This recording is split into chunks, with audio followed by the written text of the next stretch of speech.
The following program is a collection of stooges talking about happenings in the sports world. It is meant to be comedic informative. The opinions expressed on this show do not necessarily reflect the beliefs of their peers, their boss, or ESPN. There may be some cuss words because that's how humans in the real world talk. If you are young, please seek permission before watching any further. Hey. Why? Let's go! This show stinks, and the fact that you listen, we are very, very thankful for it. McAfee on the line with a gorgeous assist. The all-time leading tackler for the Green Bay Packers. You ping! Stutter! Damn it! Your friend tell a friend something nice could change their life.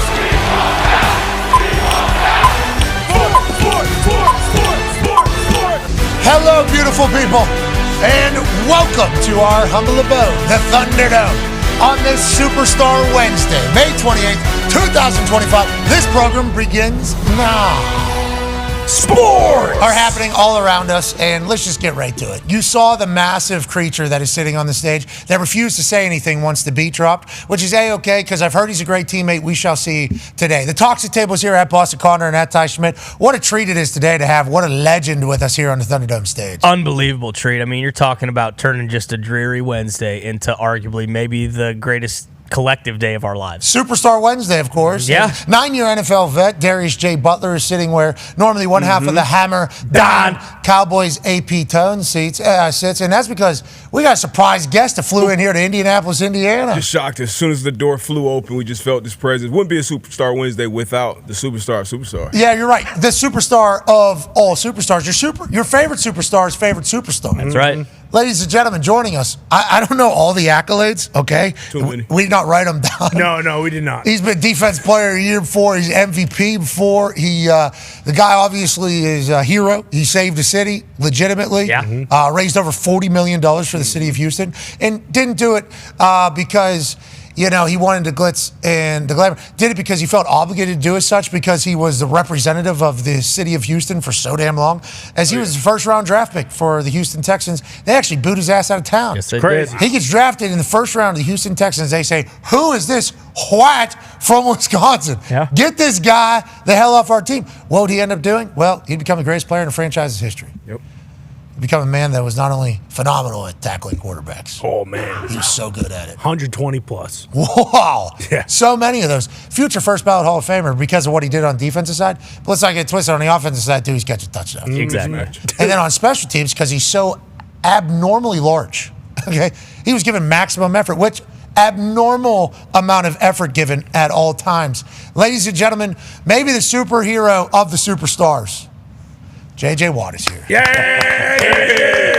How you doing, J.J.? Thank you. I'm great. It's great to be here. This place is unbelievable. This is Your first trip, huh? This is really cool. Yeah, this place is awesome. First, no. Yeah, it's his first trip. He's been doing the show, 4 or 5 years now? Yeah. Yeah, is that what it is? 4 or 5 years? First trip out here. He's also in the Midwest, everyone. So Wisconsin is literally... Stone's throw. Yeah, I think you could actually skip. Yeah, I think might you be could able skip to. a rock to it. So the fact that you came today was a surprise. I want to let you know, positive. We are very happy you're here. Aren't we? That's for Without a sure, doubt. No, brother. I feel it. I can feel it. I You can appreciate it. Yeah, no, I sense it.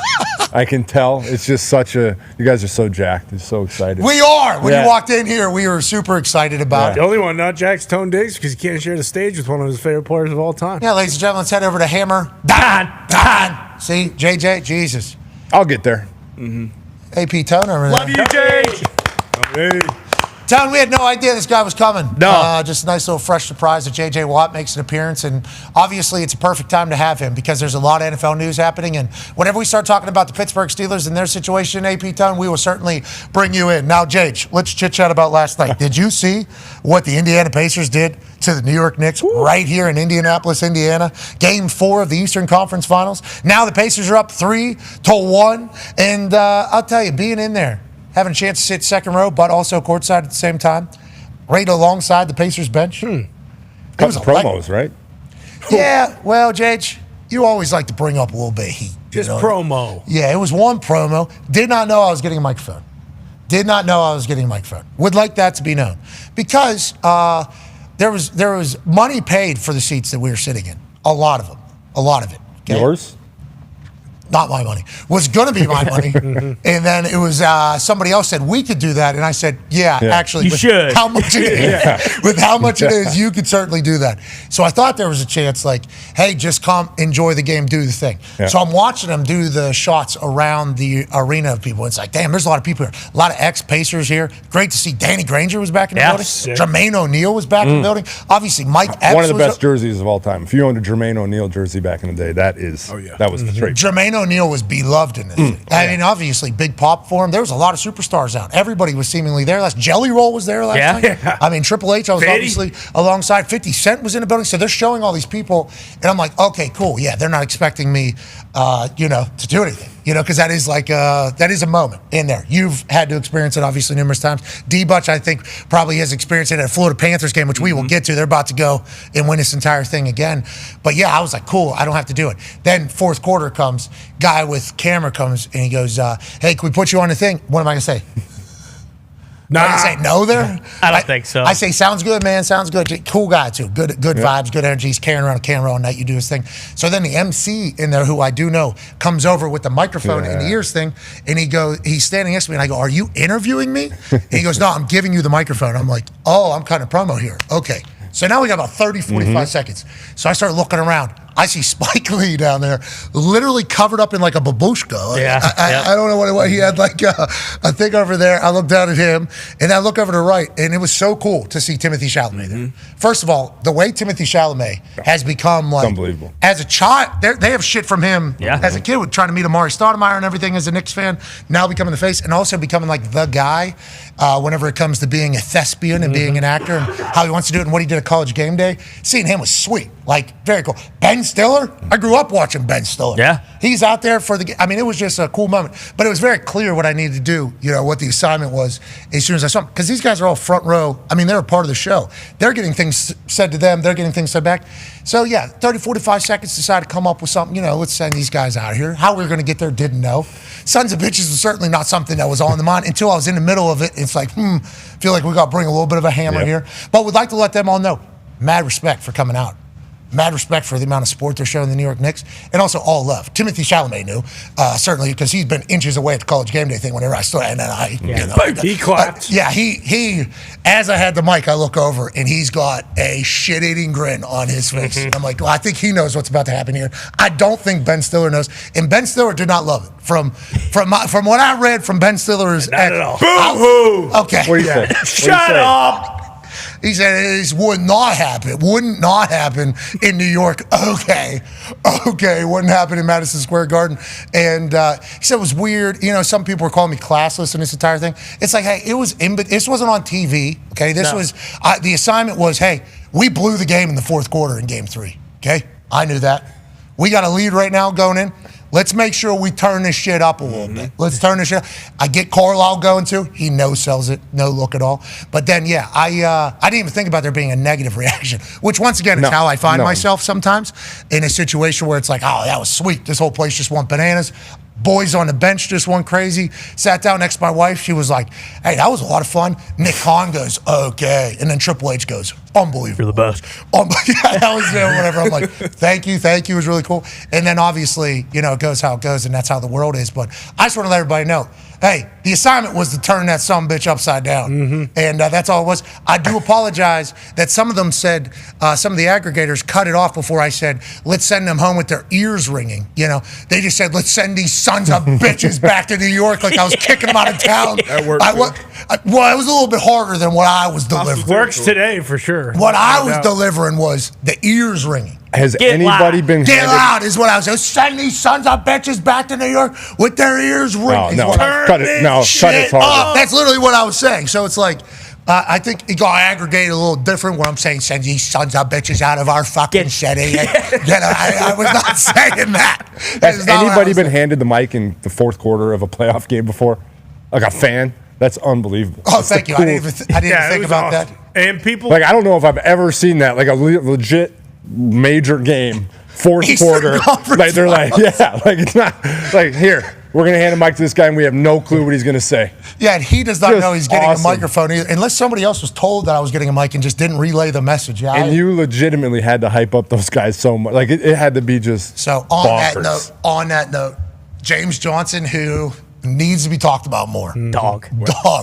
Absolute weapon. Does his job perfectly. Even when he's not in the game, does his job perfectly. He comes over, gives me a boom, boom, love that. Walks away. I'm like, got that guy on my side. Yep. That's good news. And that's all you need. That's all, literally all it Turns out. Do you know who James Johnson is? Yeah. Okay.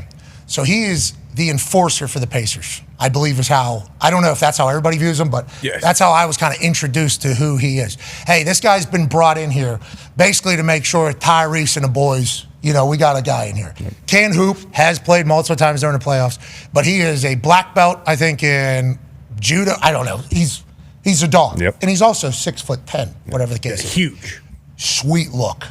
Sweet tats. Sweet dreads. Everything is, he's sweet looking. Grill. Yeah, he's got an awesome grill. So his job is to protect the boys, I think. Right.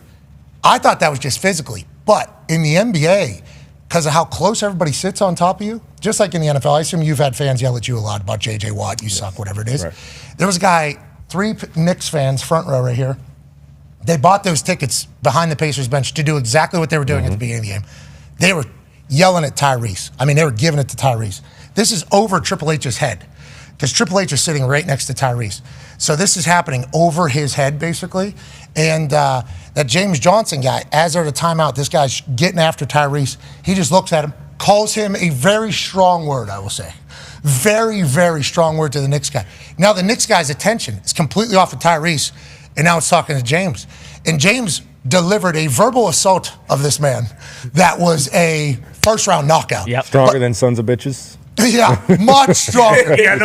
Much stronger than that. But old buddy, instead of yelling at Tyrese the rest of the game, is yelling at James and Tyrese. And I'm like, this guy literally just did his job better. Jumped on the grenade. Bingo, yeah. Because like Tyrese doesn't have to hear it. Now, granted, Tyrese probably locked in. He was locked in too. It was very cool to watch Tyrese be that locked in. Also, yelling on bench. Like that type of, it was cool to watch Tyrese, like kind of, because we were on their bench basically. It was cool to watch Tyrese work, but Tyrese didn't have to deal with these guys. Great shit talkers. These guys were very adamant, good shit talkers. Instead, their attention goes right to James. It was a wonderful night. Wonderful night. I mean, Tyrese, Wisconsin guy. I mean, come on, let's give him his credit. Oh, yeah. Oshkosh, born and bred. Did end up going to Iowa State. Would have loved him to stay a Badger. Well, did you guys offer him? No, they didn't. I've asked him the same thing. I know. I mean, I know. The Badgers didn't think Tyrese Halliburton could play basketball for them? Crazy. Wow. Idiot. I'd like to go back and redo that. They didn't offer you coming out of high school either, right? They did not offer me. I was too small. Is there a Wisconsin problem? Yeah, do Wisconsin people have problems with Wisconsin people? No, not. What's up with your state? Not at all. Okay, West Virginia. Let's calm it down. Rich Rodriguez is back, brother. Let's calm it down. Everybody calm it down. Rich Rod's back, brother. I see your Iowa flags on the floor. I see you kind of understand what's happening over there. No, that's Iowa wrestling. Seasons I see what's happening. JJ, how did the Iowa-Wisconsin game go this past Not good. year? Not good. Exactly. Not good, man. I'll tell you what. That one is the one that one hurts because that's like a direct one-to-one comparison. Yep. And to get the shit kicked out of us there hurt. It's coming back around. Okay, you're a Wisconsin guy. You know Tyrese since high school, I assume. Long time. I didn't know him personally. You knew of him. You were a fan of his, obviously, coming out of Wisconsin. State champ. Yeah, because you had that log cabin, remember, you had in Wisconsin throughout the years? Yeah. Just had a little log cabin he built with his hands. Yeah, you just got a small studio here. Yeah. No, I've never said the Thunderdome isn't. I said it was a log cabin. It was a log cabin. That's true. It was built out of logs. I think it was a four The seasons. thing was built out of logs. Yeah, they put logs on the outside of a Four Seasons. I mean, when I saw Good gimmick. it was a great gimmick. I saw his house. I'm like, It wasn't a gimmick.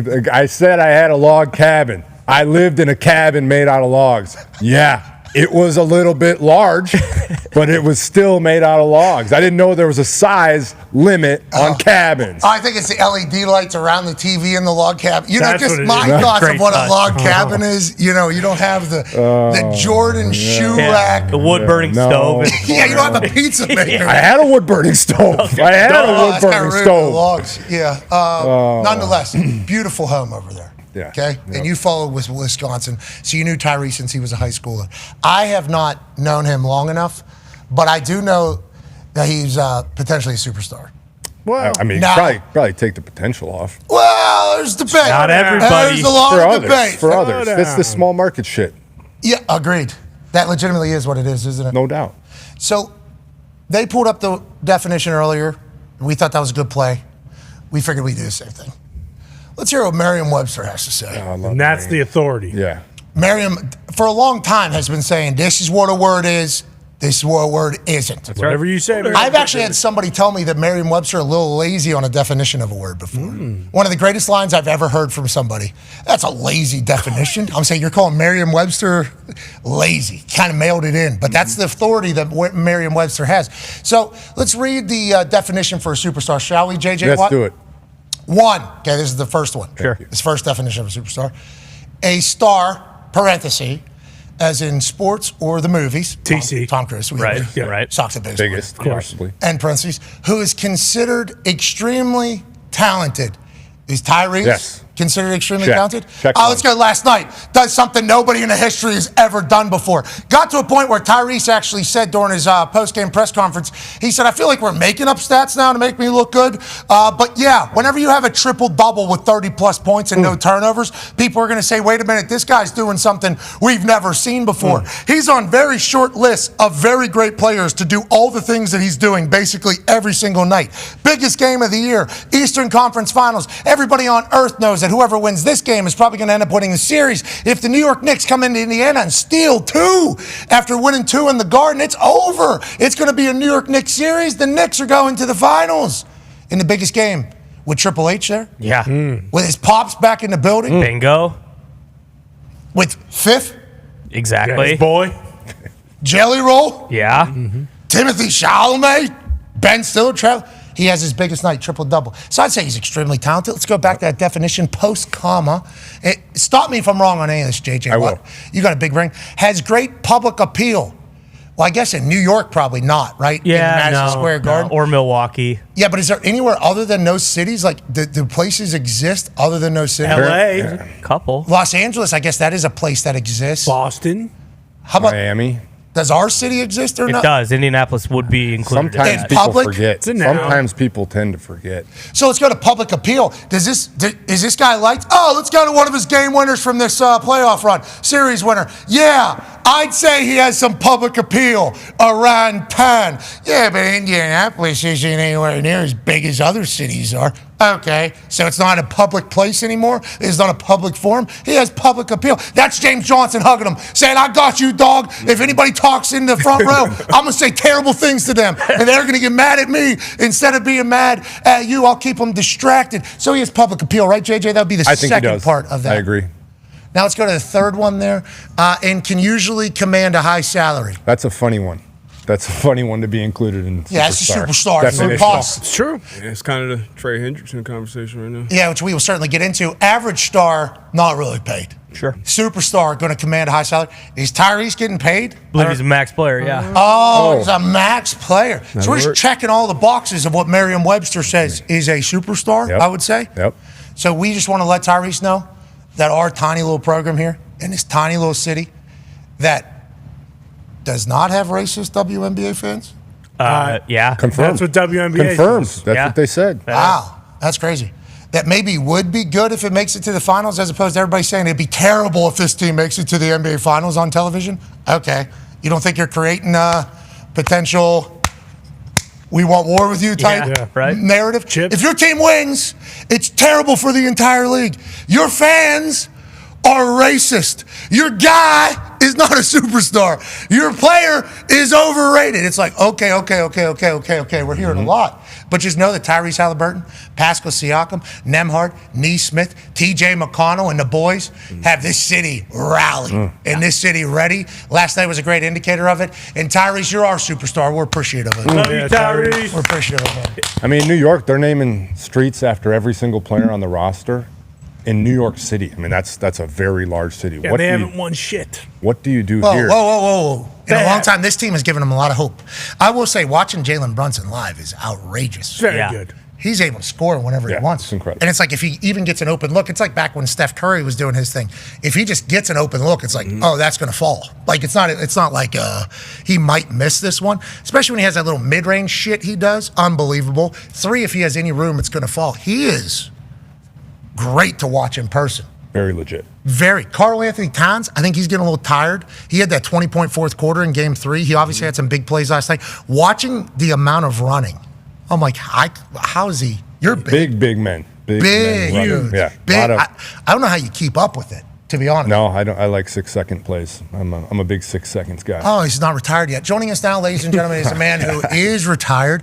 Played in the NBA for 13 years? Yeah, he's been around. Been there, done that. Has a great shot. Says he doesn't run much anymore. Mad respect. Ladies and gentlemen, friend of the program, co-host of the Knuckleheads podcast, Quentin Richardson. Yeah, you rich. Jim, we just had to break down the definition of superstar there just to see what Merriam-Webster's thoughts were. And obviously, we're riding a high with the Pacers getting a big win over the New York Knicks last night. What are your thoughts on the entire conversation? This Pacers team is a real deal, Q. This Pacers team is a real deal. Watching them live last night, that's a lot of running. I don't know how, I guess OKC does the same thing, but it's a lot of running fast. And as soon as the other team scores, as soon as the Knicks score, their entire bench is like, It's like it's high tempo all the time. A lot of teams do this. Is this a new thing? And what are your thoughts on this Pacers team, Q? Man, I like what the Pacers are doing, man. They're doing what they're supposed to do, man. They seizing the moment, and now they got a chance to go to the NBA Finals. As far as the superstar conversation, man, I think if you ask Tyrese himself, we get like, as far as us in the media, we getting too big on labels. It doesn't really matter. When you look at it, you said it. Tyrese getting a max contract. He's balling. He's been on the All-Star team. He was been on the Olympic team. I think the real thing you only desire from a player standpoint, like you say, you got the money. Don't lie. We all want the money. That's one of the top first things. You want the money. He got the max money. And then you want the respect from your peers. Like when you get done, like the whole overrated thing, that was a joke. That's a joke, whatever. But I mean, at the end of the day, when you get through playing, I think all athletes want to have the respect of their peers. Because, I mean, the media, that's going to come and go because some people may like you, may not like you. But I'm talking about when you get down in the trenches and they got to go and hoop against you, I know he has to have the respect of everybody that play against him because look what he's doing. Like you said, a 30-point triple-double, but with 0 turnovers and the high usage he has, how much he has the ball in his hand, it's not like he's out here playing it safe. He's doing all type of stuff, no looks and everything else. So what he's doing is incredible, and I think when he gets done, his body of work will speak for itself. Yeah, I appreciate you saying that, and I agree. And Tyrese, I think he hears the noise because he's young. So obviously he has social media. Mm-hmm. He bans himself from social media during the series, though. I think that's a good play. Like his dad. Yeah. I think that's a good play. His dad will keep an eye on things. Yep. You know, his family will keep an eye on things. But like the way he handles himself, the way he has represented this city, has been a beautiful thing. He's what, 24? Yeah, 24, 25 or 6. Whatever he is. He's still young. He's very, very young. And I think we're all incredibly pumped for what the future possibilities are here in Indiana.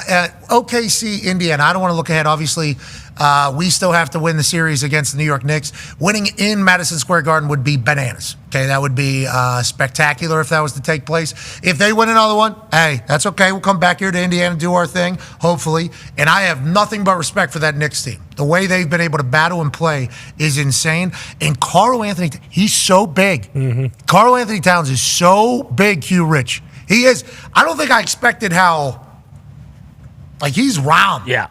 He is they're running him. A lot of hand gestures going on there. A What's that? lot of hand gestures going on there. Yeah, well, that's what I'm saying. He's driving the big guy. What are you saying? I don't want to call him fat because I don't think he's fat. I think but he is well built. He is like a round guy, like stocky. Stocky. That's good. He's a stocky gentleman. You sound very interested in his girth. That's going on. It's just a lot of. Well, I mean, those are your words, JJ. You pig. Oh my. Saying what I'm seeing. We didn't have to actually say it, JJ. We didn't have to actually say it. Yeah, but he's probably well hung. I mean, come on. Yeah, I think he's good at hoops. Wait. We talking about hoop, right? Yeah, whatever. From the rim. Yeah, he's very good. But what I'm saying is, watching these guys live and seeing them in person, you always forget. Like watching on TV is different. You too, I assume. How tall are you? 6'6". That's what I'm saying. That's just like standard. So whenever you see how big Karl Anthony Towns was and how much he was running, I'm like, how does anybody keep up with this Pacers team for 7 games? It's like Pascal Siakam, obviously he's gigantic. He can run all day. Yeah. I think he can literally run all day. Does OKC play that same style? And how long has this been happening? How long has this been a style that teams play with? Man, I think since Golden State was able to show that they could win a championship, you know what I'm saying, with the small ball lineup, that was, pretty much everybody tried to copy and paste. So now you see a lot of 4s, that like 1 through 4, you got smaller guys, and then you got one big guy out there. It's a lot of 4 out, 1 in, or just flat out 5 out with pick and roll being played. And these guys, like you say, you talking about Cat. He's used to this, man, in Minnesota his whole career when he was younger. He's a guy who's always gotten up and down the court well and played on the outside and played inside. So, he's equipped for this. And most of these guys, you look at, like, if you look at a guy like Rudy Gobert, who's really like 7'4", whatever he is, the Wemby's, the 7'4", 7'5". Like, the league is a strange place, man, because you say, like, I'm 6'6", and I go out there and I do not look big on the court. I look average and regular size, and then it's a difference when you walk into the real world. But when you're in the gym and you playing in the league, and even in college now, everybody's huge, man. These guys are tall, 7-footers, 7'2", 6'11", 6'9", and it's like, man, like you look at a guy like McDaniels, he's like 6'9" out there on the court, and he doesn't look like it when he's out there running around with those guys. Moving too. It is just, it's gassers. There's running gassers. That was my biggest takeaway last night, other than the fact that the arena was awesome, the Pacers are great, Tyrese is a dog, Siakam's a dog, like everything about that. But whenever you just think about the sport that's being played in front of your eyes, it's like they're so gigantic and they're just running so much. I don't know how you guys do it. 82-game season. Physical. Yeah, people are talking about, like taking a break and what they call it? Load management. Load management or whatever. It's like, I bet you if I was in the league, which I never would be, but let's say I was born 6'7", and I had an absolute wet jumper. Yeah, just a wet jumper. and they had me running a lot. If I was given an opportunity, probably, hey, do you want to take tonight off? I think I would probably. Yeah. I think I would have probably said yes to that because of. And these dudes are so talented. Like today's game, like right now at present day, is you could go from the top to the bottom of the roster, and there's more guys that could do a little bit of everything. That's got so much talent than it's ever been in the history of the game. Like when we, earlier generations, you had guys like a Reggie Miller. He was a shooter. He was a sniper. That's what he's gonna be legendary for. Now you got guys that's like Steph Curry. That's like he's the N1 ball handle king. He's AI. He's Reggie Miller. He's a bunch of guys wrapped up into one. Same thing when you look at a guy like Pascal Siakam. He's like, he's a wing guy, but he's a post guy. He doesn't miss mid-ranges. He'll dunk on you. He rebounds. He defends. It's like these guys are so talented and so gifted. And then, like you said, 6'10", 6'11", Wemby, 7'5", playing like a guard, doing different things. The level of talent and the abilities these guys have all in one player, it's never been seen before how many of these guys can do so much stuff. That needs to be showcased more because on TV it just looks normal. Yeah. Like 6'6" just looks like 5'11" whenever you watch it on TV. And then whenever I go to a game, I'm like, I forgot how fucking gigantic, because they're walking right in front of me too. They're walking right in front of me. It's like, holy shit, I forgot that you are one of one. What did you want to say, JH? QR, I have a question for you. You obviously played 13 years. You've seen the game transition over time. As we talk about this, have you seen the training, whether it's the weight room, whether it's running, evolve over time? I know even in the NFL, we're seeing obviously kids are in these programs starting young, so athletes are just getting bigger, stronger, and faster. Is the NBA similar, or is that more about a skill like shot making? No, it's all of it in one. The skills and the shot make.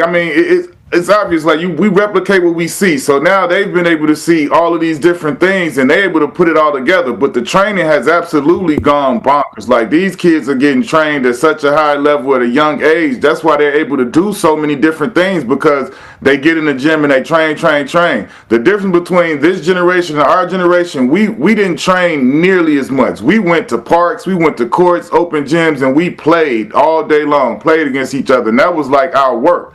That was more of the work we did. We tried different things. We figured different things out. But now the skill level is so high because of the level of training they're getting. They're getting training. It's starting at 6-7 years old on up, and they training with these guys grow up and they say, I got a trainer that's been training me for this long, and like they they develop these skills, and when you're going in the gym at a young age and you're actually focused and honing in on putting in work on different things, they got no choice but to get better. And you seeing that out on the court. I mean, obviously, the coaches and the different things would rather some things be honed in, but when you just look at these guys individually and you look at the level of skill that they have and the different things and the tools they have, it's incredible, man. When you see so many guys that could do so many different things, when the earlier generations, it was kind of focused on this guy can do this guy could do that, and now these guys is putting all of this in their own tool bag. I mean, that goes into a much larger conversation about the state of the game and, the skill of the game versus the quality, like all that. I mean, there's just it happens in football, it happens in every sport. Certainly happens in the NBA. It was an honor to watch everybody do their thing last night. That was right in front of me. That was early. That was nice to see. That was nice to see. And he has such an abnormal shot. Yeah. That thing's falling, though. Oh, yeah. And then his free throws, too, the way he shoots them, it's like it's falling. He's looking to assist every single time. And then Ben Mathurin got in relief of Tyrese. Tyrese got extended minutes of just chilling on the sideline. And it was like you looked over, he had a heat pack on his back, had a little heat pack on his legs. And it's like every minute they steal with him on the bench, it's good for the long term whenever they go and run it. It's I love what they're doing over there. Now let's go to the West, shall we? D-Butch, go ahead, pal. Big game, big must-win game for the Timberwolves coming up. That 1-2 punch kind of been inconsistent. Ant-Man last game, didn't score a bunch. Didn't get enough shots, in my opinion. And then Julius Randle has been very up and down when it comes to putting the ball in the bucket.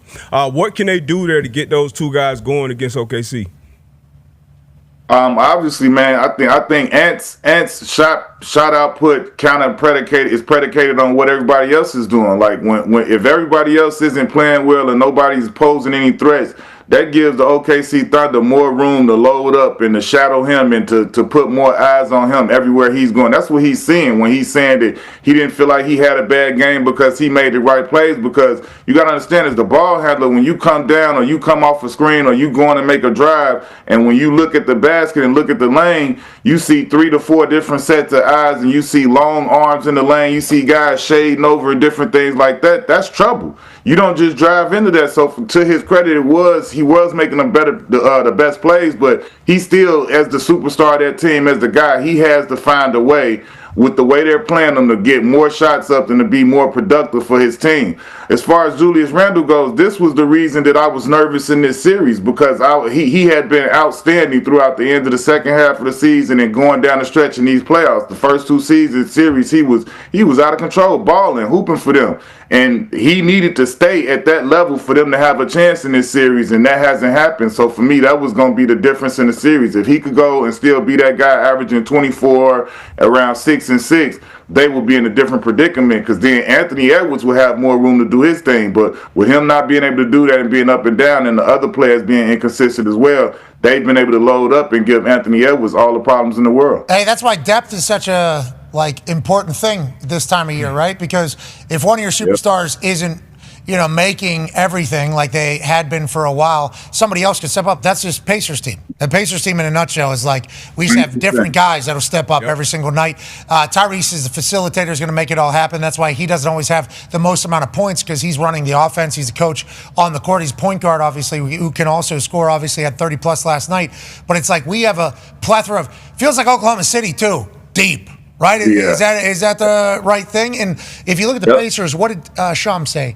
7th or 8th lowest payroll? Yep. I'd assume Oklahoma City, I don't know what it is, but I would assume similar, not the big market stuff. They about to deliver a whole bank, not the Brinks truck, a whole bank about to be sitting at Shake's or this time. You can believe he about to get about close to $400 million. He gonna be, you talking about pay? I think the number is like 379, 380 or something to be exact. But they about not a drink Oklahoma. Truck. He about to get a whole bank. Could you imagine $380 million in Oklahoma City? Holy shit. Woo. Jeez. Good for him. Sir. You could probably very good for him. You remember Matt Stafford got drafted number 1 overall? They gave him $60 million or something like that before he even stepped foot into the NFL or Detroit. And I thought to myself, $60 million at that point in Detroit, I think he could have bought the whole city. Yeah, definitely. That was right off after the recession. Yeah, tough times in Detroit at that time. I remember he just sold it a couple of years ago, and I saw the pictures. It was a badass. Was it a log cabin or no? No, it was much Nicer. You said it was It's on a lake, I believe. Oh, beautiful. Lake cabin. Don't fall into this QR. Don't fall into this. Okay, so depth matters. Minnesota might not have as much. OKC definitely does. We, the Pacers, have a lot of depth. Watching the Knicks, I think Tibbs played like 10 guys last night or something like that. Yeah. And on Sunday when they got a win, he played 9 guys. I think that matters a lot. But I also think the person that's kind of directing the traffic is very important in basketball. I know in some sports, I think we heard Biz talk about the hockey where he said, coaching, yeah, it's a lot of reactionary stuff. Dump the puck, you react, how you do that. Basketball, it feels like this stage, coaching very much matters. Go ahead, Con Man. Yeah, Q Rich. It feels like Rick Carlisle is kind of the elder statesman of the coaches left. He became top 10 in playoff wins last night with that victory, and with them possibly going to the finals in the OKC and Timberwolves coaches being a little bit younger than him. Feels like they have that advantage. How important is that for Rick Carlisle? And then kind of a separate question as well. Pat talked about James Johnson, kind of the vibes he brings to the Pacers bench and locker room. How important is it to have that vet kind of OG like James Johnson who can kind of set the tone for everybody? And is that someone Rick Carlisle uses to make sure his message is getting across in the locker room? Yeah, man. Rick Carlisle has been a championship coach and a very good coach in this league for a long time now. So I'm not surprised at all by what the job he's been able to do. He's been coach of the year in this league. His teams always have an identity, and they represent what he wants them to represent. And so I'm not surprised at the job he's doing at all. He's been doing this his way for a long time, and I think it does work because he's very connected with this Indiana team. He has an extension from himself as far as Tyrese Halliburton, who's a true point guard who checks in, and they see out of the whole game. So I think he's a huge deal for them. As far as JJ, man, yeah, I'm a firm believer that teams need that guy in the locker room that's a true veteran, and he's also a true enforcer. But I mean, the thing about JJ is that you've seen he got thrown in the game the other day. He got right in there, scored some buckets, and did his thing. He's not just some physical intimidator or enforcer out there. If you give him minutes, he can actually still play, and I'm sure he proves that on a daily basis the whole season long in practice. And he wouldn't have the voice and the place he has on that team if he wasn't that type of dude who's going to go out there in practice. He's in the struggle. He's in the fight with them. He's going through the hard, rigorous, all of the stuff they got to do. So he's boots on the ground. But they all know at the same time that he got hands, and everybody know it, and he's not somebody that you really want to have problems with. He like a black belt or something. Yes. Like he known for being about that life. So you know what I'm saying? Like everybody knows that, and you don't earn that reputation, you know what I'm saying, without doing certain things. And he's taking those steps, he's taking those fines, and people who know and are aware of that. And so, you know, that comes with a little badge when you do what you got to do. He last night, the way he was able to direct this fan's attention. This fan, I don't know if you heard me tell the story earlier or not. This fan, front row, great shit talker, New York City shit talker. I mean, he was right behind us, so I got to hear it. Great persistence, good tone, good delivery, good emphasis, you know, on the side. Good shit talker. Clearly was a good shit talker. At Tyrese, boom, boom, boom. And then just James out of nowhere, just, let me go ahead and take that attention right here, buddy. And then that guy was just talking shit down the bench to James for the rest of the game. And it's like now Tyrese doesn't have to deal with this guy who's 4 feet behind him for the rest of the game. It's like, even that little thing, I'm like, genius. Yeah. Like, that is such a good play. And then you talk about him getting on the court. I think he still had... Yeah, he still had his bracelet on. I think he had the bracelets on, too. He gets out there, obviously does his thing. It's like, to your point, have to be good at ball for anybody to respect you. That's number one in this entire thing, especially in the NBA. For the NFL, it's the same. If you bring a vet into the locker room, and the guy stinks, you know, the locker room's probably not going to respect the guy. Even like, you know, they might like him as a person, probably not going to respect the guy. Even if the coaches are trying their best to make this guy be the veteran leader of the team, you know, giving game balls out and stuff to guys. Sure. You know? Usually it's a relationship with that player and that coach. Yes, so, that comes together. Yeah, and it's kind of like... half a pressure. Game ball. Oh. Yeah, that happened in our... It was tough. It was putting that guy in a bad spot. No, it's putting him in a horrible spot. Yeah, but he had to just walk out there and say, yeah, here we go, boys. Yeah. And we loved him as a guy. But it was certainly a situation where it was like, this ain't real, okay? We need to maybe pick somebody else to do this with. I feel like the NBA is probably... all professional sports are probably the same way. The locker room knows immediately. Now, you got to be genuine. Yeah, and James does a lot of talking too. He is a chirper. Yeah, when he went in against the Cavs, we were kind of reminded about it yesterday. He went in against the Cavs and basically just set a screen on Max Strus and just buried him immediately. Yeah. Incredible. This Pacers team might have it. All right, anyways, we will continue to follow this Eastern Conference Finals and Western Conference Finals until inevitably it's Indiana versus Oklahoma City, which is good for the NBA. Certainly. Because we think it's a long series? Oh, yeah. If it's the other teams? Oh. No. Everybody's talking about business. 7 games probably better than 4 or 5. Without a doubt. Yeah, last year was 5 and it stunk unless you were Celtics. Yeah, so I think that's what we should be looking for. Now, granted, Basketball is good business. That's the good business. Whoever's playing the good basketball. bingo. Yes. That is sports. That is sports. Now, granted, I can see how New York involved in anything is good for ratings because there's so many people. So many people over there. That is certainly a valid conversation, but like 6-7 games a lot better than 4 or 5 games. If we're just talking business all the time, which is what everybody seems to be. Yeah, it's not bad business if the Indiana Pacers are in this. It's like, what if they're the best team? That's bad business for the best team to be in the finals. That seems like a dumb thing. Nonetheless, we'll continue to follow. This offseason, though, Q, is about to be a term that we've never heard. Go ahead, Ty. Yeah, Q, we had Shams on the show yesterday, and he said, I quote, "This might be the most craziest offseason ever." His words, not ours. Correct.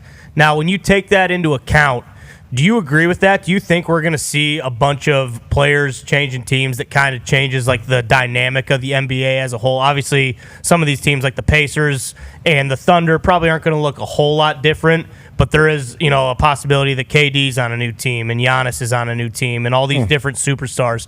Do you think that's going to happen this season? Are we going to see a lot of household names change teams? I don't know about how many, but I do know normally when you have that type of seismic activity with a Giannis or KD potentially moving, there's always moves made after that. So, I mean, when those type of names are looming going into the summer, you can expect that this is like going to be a big summer. I mean, Shams is paid to know way more than I do, so maybe he knows some other things that might be on the brink of happening that I don't know. But, I'm excited for it, man. I'm super excited to just see and watch everything that's going to happen and see how things unfold and how it play out. Because, I definitely think when it's potentially a KD and a Giannis moving, it's no telling what else could happen. And on the heels of a KD, an AD for Luka trade. So, right now, anything can happen. Everybody's still trying to jockey and position themselves after that Luka and AD trade. So I definitely believe it's going to be some stuff going on this summer. You're great for basketball, Q Rich. We appreciate the hell out of you, man. Enjoy your day. All right, fellas. Appreciate y'all. Hey, Pacers in 5, or how's this thing go? I don't know, man. I definitely think New York gonna throw the kitchen sink at them. I don't think they just gonna lay down. I think they could get this one in the Garden, and then I think Indiana comes back and does its thing. I don't think it goes past Game 6, because if it goes past Game 6, the Knicks gonna win. Yeah, we know. Yeah, well, let's take it easy. I don't think it's gonna go down listen. Right now you about to get the kitchen sink from the Knicks in the Garden, and then when they come back, the Pacers got to throw the kitchen sink at them and try and put them down. Yeah, I don't think I helped the entire situation over there in Madison Square Garden. I don't think either. Ladies and gentlemen, Quentin Richardson, thanks, Q Rich. What'd you say there, JJ? I thought you were talking about the next series. I thought you were talking about. No. Come on. What are you doing? You said we don't look towards the future. There's a lot of looking towards the future. There is a lot of looking towards the future, especially in the city of Pittsburgh, Pennsylvania. So let's talk about it. What do you know, Jage? Who's going to be the quarterback of the Pittsburgh Steelers? I don't have any inside information. I would assume the same as everybody else. It'll most likely be Aaron Rodgers. Your head is 6'6" guy's head just kicked that earpiece out of your left ear there, said see you later. You think Aaron Rodgers is going to be the quarterback? Are you hearing anything from the inside sources? No, I'm not. I'm literally not. But I would assume that seems to be the way that all directions are pointing. Let's go to one half of the Hammer. Dahn. Cowboys, currently residing in Hammer. Dahn. AP Tone. Tone, any Pittsburgh Steelers insider questions for J.J. Watt? Because he certainly has information. This is going to be like an A.J. Hawk type scenario, but let's see how he dances. Yeah, I almost regret asking this because it has been so quiet, and I don't want people to talk about it. But there is still the contract looming out there. TJ's got 1 year left on his contract. Is there any update on that situation? You don't need to regret anything. It's okay. All right. I mean, I mean, it's a television show. It's fun. Coming you guys coming off the bench here, I haven't talked in 30 minutes. You got to get it Sorry. Good segment. Good segment. Okay. Whoa! He regretted something. Sorry, no, I do. I mean, I have a lot of information on that subject. That's not my subject to discuss. Okay, so you are JJ, not TJ. Yeah. So you don't feel like you should be the one speaking on TJ's situation with the Pittsburgh Steelers.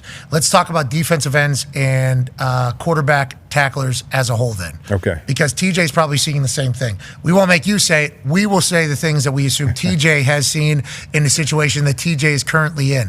TJ, obviously, I think going into the last year of his contract, very much below what the current market is, especially for the best pass rushers in all of football. Myles Garrett just cracked open, a vault in Cleveland. Mm-hmm. Now, this is a Cleveland move to pay top money, maybe over money, for their pillar players. If they think they're a pillar player or know they're a pillar player, this has been Haslam's move. $40 million for Myles Garrett. Now, we know you probably wouldn't have retired if you knew that $40 million a year was possible for the defensive end position. Correct. So I will speak that for you. But everybody else that got paid this offseason, huge numbers. Teej down there towards the bottom of the money, let alone the guaranteed money left on contracts. Trey Hendrickson down there at the bottom as well. Trey Hendrickson's story is much louder than TJ's story because Trey Hendrickson has come out and said, hey, you've kicked the can down the road 3 years now, basically, with me. Either pay me or trade me is kind of his messaging at Super Bowl. Since then, there's still been no conversation. Ownership of the Bengals said sometimes some of these players just need to be happy with what they got. And Trey Hendrickson says, what are we talking about? Excuse me? I'm literally the second. So whenever you see this market happening, and then obviously you have family involved in this type of situation that is brewing, and then you see what's happening with Trey Hendrickson, a man who I assume you know and get along with well. What are your thoughts on it? And how do you think it all ends up kind of settling out? I've long been a big believer that ownership and front offices obviously treat this like a business, but they do not like it when the players flip the script on them and treat it like a business back. Taking care of your guys earlier does a few things for you. Number one, it gets them locked in at a lower price in the long run. I mean, you look at what prices are doing every single year, you get them locked in at a lower price. Number two, you're keeping them happy. Because even now, look at Trey Hendrickson's situation. Let's say they pay him now. Now there's all this resentment, there's all this animosity, and $40 million or whatever it is cures a whole lot of that, and he's going to act like everything is great and everything is wonderful. But you just went through a whole bunch of time where there was some disrespect, where there was some hurt feelings, and now you're going to go back into a building and act like everything's okay. If you take care of things early, especially when players want to take care of things earlier and say that they'll take less money to take care of things earlier because it sets themselves up long-term financially, do that. Because if you don't do that, that's when the problems start to arise, and now all of a sudden you say, hey, we have to kick this can down the road because of the way everything's working out. You kick the can down the road, the can gets a whole lot bigger. And then the player says, well, the can's a lot bigger now, fill it up. And you don't want to fill it up because you say, well, we have to pay all these other guys, we have to take care of these other things. It's like, well, I wanted to fill the can way back down here when it was a little soup can. Now we got ourselves a garbage pail. Hey, that's on you. Hey, that's on the situation, the amount of risk, involved in it all. Because if you're willing to take less earlier, there's a reason you're willing to take less because it's setting you up for comfort. There's something else coming alongside of it. But if you're going to make me take the risk of playing this entire thing, potentially ending my career, potentially getting an injury, potentially whatever the case is, and then that means the other thing, the comfort has been very low. So there is a fee for the comfort here. That is literally how business goes. Exactly. And we've seen Trey say it publicly. The team says that they're going to talk to you early in the year. We're going to get this thing done. We just let us get through this season, and then we'll make sure we take care of it early. And then you come early in the offseason and you say, hey, let's take care of this. We said we were going to do this early. You said we was going to all be. All of a sudden it's crickets. All of a sudden it's silence. Or it's, hey, we have to get through the combine. Hey, we have to get through free agency. It's like, whoa. We talked about last year. You said if we kicked the can down the road, we were going to take care of it. We're not taking care of it. Yeah, the resentment's a real deal. That's just like Myles Garrett. Everybody was like, Myles Garrett said all those things about wanting to win and not just being a highly paid player or whatever. And then they're like, well, $40 million can make up for it. It's like, it can. I think obviously $40 million, having satin sheets in a massive log cabin probably over there in Cleveland can certainly help out. But inevitably, he's going to have to lay his head down at night whenever things aren't going well and be like, was this the right decision? You know, we saw it Tyreek down in Miami. Tyreek takes a massive payday from the Miami Dolphins as opposed to potentially less money in Kansas City. Tyreek's certainly worthy of the money. I'm not saying he wasn't, but there came a point now where he's like, I would like to win some games and get back in meaningful football. So there's always a fine balance in your decision making. But anytime people sacrifice comfort and make people risk, there's going to be a fee that comes alongside of that. That's why what the Philadelphia Eagles did with Saquon Barkley this year, they just re-upped him out of nowhere. That came out of nowhere for us. We got a text literally like, hey, Saquon might be getting a new deal. And I'm like, Saquon? Didn't he have like 2 years, 3 years left on his deal? They're like, yeah, they just want to kind of compensate him for what he did for the team early and let him know. It's like you tell the whole locker room, like, hey, if you do the right shit here and you perform for us, we're going to pay you. You have Saquon locked in now for 3 years, whatever, happy that he got paid big in the long run. And then you also give a message to your fan base like, hey, we invest into people that do good shit here. It's like such a good thing to do. It's also a conversation that we've seen start to bubble up a little bit about cash-rich ownership versus cash-poor ownership and who has the ability to pay big money up front and lay it out over void years on the back end versus other owners who can't afford to put that money in escrow at the moment right now.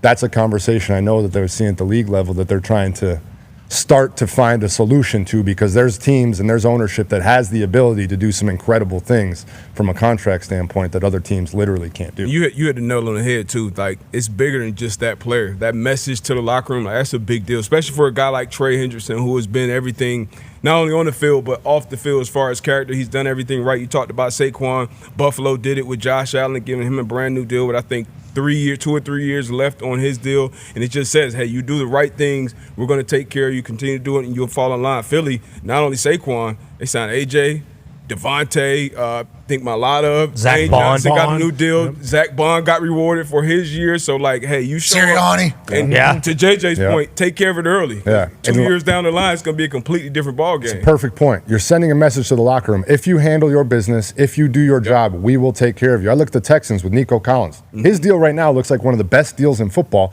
because they took care of him early. He played well. They saw what he was doing. They took care of him early. Now they take care of Derek Stingley early.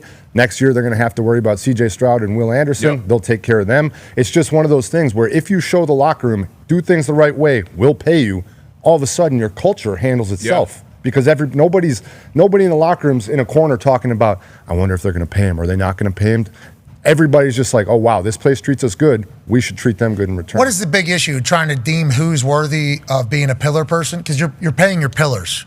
Because whenever you lock into those big deals, it's like, hey, we got to manage this contract over the next 4 years. Even if it's less than what it would have been in 2 years from now, it's still a big contract that we just gave to somebody 2 to 3 years ahead of schedule. You know, because everything operates on schedules. This is where we think the salary cap is going to be. This is where we are. This is where we're going to be. This is what the contracts are. So just picking the right people, I guess, is the fear, is what they say. Why don't? Yeah, I mean, the fear is obviously that it's whether it's injury, whether it's play decreasing, whether it's off the field issues, or you give a guy money and all of a sudden he stops working as hard or whatever that may be. Oh, fat pockets. Like, it might be those. But again, we're paying these guys no matter what. Like guys are getting paid across this league, whether it's with your team, whether it's someone else. At some point, you're paying the piper. You can point to a handful of deals that didn't work out, obviously, where the guy got big money. And you had, Albert Hainsworth is one that always goes back to. But no, it doesn't anymore. It goes back to one guy. Who's that? Now it goes back to one guy. He plays quarterback. Yeah. You know him. He did play quarterback very good at one point. In the land. When you were playing. Yeah, when you were playing. Yeah. Yeah, that'll be considered the deal that no, can't do. Yeah.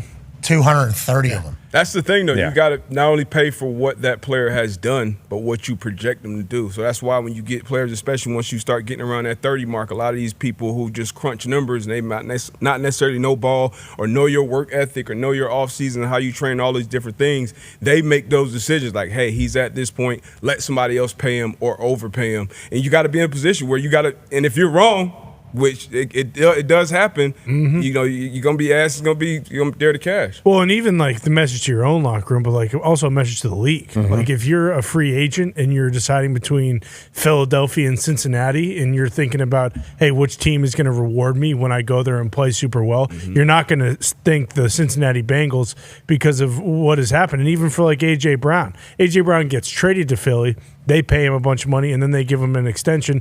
Devontae Smith, they paid before. Like all those, top teams that are competing, Chiefs, Eagles, Lions, like those 3 teams pay guys before damn near anybody else. Yeah, and they're doing well. It feels like you can get into a rhythm. They paid Patrick Mahomes massive deal early. They can play with that contract now. Travis Kelce has got another deal. It's like all the teams that are good are seemingly ahead of schedule. They kind of know what's going on. They can forecast what's going to happen. All the people that are just trying to kind of hang on, seems like it doesn't always work out. Quarterback. Yeah, you got to have a quarterback. Yeah, it all starts there. But we're looking at the Bengals right now with the situations that they're in. Like they missed the playoffs. Like you have one of the best quarterbacks in the entire NFL. That's the gold ticket. That's the golden goose. That's the asset that you need to make everything else fall into place.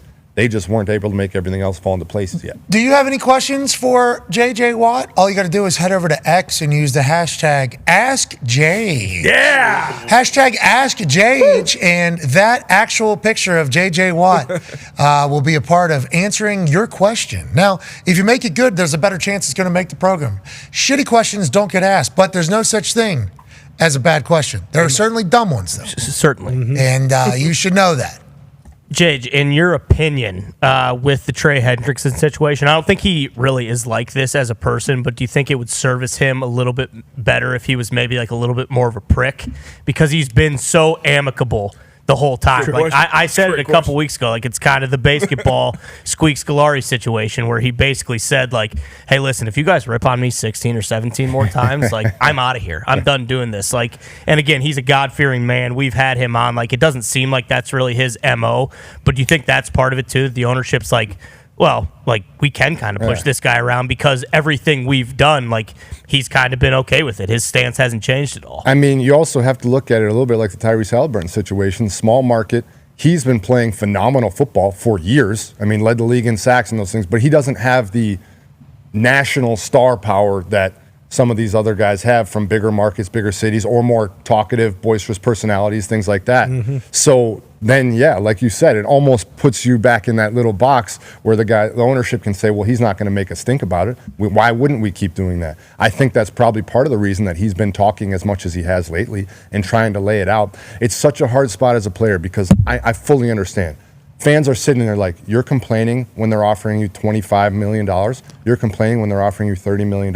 How could you ever complain about that? Agreed. We get it. We understand. Yeah. Like, yes, it's insane. This is all nuts. It is, yeah. But it's business, and that's how this whole thing works. So Trey wants to sit there, and he wants to lay everything out for the fans. He wants to say, this is exactly what they told me that they would do, and they have now not followed through with that. So what do you expect me to do? I'm coming here just to let you know what I'm going through so you don't think I'm some selfish bastard trying to get my money. Like, I'm just trying to follow through with what they told me they would do. But then you go out and say that, and now people are like, look at this guy. This guy. Look at this guy. This piece of This shit. guy. Like, look at this piece This of guy. shit. You're lucky to play football for the Bengals. And we also don't I would want... love to play football for the Bengals. We don't want our guys to give cookie-cutter answers. We don't want our guys to just give the standard press conference lines. But when they do go up there and they tell you exactly what's going on and they say exactly what's happening behind the scenes, all of a sudden we don't like what we hear and this guy's a jerk. This and guy's an asshole. Distraction. I don't like his negative attitude. They're not going to win with that. So I hear it. I understand it. It's frustrating, man. Yeah, you were a man that was a hero in a city and then inevitably had to head to another team. I couldn't even imagine what that was like for you, obviously moving from Houston over there to Phoenix. Obviously your golf game got better over there in Arizona. Saw you playing with those hockey sticks. Hour 2 will be on the other side. We'll be joined by many. Nobody will be as big as JJ Watt. Hi, how's it going? My name is Pat McAfee. Used to hold balls for Adam Vinatieri. Now I'm in his home state. College game day is absolutely electric. In Brookings,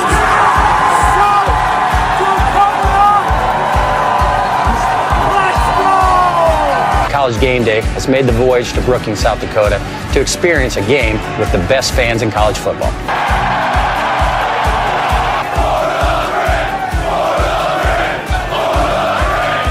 I unfortunately cannot attend because I have a game this Sunday, so I sent a man I trust to make my picks. A man who is my holder for almost a decade. Please be nice to him. Welcome this week's celebrity guest picker, Pat McAfee.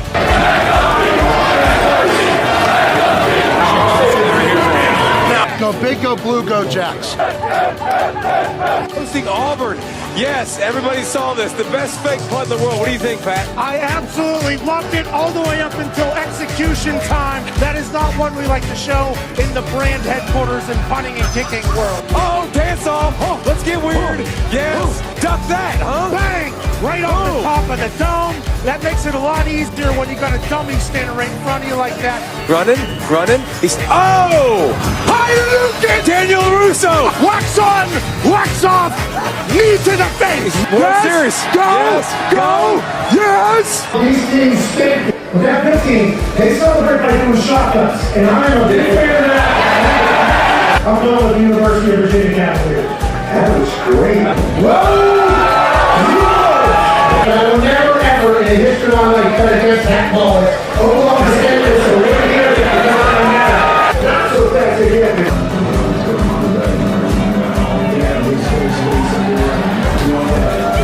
But I'm going with Trey. Please excuse my dumb friend Kirk. You look at this crowd, they've been out here since 4 a.m. College game day comes to town, they lose their mind. The population of this state is about 800,000, and when the Jackrabbits take the field, they're alongside all 800,000 South Dakotans. The Dakota marker was in Fargo for far too long. Today, 5 o'clock local time, the Dakota marker is back in beautiful Brookings, South Dakota. Terry School. They might be the Jackrabbits, but they're the GOATs today. Ladies and gentlemen, South Dakota State with the win. Give me that Bison! No, don't do that. No. Leave coach.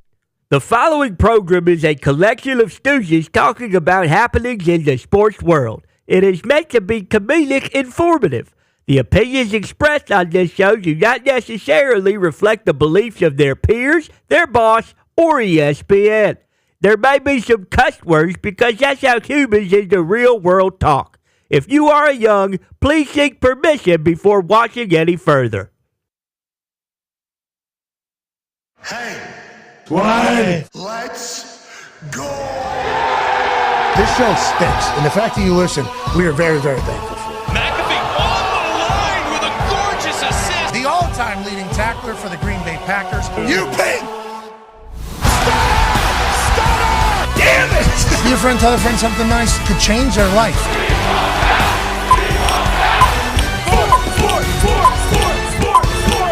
Hello, beautiful people, and welcome back to our humble abode, the Thunderdome, on this superstar. Hey, play the drums, will you? Hour 2 begins now. Sports! And this Sports! Yeah, it's unbelievable. I had a real shit show right there. Dropped my phone, my earpiece fell out, and Yeah. I missed the sports. I can't get that down. Ladies and gentlemen, that's JJ Watt. What a hero. Hey, Great to have you here, Jage. You look amazing. You look like you're in incredible shape. Still lifting, still working out? Yeah. Still not fully retired No, yet? fully retired. Oh! Fully retired, yeah. Okay. Breaking Put news. it on the Breaking news. SeatGeek ticker down there. JJ Watt is fully retired. Still lifting, though? Still getting after it? Yeah, not 100% sure why or what for. Just can't give it up. Old dog, new tricks. What are you doing? What type of workouts? Are we maybe doing Pilates to stretch out as we get older? Benching? Yeah. What's that? Probably should do Benching for Pilates. the... Oh, yeah, because you and AQ Shipley have a Yeah, we do that 225 still. No, off with Tim Tebow. I had a good run where I was ready for that, and I didn't need to ramp it back up. Yeah, we're going to do that in the summer when there's nothing. Yeah. Just baseball. When did you think it was going to be? You thought it was going to be during the playoffs? NBA and NHL playoffs? No, definitely not when the Pacers are in it, of course. Thank you. Yeah. That's what we're talking about. You're kind of coming back around on this whole thing, right? Yeah, a little bit here and there. You squatting still? You getting under the bar? Yep. You did yesterday, but did both yesterday. Yesterday was a good day. How much did you squat yesterday?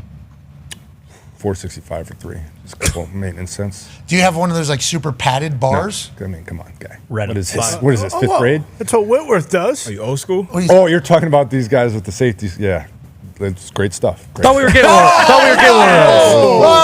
Whoa! Guys are still pulling weight on her back. Just distribute it a little differently. Yeah, I could put 700 on that today. Bet. You think you're really good? I mean, I squat. Yeah, the safety bar with the handles. Yeah. I mean, What would you do now with a metal bar? You did 465 for 3. I don't know what the math is. 600? I could probably, like, comfortably, if I was saying what I could, I'd probably say 505, 525. Just walking around as a human. Comfortably. He's just a dad and a husband right now. That's right. And a TV person. Yeah, I could squat 500 pounds if I'm going to do that right now. I was at a gym yesterday. It was a public gym. And what? I needed. You can't be doing that. Yeah. It's okay. It was quiet. It's middle of the day. You got to know your times. But I was asking for a spot, and because I needed it on my top set, and this guy came over and spotted me. And after the set, he goes, "Hey, I just want to let you know I was your brother's stunt double on the old El Paso commercials. You guys were awesome. It was a lot of fun." That's pretty cool. Where was this? This is in Wisconsin? Yeah, it was in Wisconsin. It was just at a local gym. I love that they casted it. Hey, we need a stunt double. We need it to be a basic, bland-looking white. We need to go to Wisconsin to find another Watt-looking lad. They all know it's you, obviously. And immediately afterwards, they say, of course, you're squatting 465 pounds on a Tuesday in the offseason as a retired football player. Is that what they say to you? There's looks. I mean, there's literally 4 people in there. Like, you got to know your times. I can't go in there at 9 a.m. I can't go in there at 5 p.m. But noon to 3 is a good window for me. Although I'm screwed now, I guess. Yeah, who runs the office? All right. Now, where is this gym? Yeah, who runs the office? This is great. Who runs the office? No, I don't. No, nobody. I don't do music. People have their AirPods in, but I don't. I don't do music. Does the gym do music? You're raw dogging 465 for 3 on your back. Ridiculous. Now that I think about it, they do have like something soft playing. It's not like a. Yacht rock. Yeah, it's not Waka Flocka. Not AC/DC. Yeah, Higher Love. No, raw dogging it. Straight raw. Yeah, I could probably get a couple more pounds if I put on some good music. Yeah, Waka Flocka was down in Tampa Bay the other night on Monday Night Raw. Stole the show. I heard he was coming. And I just did a Waka Flocka's greatest hits on the bus beforehand. Turn that up. Yeah. Are you kidding me? The world needs a Waka Flocka back in this world. Every song you knew what you were getting. When you talk about somebody knowing who they are and knowing what's coming whenever his name was attached to it, it's like if Waka Flocka is on a song, Titus O'Neil, he's on a dating show, 21 women, him, Carlos Boozer, and Tyson Beckford living in a house, dating show. That's awesome. It's coming on Bravo. Yeah, because he's like the mayor of Tampa. Like legitimately knows everybody down there. Obviously legend in the WWE. Also a Q-Dog has the entire arena barking alongside of him every single night that he is mentioned. Yeah, he shows up, looks unbelievable. I'm like, geez, Tice, you look so good. He goes, thank you, I'm sticking with it or whatever. And I'm like, he said, I think you're promoting my show tonight. And I was like, oh, what's your show? I had no idea what it was. And he said, dating show, Bravo, 21 women. Looking for 3 guys, 21 women, all living in the same house? Yeah.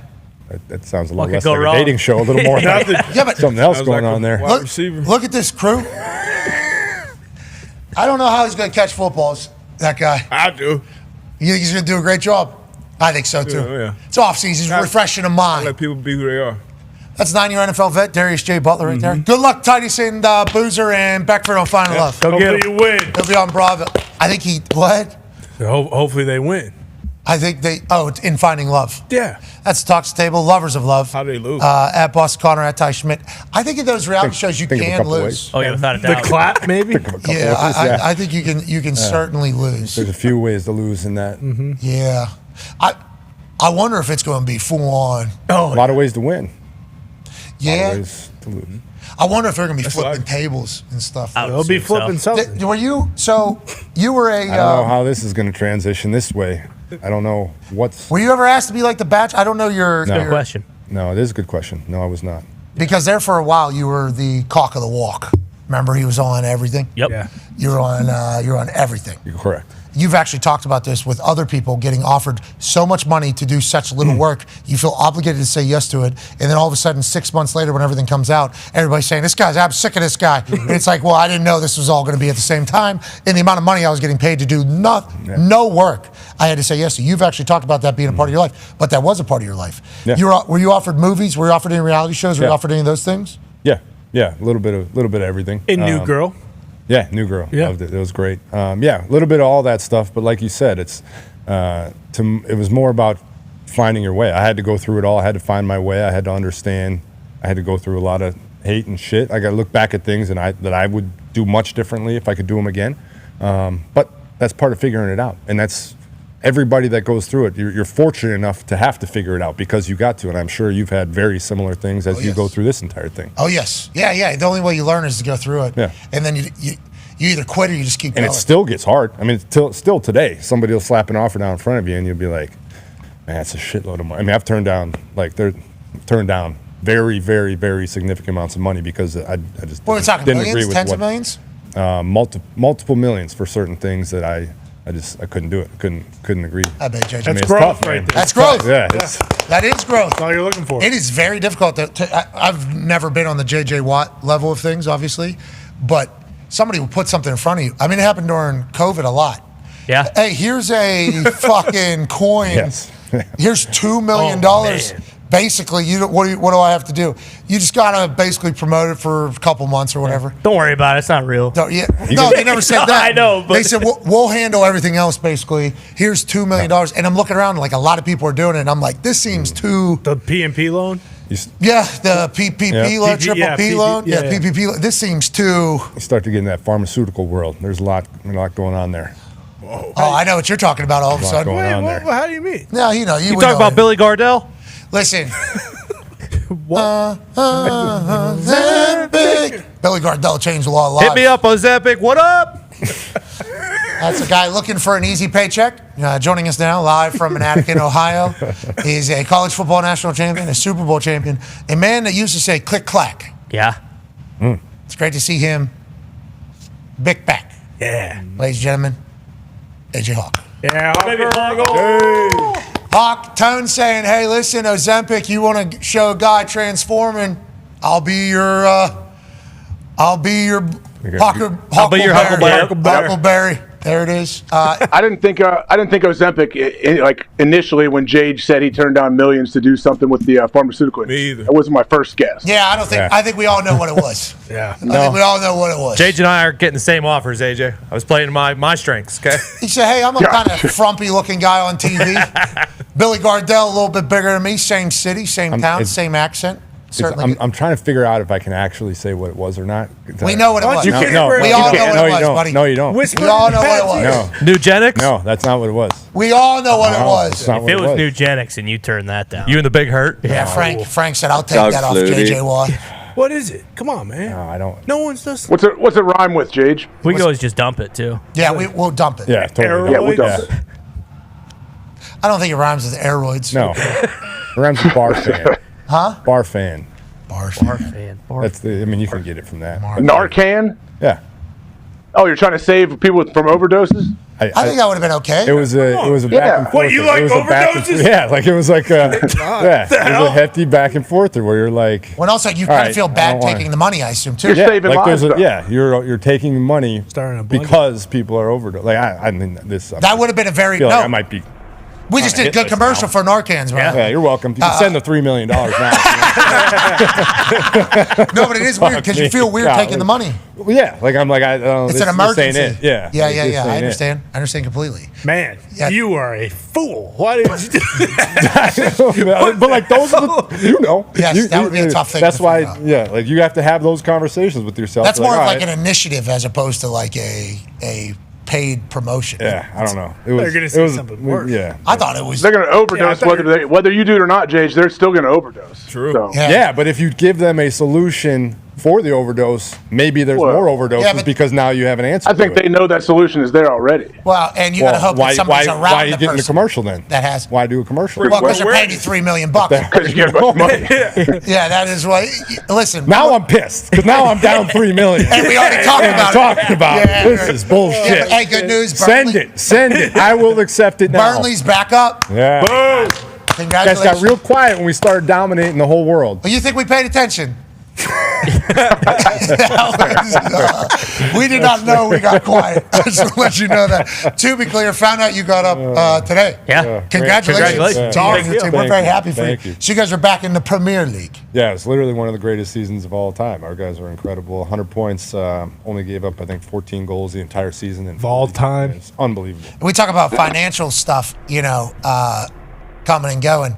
This is good news. You guys are back in the Premier League, right? As an owner of an English soccer team? Yes. Very good. Obviously, extremely expensive to try and stay up and try and do everything. But yes, being in the Premier League is. Do we have a chance in the Premier League, or are we going to do this dance? No, they're bringing in Ronaldo. You should hear the plan. You got Cristiano Ronaldo coming to the team? I don't think so, but I do like to keep our transfer plans under wraps. So Sure, you never makes know. sense. It's a What about certainly a Lou Messi? possibility. Yeah, no, Lou? again. Lou. I mean, coming to the end of that Miami run, you just never know. Well, Burnley is not a name I think it's being talked about for Lou or for Cristiano Ronaldo, but maybe they should Yeah, be. I mean, just keep things under wraps, like those teams that fly under the radar, and then all of a sudden We're in the Premier League now. Yes. Lou and Ronaldo play together for the first time ever. Oh my God! For the Clarets. They were thinking about that for the FIFA World Club Cup or whatever. Isn't that true? That is on the table. Cristiano is going to play for a team in that Club World Cup. We just don't know who it is yet. I've touched that trophy. It's a real deal. Yeah. It is the real deal, this trophy. It's almost also for how much money for the winner? $100 million. Cristiano free agent right now, so if he wants to play on CONCAFA TST, I'd like to say, come on down. Oh, yeah, next week, TST down in Cary, North Carolina. Cristiano Ronaldo, you have a team, CONCAFA. We are paying a little bit of money, too, so don't think it's just a charity opportunity here. We need you to play hard, too, Cristiano. We need you to know that this matters, and more people are going to see this than what they've been seeing in America, not in the world. Correct. In America. So we need you to go ahead and score. Are you guys down on this year? No. Yeah, I remember he killed that guy. He wasn't a lot bad. Yeah, we're Tried to down. fight you? that ref. CONCAFA's Yeah, down there. who's down there? CONCAFA is down there. Yeah. Oh, CONCAFA. There goes my hip flexor. Well, I am suffering from an injury right here. You see it? Yep. I'm still suffering. Oh, no. What Yeah, from a happened? brutal attack from going through a few weeks back in St. Louis. So I haven't been able to train as much because of this. So I am worried about my amount of minutes that I'm going to get down there. But I want to let you know, our roster, That's what I heard last year. well, we didn't really know anything about it. We made it to the quarterfinals first year. What do you want from us? How'd you guys do against Burnley? Oh, yeah. Shite JJ kicking. played the whole game and we beat their ass. I remember. Do you remember that? I do remember. You and Zat Knight going at it in the back as I if do. two Godzillas are battling on a soccer pitch. Might have been the most amount of meat bopping on a Again, soccer pitch no doubt. in the history. We're back. You and Zat. Yeah. No doubt. Bop, bop, bop, bop, bop, bop, bop, bop, bop, bop, bop, bop, bop, bop. Zat Knight will be back. Yeah. He's going back. Are you? And he'll Are be you- bopping. You're not playing down there? Am I what? Is Burnley going down there? No, we're not. Because you guys are in the one Premier focus. League now. Yep, the Premier League. Focus, locked in. Well, CONCAFA is going to get there someday, especially with this roster we have this year. Yeah, look out. Who we got? Rosters were supposed to be revealed today. I believe we did get a graphic. I have no idea if it was uploaded. Yeah, because I did not forward it. I believe it got sent to Gumpy, who is obviously Coach. one of the coaches of the team. He had 2 yellow cards last year. I know. He's not going is to he get allowed 3. on the sideline? Yeah, kidding me? Yeah, he beat the hell out of an old Hey, man. if coach gets a red card, do we have to play Donovan? No, you just get sent packing. Okay. JJ you got sent off, didn't you, JJ? I waited until after the game to get sent packing. Choke slammed an 80-year-old. Would have been surprised if Burnley was back. Would have been surprised if Burnley was back at TST. Might have been a mutual there. Might have been a mutual. Yeah, I think so. Yeah. Yeah, I think, and also it's a lot of time in Cary. It's a lot of time in Cary, Too North much. Carolina. Beautiful place. Beautiful people. If we're being frank. Yeah, but teams couldn't survive if you weren't. Yeah. Like it got to the 1 game a day thing. That was really what extended the stay. Yeah. That was True. really what extended the stay. Your team was nowhere near that. Practices extended the Your stay, team was too. nowhere near that. Practice. Your team was nowhere near. Our women's team was. Our women's team was ready to. We were making a run. And then what? Then all why you hell tried broke to loose. fight it, right? All hell They broke were loose. in the final 8. Yeah, it was. So were we. I cannot wait to get down to Cary, North Carolina next week, as we were last year. I don't know about my minutes. Bad injury, Age. Bad injury on my arm. Well, that's an upper body, though. You can still take a few nice shots, though. You take a few cuts at it. Yeah, but remember, this is connected to this, connected to this. I haven't been able to do this, and now I'm, there's a lot PK, of... maybe you're the designated PK guy. No, I saw you 'cause we boot got- one we through got the those stratosphere last year. Yeah, well, what I realized when I was taking those free kicks and kicking one out of the stadium, which is how my soccer career potentially ended, ripping a hip flexor, kicking a free kick out of the stadium, out of the camera shot, maybe... Out of was any a boot. human Pretty- eye shot. pretty It was sweet. It gone. was a boot. Might be the way to go out, to be clear. Now, I'm going to play if I can. I'm going to play if I can this upcoming week. But what I realized I was doing there, I was taking a free kick out of meat. Out of meats kind of. Like that guy actually should be kicking that ball. Or maybe Derek with the way he was hitting the ball. I mean, Gordo Gerson. Yeah, red boots. I don't think Gordo or Red Boots will be taking any free kicks, but You never know. we're talking about the meat here. So me blasting one out of the stadium, A lot of meat potentially... talk today. Well, you don't know who Meat is? No, I'm Meat just beat saying. your team's ass. All You should I'm know. saying You is should maybe an sign Meat to observation. Burnley. There's been a lot of meat talk. Hey, why don't you? Yeah, he did. He gave you one of these. Hey, and you did a woo. One of those. I mean, Sent you for a hot dog. Yeah, he did. I'm a big guy. I'm not an idiot. You know, I like to get out of the way. Well, he took you on a walk, bud. And you like a dog. You should sign him to Burnley, actually. I said all of our transfers are just Meat. You should talk to Meat. We got somebody who'll talk to Meat. Text Tyler. See if he'll do it. From Dude Perfect? Right now. JJ said he's actually the lead scout this year. Oh, that's good news. I assume he'll do great at it. Ladies and gentlemen, let's get back to some sports. TST next week. Our roster will be revealed at some point. AJ's on it? AJ Hawk is Vibes consultant. Wow. Yes. And our show will be there in Cary, North Carolina, which I think you can get tickets to watch the tournament, and then you can come hang with us. It's a good setup for us, but it's not a good setup for like audience. You remember, because there's like a hill and the sun. Yeah. It's hot. Yeah. Very, very bright. So we'll be live from Cary, North Carolina, down at the soccer tournament. Fun time, fun atmosphere, fun tournament. I think they do a great job. The facility's beautiful. Mm-hmm. I mean, it's a great, gorgeous area. Down there for a long time, though. Down there for a long time. We'll have our show down there for 2 days, and hopefully it'll be a blast. Speaking of a blast, last night, the Indiana Pacers moved to 3-1 against the New York Knicks in the Eastern Conference Finals. It was a celebratory evening for everybody in Indiana, except for those Knicks fans that traveled out here to watch their team play in the Eastern Conference Finals. Ladies and gentlemen, joining us now is one of those men. He joined us yesterday. What we learned is smooth. Yeah. Got a gun. Big jumper. Yeah. Whew. 6 points a game in high school. You know, if you see somebody, splash.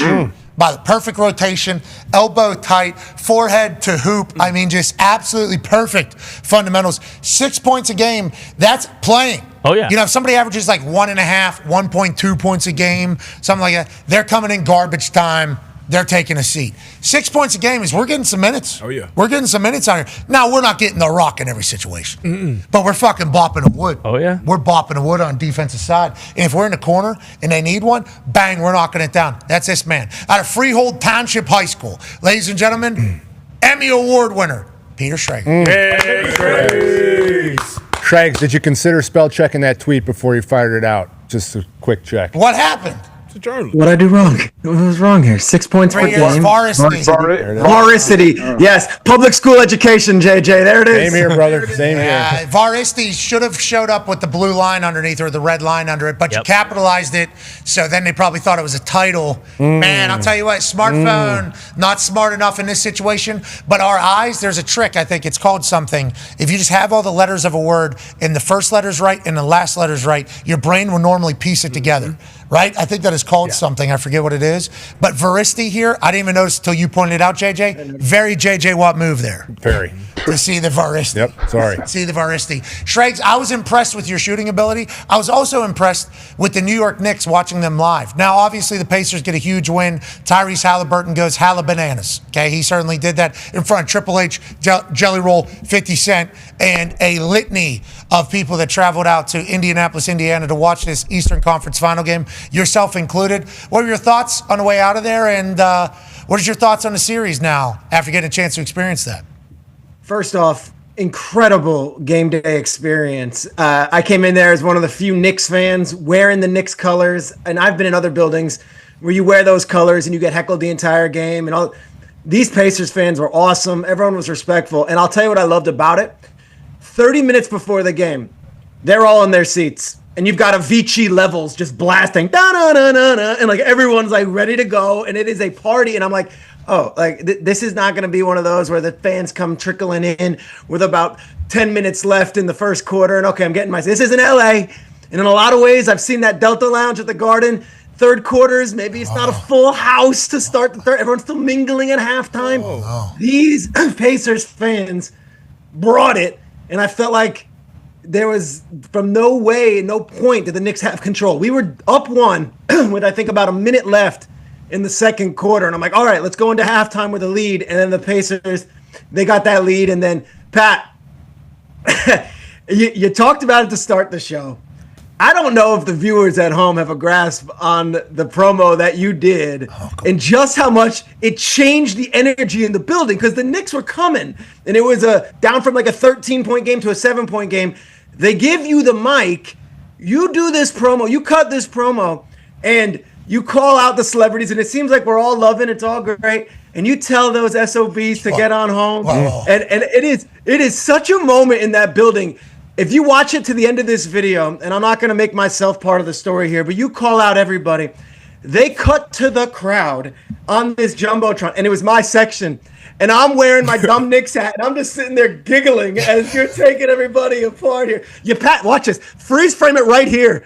You could see me. Wait, keep going. Keep going. Yeah, there he is right there. There I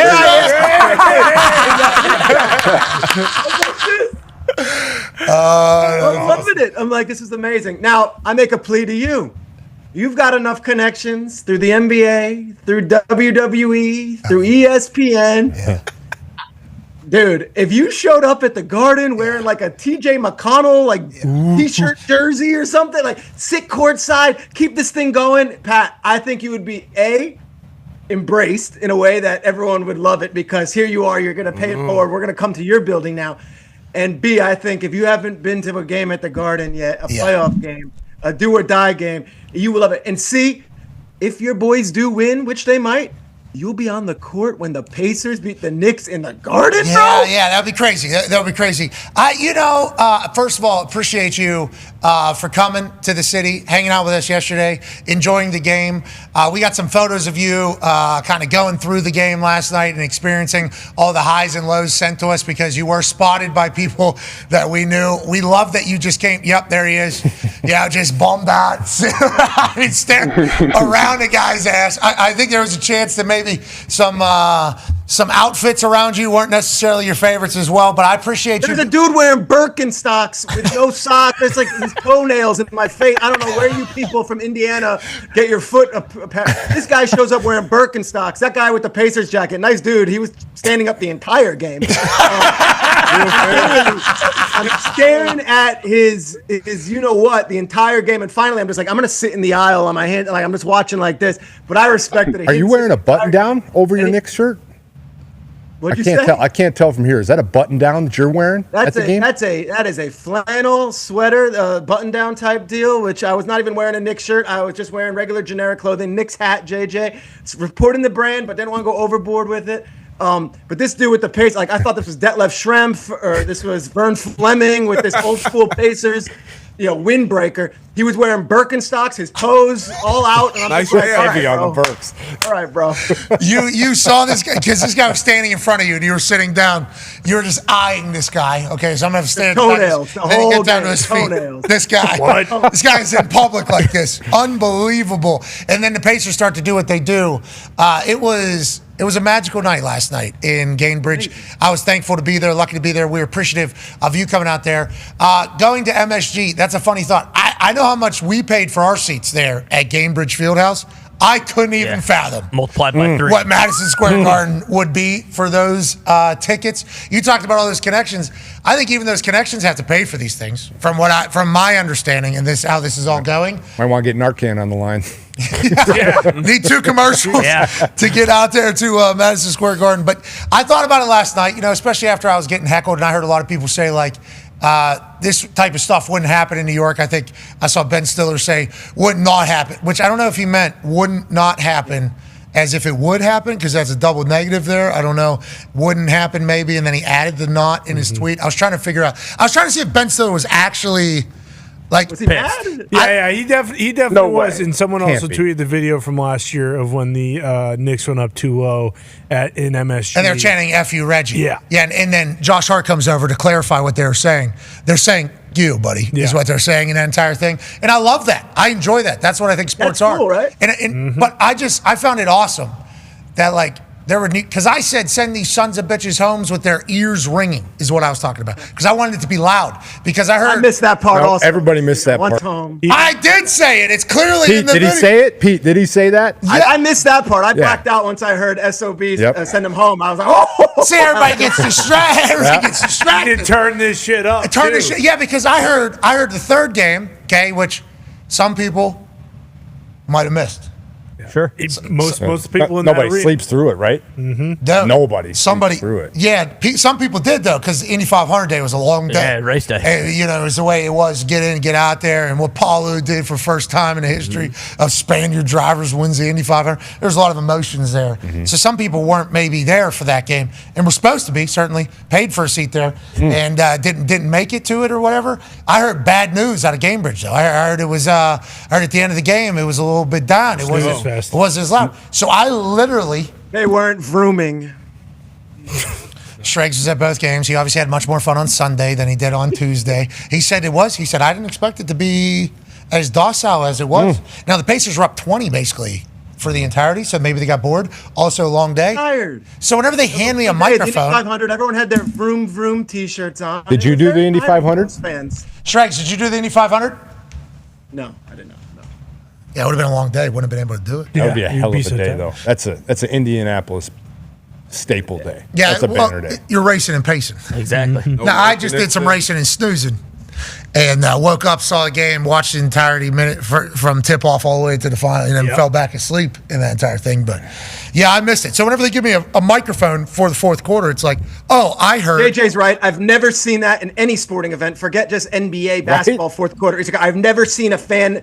First, Mike Epps got one, was fine in the third quarter. Then they give it to Pat McAfee in the fourth. I'm like, I've never seen this in the history of sports. Wait, there were multiple mics? Mike Epps, yeah. You got Mike Epps in the building. You're going to give him a microphone. Yep. Mike Epps, Indianapolis legend, by the way. And that was your angle, because Mike Epps was he did a long promo like pro Indianapolis Pacers, let's go guys. So your only angle was the New York Knicks fans that were there. Mike Epps actually, he did his promo, and I thought to myself, okay, I don't have to do one. That is literally... I thought I did not know I was getting a microphone last night. I did not know that. Come on. Legitimately did not know. Had done it in the past. Like a year ago, I did one. It was like a regular season game, I think. But it was like a full thing. Like I was there for Tyrese. Tyrese gave me the tickets. It was a full thing. I'm like, okay, so I'm sitting here, got free tickets. I could do a little, we're doing an entire thing. They hadn't shown you the whole night? No. Not once. Oh, yeah. You're sitting there, fourth quarter, like they haven't shown me the whole night. Third quarter, I was pumped. It's coming. Like, Third come quarter, on, I was man. like, all right. Come on. Third quarter, I'm A-okay. I literally thought it was not going to happen. You're the king of the castle. This is Okay, I am not. Indianapolis. There's a lot of people there, brother. JJ, they showed on that Jumbotron every single Pacers player who's ever played from 1976 to 2025. I'm talking, it was awesome. I'm seeing, Danny Granger's in the house, Jermaine O'Neal's in the house. Yeah. They also had like both Davis brothers. I'm like, Spitz. wait a second, Rick Smits. this best little lefty out of Georgia Tech. I'm like, yes, they're all there. Yep. Then they go and they do some of the indie legends, which is cool. And you had Mike Epps and John Mellencamp. Yeah. John Mellencamp, amazing. Who was sitting then you down did again. get a Triple H who was with Pat, Yeah. but they didn't show Exactly. Pat. They You only knew showed- this shit was coming. No, I thought Yes. for real they were not. I thought it was like because once again I cannot stress this enough. The price that Paid was a paid lot for for those those tickets tickets. was Shrek, a lot of money. you sitting in your seat, did you think to yourself, oh, they're saving him? They're saving him for the right moment. You had to know that I they didn't were. know what was happening. I was so confused because they showed I'm talking literally like Detlef Schrempf isn't here today, but let's show a picture of him. Just every Pacer you could imagine. And I'm like, are they going to show Pat? And then it was already like fourth quarter, JJ, 5 minutes left. I'm like, I guess they're not going to show. I don't know what the deal is. Maybe he didn't want to be on camera. Maybe he wasn't. And then this moment, I'm telling you, it was like a 10-point game. Pat does his thing. And it's like, let me hear that boom, boom, boom. Let me hear you say, wow. And the place goes.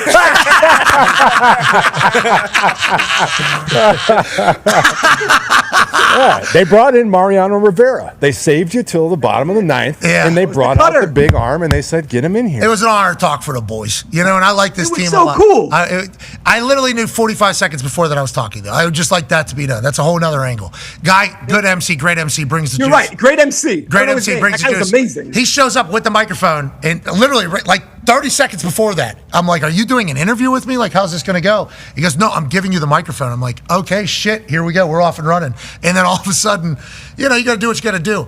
I will say, Timothy Chalamet being in Indiana, like you brought it up yesterday about him spending his Memorial Day traveling to Indianapolis to watch his Knicks play.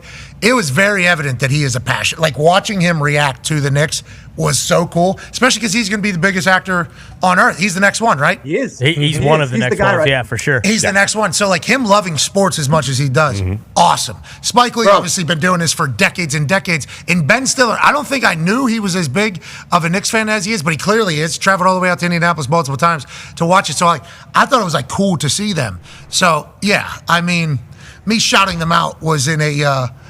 I'm telling you, it was out of a place of like respect and love. If you wouldn't have done that though, and you would have been like smooching their ass, like they would have booed you. Yeah, well, we can't be losing in the fourth quarter. Yeah, Schrager's here. Yeah, you know we can't have you lose in front of Schrags. I'm telling you. Came out of nowhere, had a good time. Happy we won.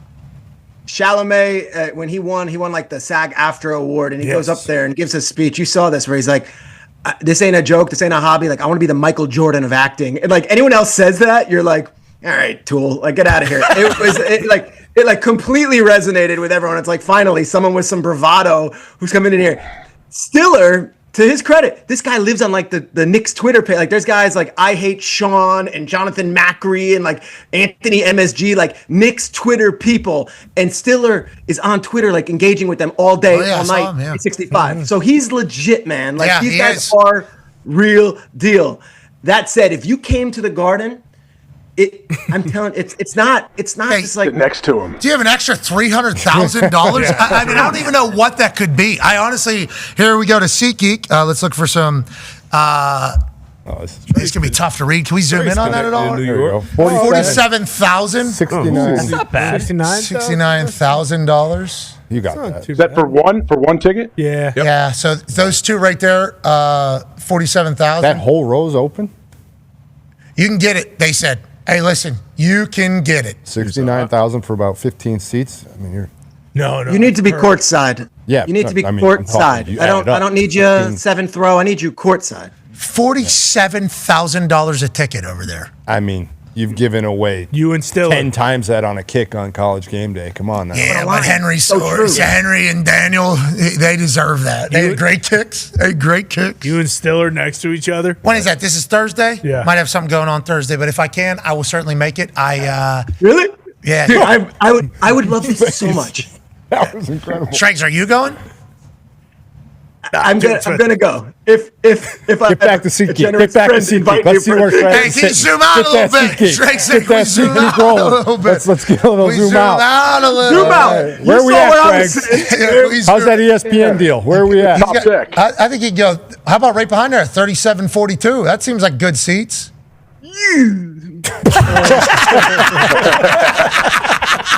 We got a 7:30 up there at the top of. Hey, Schrags, if I get a ticket, Empire State Building. If I get a ticket out, no doubt, $600 or $829 up there. You'll see it. Yeah. You'll see it. They say you'll be in the building. Wow. You'll be in the building where it happened. For $1,000. Second to last row is $1,000. What are we doing? That's Madison Square Garden, brother. The Mecca. That's me at the Raising Cane's in Penn Station. That's it. There it is. All the way out there. Well, just know this: if I end up going, which would be very cool, I will say, very cool. I will certainly get a ticket for you, Schrags. Okay, I can say that. You don't have to do that. I just need you in the building. I need you to experience it. And if you do want to invite me, I would gladly come. I'll sit wherever. But I really, this is bucket list stuff, dude. The Garden, an elimination game for your team. Come on. Okay, so I would say we're going to spend $70,000 on those tickets. We got $69,000 up there in front. Yep. Schrags up there in $1,000. You'll be sitting like a bump. That's kind of how the Madison Square Garden thing is too. They are like on top of you there. Schrags, if I end up going, which is going to be a tall task, literally with my schedule, but if I'm able to make it, we will get you tickets. Let's talk a little bit about NFL. Jage brought up a Trey Hendrickson story a little bit ago. Is there any movement on that in your eyes? And what do you think is the deadline for that whole thing? Because Rappaport tells us on a regular basis, I think this is going to get done. Yep. I think this is going to get done. He said he thinks that the Bengals end up paying Trey Hendrickson. Do you agree with that, or what are your kind of thoughts on how Trey Hendrickson ends up being an Indianapolis Colt this year? It's such a unique situation because he's approaching it so much differently than we've seen players in the past. This is a 30-year-old guy who met his wife in Cincinnati, had his kids in Cincinnati, and loves being a Bengal. And instead of him going through an agent or doing these cryptic Instagram messages, he straight up came on your show and then spoke with reporters and was just wearing his heart on his sleeve, saying, this is what the market is paying these guys, and I am grossly underpaid. I think it's fair that I at least get some sort of bump. And yet the Bengals entered this entire offseason with this label of being cheap and being small time, and they broke the bank on what they thought was their top 2 priorities. 2 wide receivers under the age of 30, who everyone expected was going to be one or the other. In one fell swoop, they took care of both of them, and they thought they had checked the box. Little did they realize that they would have this upset veteran player who happens to also be a wonderful member of the community and a great leader in the locker room who's like, no, I want mine also.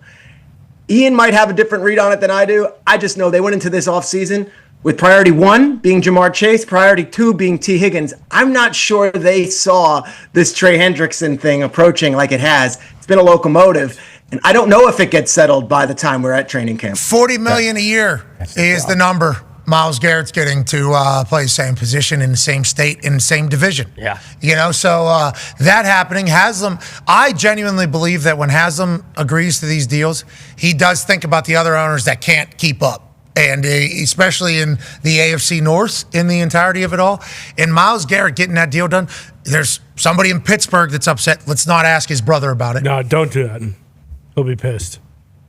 I'm not pissed. You have any updates? You have any updates? No, TJ, not you. I have plenty of. I have all the information. I just can't share it. Oh wow, isn't that nice? Yeah. Do you have all the information on AJ Hawk's best friend? Because I've seen some reports that people are pissed that Aaron Rodgers isn't at OTAs for the Pittsburgh Steelers. He's not even on the team. On that note, D-Bud has a question for you, Shrek. Are there any people that are actually on teams that have not showed up to OTAs? I know Myles Garrett, he's in Tokyo or something like that, but he probably has his own offseason deal like a lot of vets do. But are there any other players maybe with some contract things going on that haven't showed up to OTAs that are surprising? What's interesting is, first of all, I'm just a total Darius Butler made about 16 shots out of 16 yesterday from 3, and there's a video of me making 2. Darius Butler did not miss a 3-point shot for the entire 4-hour show. Yeah, Darius is unbelievable in basketball. He is unbelievable. Perfect passes. Yeah, I agree. Amazing. You know when they used to do like the NFL, NBA players conversation? Rock and jock. Yeah.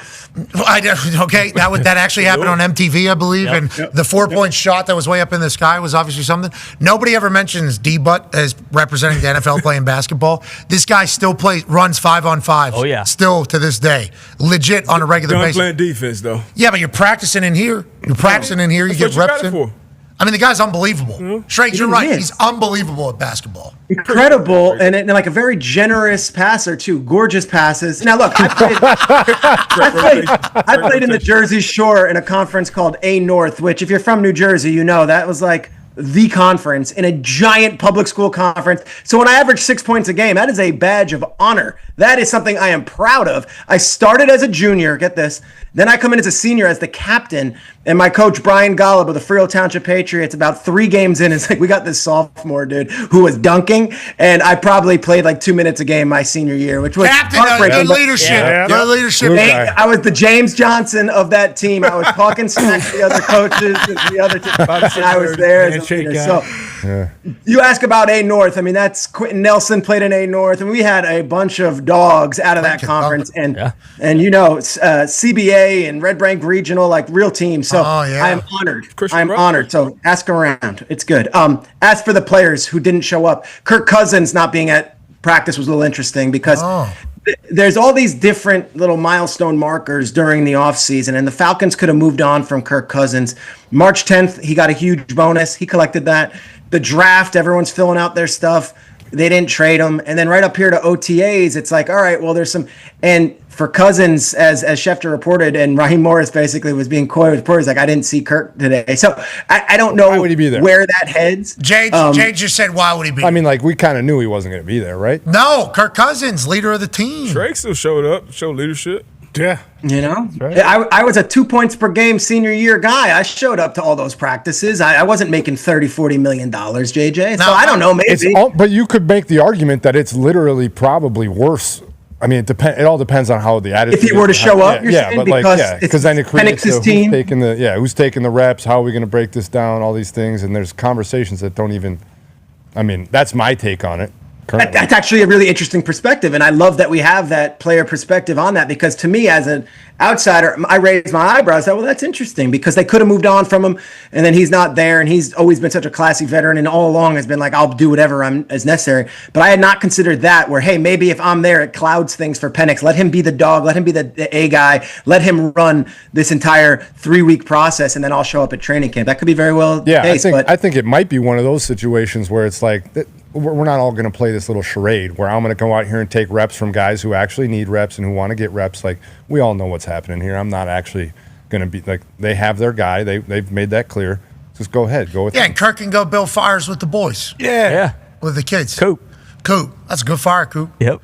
Kirk Cousins is the winner of that quarterback series, in Yes. my eyes. And the wide receiver one and the other one that they did, which is really good. Everyone came in that show. Everyone came into that like, Kirk's a little corny. He comes off not only as cool as hell, but also like so dedicated and tough. And then he did all that stuff in his house with his wife, like where you're looking at him like memorizing plays. Like, I thought, to your point, no one's brand or public image was built up more and increased and given a lot of goodwill than Kirk Cousins, and that's the guy he is. I think so he's gone from Atlanta?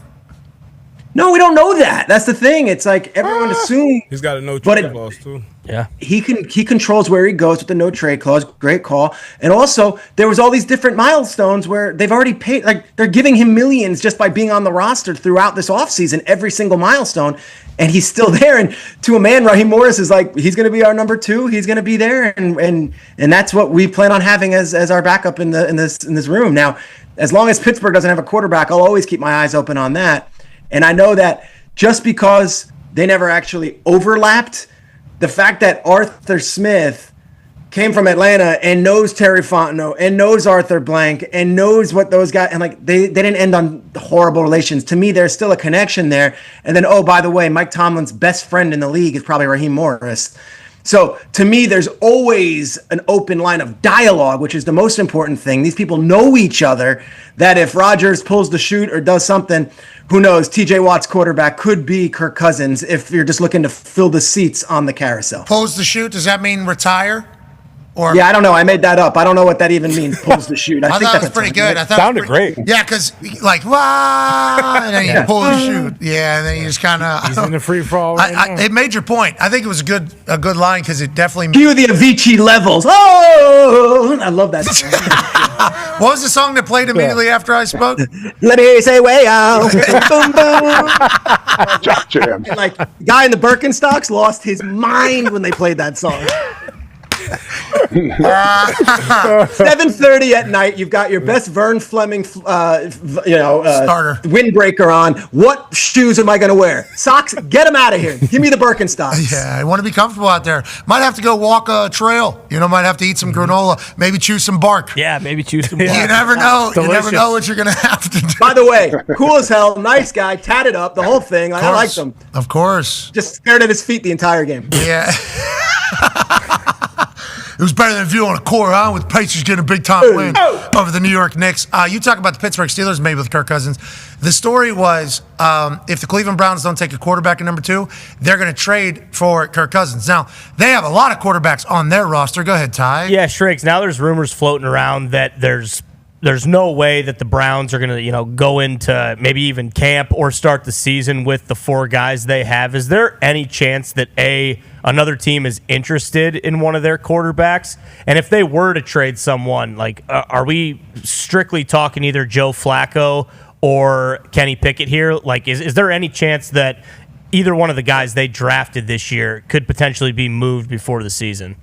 I just don't. What's the value on a Dylan Gabriel? No one knows, what he is. And if they wanted him, they could have drafted him in the first 2 rounds. So I would take Dylan Gabriel off of that. Shador, same thing.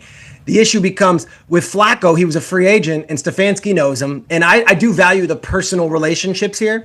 And in this case, Flacco had options. Stefanski said, you were comeback player of the year. You took us to the playoffs 2 years ago. Like, come back to Cleveland. I would be really hard-pressed to think after they lured Flacco back to Cleveland after he already signed with Indy last year for a year in camp, that he would then be told, all right, sorry, we're trading you. That'd be really rough on him. Pickett might just be the odd man out just based on how it all went down. They traded for him. But it was more, hey, we've already got Flacco. We don't know what we're going to do with the young guys. We'll take Kenny Pickett. Now, that said, if Kenny Pickett lights it up in the next few weeks and demands the room and does all that stuff, who knows? But to me, if you're looking at those 4 guys, who's the odd man out? I would just think based on relationships, value, and what they can maybe get in return, I would think Kenny Pickett would be the odd man out of those 4. Fascinating. What is going to happen with Shedeur and Dillon Gabriel? That is not talked about right now. No. At all. That's kind of gotten quiet. That's good, right? Just letting people do their job, kind of work, do their thing. Did we expect that? I don't think I expected that. Wait till preseason. I think training camp will be a real testing ground for all of these guys. And with Shedeur's case, I remember covering the Seattle Seahawks back in 2012 when they had a fellow Wisconsin Badger, albeit for just 1 year, but a fellow Wisconsin Badger showed up, and there was already the late Travaris Jackson who could play. And they already had Matt Flynn, who just had signed a massive free agent contract, who AJ knows well. And Russell Wilson showed up the day he got there. And by the time it was the second week of preseason, covering that team, being in Seattle, no one could even deny that Russell was the best player in that room. And even the quarterbacks who were the veterans, the late Travaris Jackson and, of course, Matt Flynn, like, they had to concede that, yeah, this guy's amazing. Like, he's a diamond. That was 2012. That was 13 years ago. Shedeur is going to probably have to have that kind of impact where it becomes undeniable to anybody, and that Kevin Stefanski, the head coach, is like, yes, the 4th quarterback in this room, when we stack it as far as chronological order goes, signing Joe, trading for Kenny, drafting Dillon, the 4th quarterback is by far the best guy and gives us the best option to win week 1. That is an uphill battle that he can do because none of these guys are bona fide number ones by any means, but it is an uphill battle for him as a day 3 draft pick to be the starting quarterback week 1. And I think a lot of people are just opening the door like, hey, that could happen. It's an open competition. It's never really a true open competition because guys come in at different points on the roster. And on the depth chart today, he did take reps as the 4th quarterback taking reps. Yeah, he's 5th-round draft pick, and Dillon Gabriel obviously drafted ahead of him in this particular draft. So that obviously builds up an I don't want to say animosity, but a conversation or controversy just amongst those two, let alone the guy that led the Cleveland Browns to the playoffs 2 years ago in Joe Flacco being back, and Kenny Pickett, who touched the ball last in the last Super Bowl. Good question. Kenny Pickett. Super Bowl winner. So all through that quarterback controversy will obviously be a lot of chatter and a lot of conversation, but it's all because Deshaun Watson got $230 million there to try to find anything he possibly can. Correct. And Shedeur's slide to the 5th round, we'll see if it was warranted or justified, or if maybe he's able to become a superstar. But what about Dillon Gabriel? 3rd-round pick? A lot more 3rd-round picks have gone on to start earlier than 5th-round picks. Hey, and clearly they wanted Dillon Gabriel on their team. They wouldn't have drafted him in the 3rd round. They took a quarterback before Shedeur Sanders in this draft, and that was Dillon Gabriel. And everyone dismissing him because of what they all thought was going to happen going into the draft. Granted, Shedeur might have had a bigger spotlight, but like they drafted Dillon Gabriel over Shedeur Sanders, so let's not cheat Dillon Gabriel out of that opportunity to win that job as well. Yeah, absolutely. Dillon Gabriel, Big Ten champ. Dillon Gabriel goes over to Oregon and does phenomenal things. Now, they get doors blown off them in the Rose Bowl, which I think is what a lot of people remember of that Oregon team, but that Ohio State team was going to beat anybody on that particular day. That's right. I do believe. AJ has a question for you, Schrags. Yeah, Schrags, what about Jaylen Ramsey? I know McDaniels came out and said there's nothing that's really happened. Where does he play next year, do you think? Yeah, McDaniel was asked 3 questions on it back to back today, and usually Mike is so verbose and will go on a real tangent and actually speaks to the reporters like human beings and gives them answers. And today he went to like the company line and was like, I'm only talking about guys who are here. So that tells me that they really are at a standstill there. Now, the issue with Jaylen Ramsey, AJ, is that he makes $20 million a year. So someone is going to have to take at least some of that, a big bulk of that. And the Dolphins are not going to trade him 30 cents on the dollar. So everyone just assumes the Rams because he played there. I don't get the feeling the Rams are banging down the doors for the Miami Dolphins to trade them Jaylen Ramsey so they can pay him $16, $17 million this year as a corner. I think there is probably a better chance he is traded than him being there on the team, but I don't have a line or a list of teams that make sense at the moment just because of the salary and also because of this time of year. Usually it'll heat up more towards training camp. Let's go to one half of the Hammer. Dahn. Cowboys, live from Hammer. Dahn. Thank you, Jade. I'm trying, man. That is hard. You guys are good. I grew up with it. That's AP tone back there. Mm-hmm. I forgot about that. That's kind of cool. What's that? AP. Yeah, you have a vote. I got to see your final ballots, by the way. I never saw them. He's posted them publicly. Yeah. We believe in transparency around here. Mm-hmm. I got to go check those We out. consulted. And the truth. Yeah, didn't he talk to you about it? Yeah, no, he did. And where'd he put TJ? I don't remember. Third, I think. Oh, man. No, I believe it was second. Okay, of course. Tony, you have a question for Schrags? Van Ginky was first. Van Ginky had a great season. Yeah, Schrags. Buffalo Bills. Have we heard anything about James Cook? I know we talked earlier about OTA guys who weren't there. What's his situation? Because I know I believe he's looking for $20 million. Yeah, I don't know if it's 20, but it's significantly more than what I think the Bills are looking to extend him with this offseason. So there's going to have to be some middle ground there. But when all these different running backs, whether it be Saquon or Derrick Henry, got their little bumps in pay here and they were paid more than what they came in last year as free agents, I think James Cook and his agent probably looked at that and said, okay, well, let's take care of an aspiring or an ascending guy who was the best player on the field for them in a lot of games, and especially during the Chiefs when he had that insane stretch across the goal line. But that Brandon Beane's job this offseason was to extend a lot of different guys. And, I think they want to take care of James Cook, but not at the numbers that have been tossed around at the moment. James Cook, let James Cook was kind of their mantra. He sees Saquon Barkley sign a massive deal. He thinks to himself, excuse me, what's going on around here? I need my first big payday. 20 touchdowns. Yeah, why not? In the playoffs. Good luck. Brandon Beane's got to get that figured out. He paid a lot of people. Yeah. They're in a transition process. I think James Cook is a great player. I hope they get it figured out. That team could go, especially in front of their new Bison. That's right. They got new Bison outside the stadium. Have you heard about that? No, I like to hear about this. Okay, they're building a new stadium up there in Buffalo. It's going to be beautiful. It's going to be gorgeous. What a great fan base. Will it be done? Probably not. Okay. Construction. Yep. Always going to be delayed. That's how it goes. Yeah. Always going to be delayed. There's going to be things, especially with the weather up there. I don't know how they get anything accomplished. Yeah, open air stadium probably can't do too much work. Saw the in final winter. beam, though. Final beam. That's a big day. Yeah, that is a big day. Have you seen the Bison out front? No, I need to hear about this. So you know what a Bison is? I sure do. Eat them all the time. Do you know what a You do eat them because they're healthy. Yep. Do you know what a buffalo looks like? I sure do. What are the differences? I don't know. Okay, so you don't know shit. I mean, I know. You asked if I knew what a buffalo looks like. I do. What does it look like then? The University of Colorado mascot, Ralphie. No, so that's actually a bison. Son of a bitch. Yeah, that is Are not you a... kidding me? Yeah. Really? That's illegal. Yeah, that is a bison. That's illegal. That's like the That's Buffalo false Bills. advertising. Thank you. Yeah, so they're going to have bison, actually. Water buffaloes have these things here. They have these things here off their heads. Well, that's a water buffalo. Bingo. What's a regular buffalo?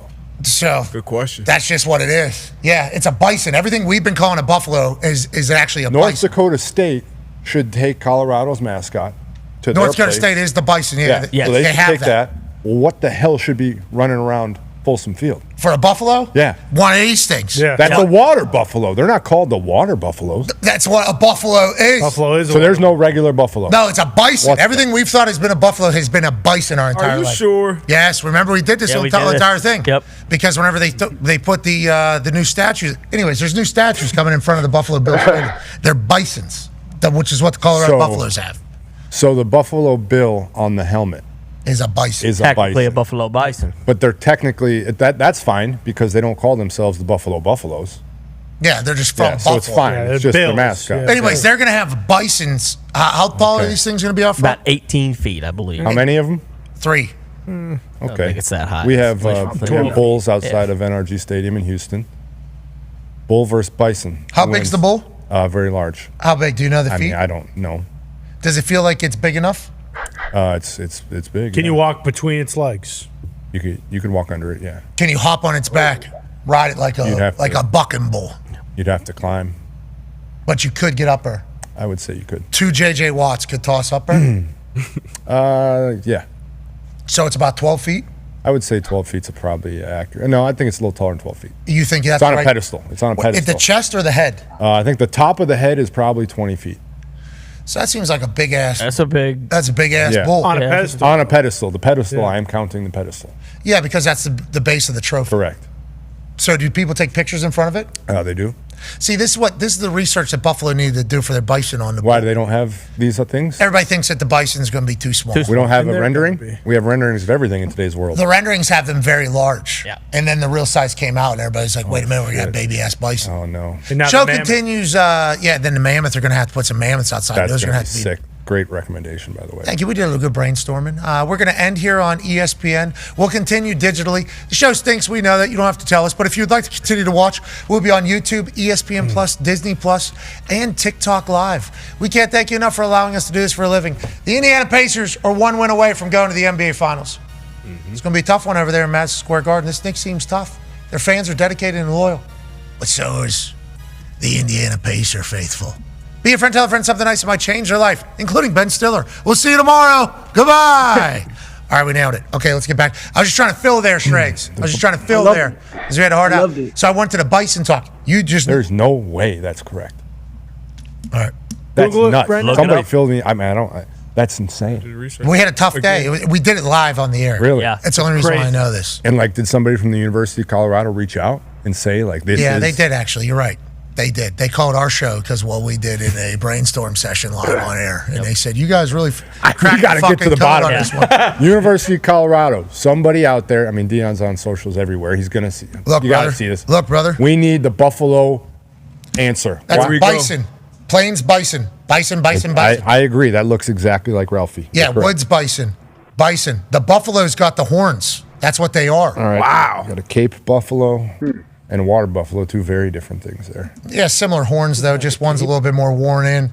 So how? A little bit more fresh. The Water Buffalo have fresher horns. I'm baffled right now at how they have gotten away with this for 100 years. You're allowed to call a bison a buffalo. There's no crime against it. No one's going to fight you. Yeah, nobody's going to arrest you. It's not technically correct. Yeah, you're just wrong. 2025. Just call anything. So it'd be like the New Orleans Pelicans having a toucan as their mascot. Yeah, but calling themselves a pelican. Yeah, but calling themselves a pelican. Yeah, I mean, pretty disrespectful, I guess, to Bison, I think, kind of through this whole thing. I guess that's really at the core of what I'm really upset on behalf And of you remember the how you Bison. started this whole thing? I eat them every day.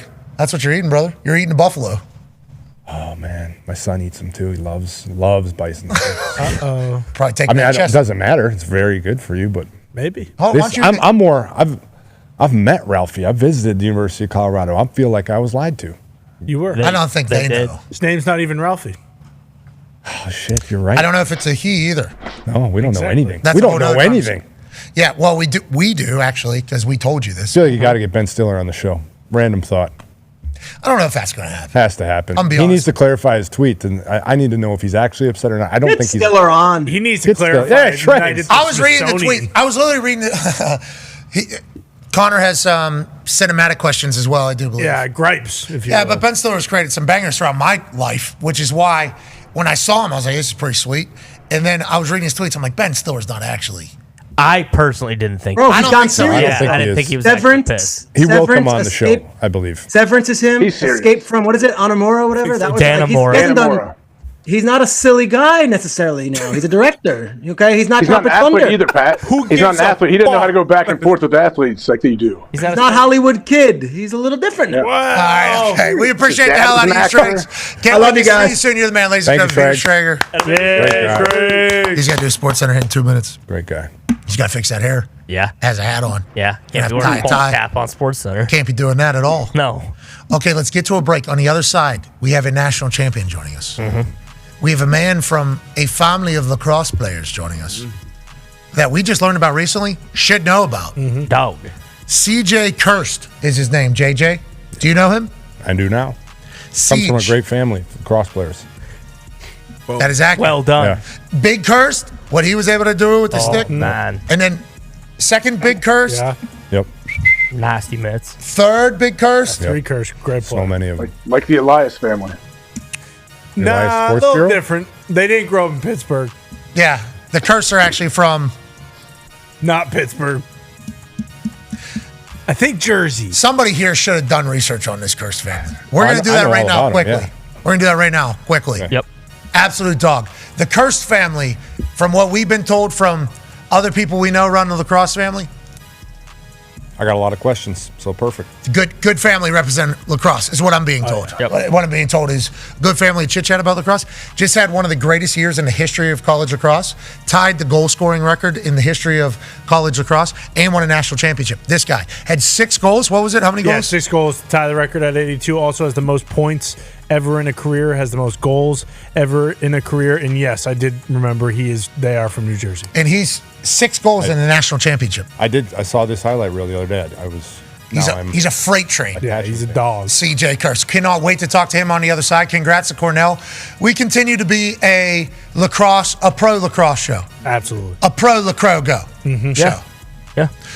Go pro lacrosse show. Just like we've been saying this entire time. Exactly. Did you ever play lacrosse out there in Wisconsin? No, it started to pick up right near the end. In Wisconsin, hockey was still the winner. You were a hockey player, right? Yes. Did you hear what the Oilers did to the Stars last night? I did.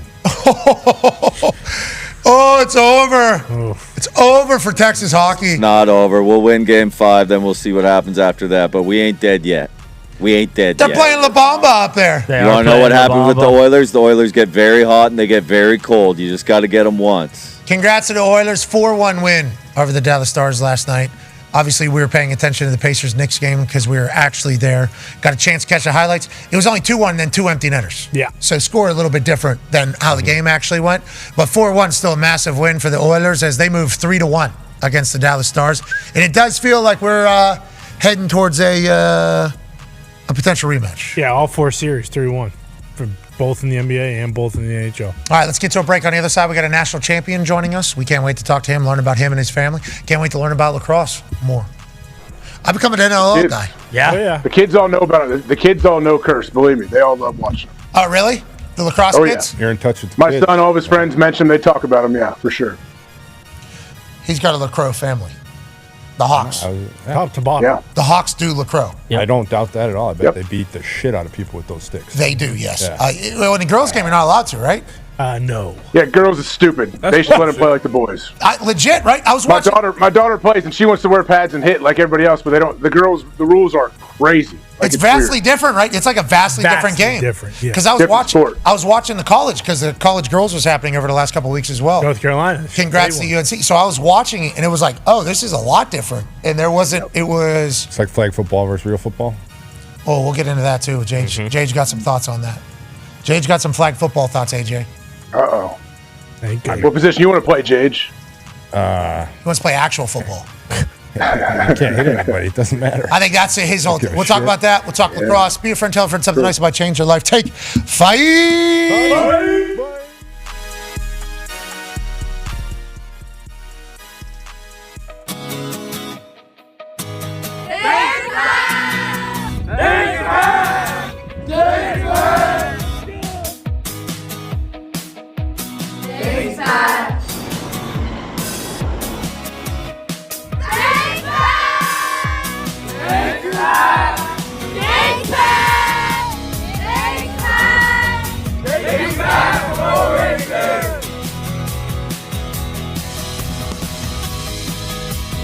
Thanks, Pat!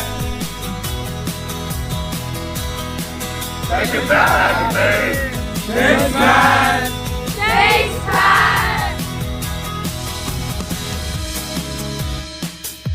Thanks, Pat! Thanks, Pat! Thank you, Pat! Thanks, Pat! Thank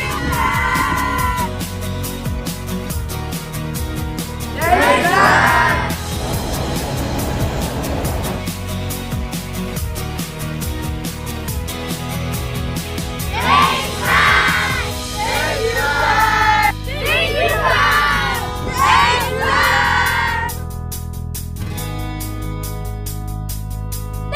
Pat!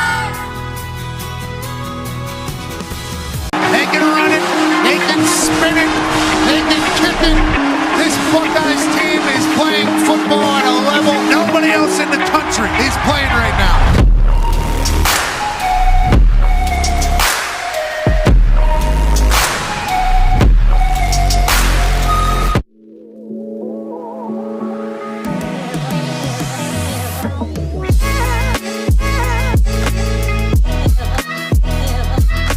That's so stupid.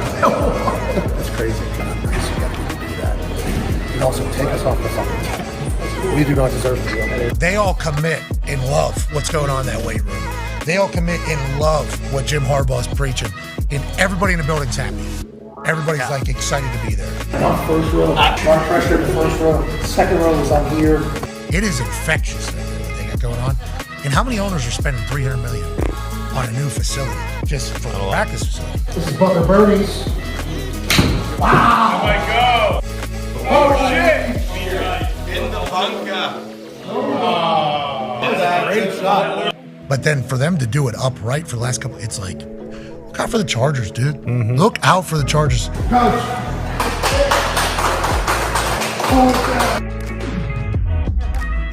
Hey, we got a gift for you. Here we go. Okay, so we missed your birthday, we missed Christmas. We couldn't Whoa, look at that. Your perspective on high fives is one of the greatest things we've ever seen. So all-time great invention. I love the high five. Yeah, give each other a high five. Boom! Bam! Boom! Bam! Boom! Boom! Oh my God! Wow! Boom! So we wanted to make you basically something that you could high five. My dad made this. Oh, wow. Yeah, He is talented. Yeah, boom. Keep that feeling. Yeah, boom. Yeah, boom, boom. And we tested. I think you can get a pretty good pop if you need. Yeah. That is incredible. Obviously, national champion, Michigan man, and greatest high five. Yeah. Because of what you brought for the high five world.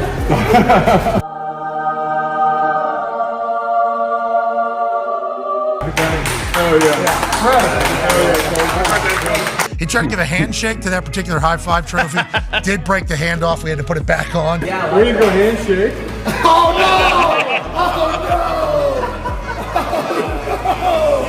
There we go.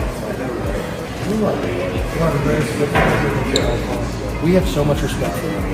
You guys just roll deep. This would be entourage level, wouldn't it? To be honest, we didn't know we were going to be able to get 11 people in here, and then we pulled up and said, you have 11. That's where it should roll 11. Yeah, always start 11. You're right. You're the best. I mean, wow, it looks like a lot of highlights against one particular team. They played more than one game. Why did they have all these TVs for one game? Imposing our will. This sucks. Party in the backfield. No one. We mean no one. How Pizza Hut, but this might be close. I love that Chargers team even more now. If you were to touch this grass, it would feel as if the history of football was kind of one with your soul, one with your body. And then you look at the views, the sand, Gabriel mountains with the cotton candy clouds, the way the sun will rise and then the sun will set, and as the sun is setting tonight, there's going to be a football game taking place. You're talking about movie stuff. What do you think it is about your team in that locker room, and why do you think you guys have been able to show up every week? I think the buy-in on our team is unbelievable. We talk about a player-led team. I think a lot of people say that, but so rarely do you actually see it. Two Goliath Big Ten teams. What a magical matchup here in the Rose Bowl. And watching Ohio State do what they did to Tennessee, it felt good for the North. It did. It felt good for the bowl. Look at that field. God, look at those mountains. Look at those mountains. San Gabriel Mountains. There's the field. The San Gabriel. Obviously. San Gabriel Mountains. I believe that means the Gabriel.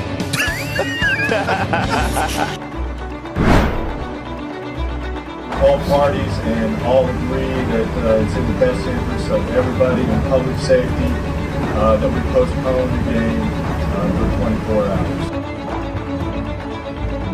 AJ Hawk's working for the bowl.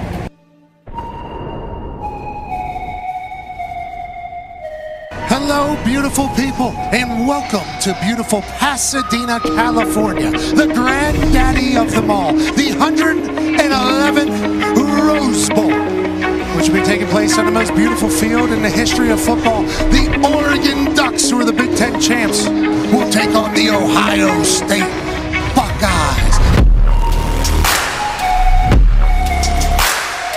The college football playoff is obviously in the middle of a transition era, but we go back in time into a movie-like setting to battle in the Big Ten to see who gets to move on and who goes home. Our UFO just flew over top B-2 Smoke Bomber and in the national anthem.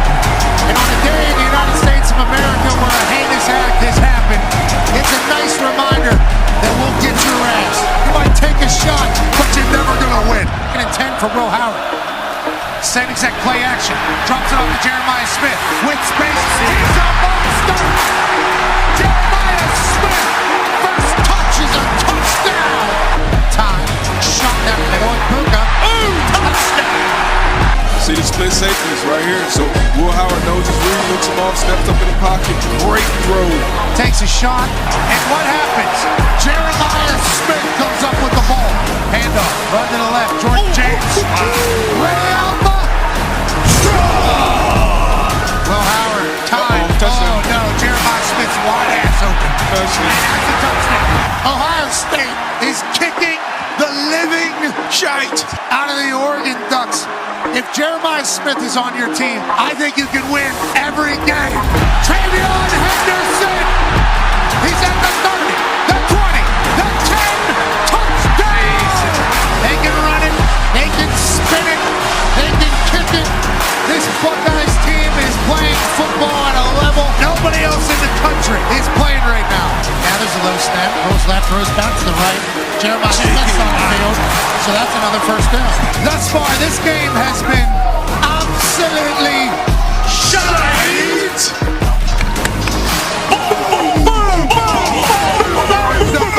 Step it. Oh my God. Wow.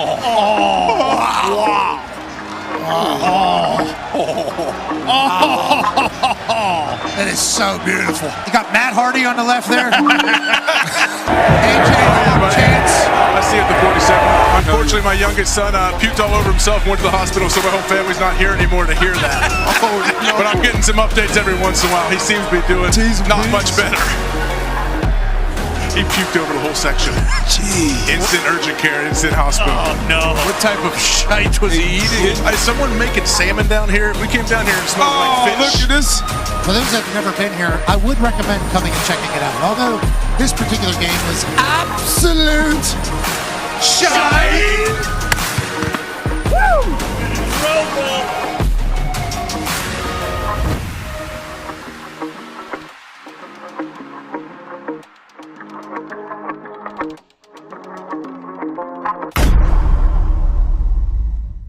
There is a crowd of about 30 people moving through the back end of the business field here. And in the middle of it is this black Samoan man who has become the most famous human on earth. Great guy. Ladies and gentlemen, the GOAT, Dwayne "The Rock" Johnson. Yeah.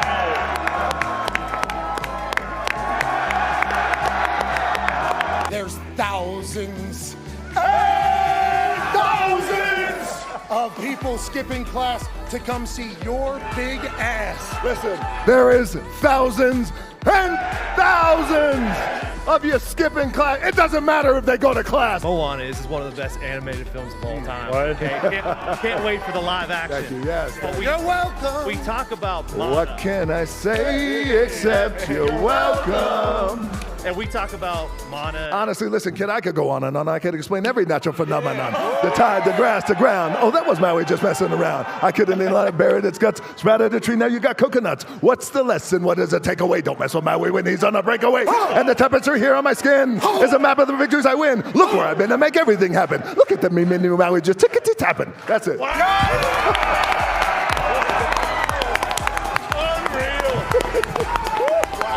Still got it. On the Samoan side, Polynesian side, we have a word called mana. Mana is spirit. Mana is power. Mana comes from in here. It's the thing that gives you goosebumps. It's that thing you feel. It's that thing when I walked out and we felt this thing. This is mana.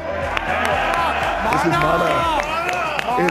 It's very, very, very real, and you could feel it. Mwah. Little things like I don't get driven anywhere. I don't want to get driven anywhere. I don't like chauffeurs. Keeps me in my way just a little grounded. Like I could drive myself everywhere and not telling some guy, hey, take me here, take me there. That is something I'm going to start saying like, yeah. Because when they open your door, you feel so bad. I can open my own door, dude. They're trying to be courteous. It's their job. But also, the day I stop opening my own door is the day I become a big old bitch. Here we go. That's a big cup.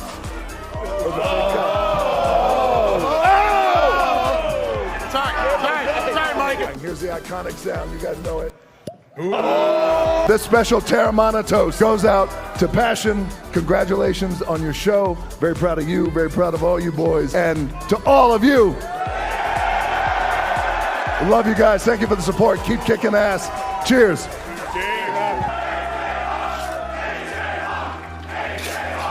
In my world, when I sit down and we're talking about movies and all this other shit, it's never this. It's never this, back with the boys, and you.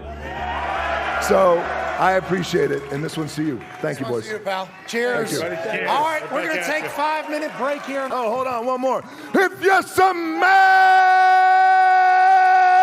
what the Rock is cooking. Hey. Why? Let's go.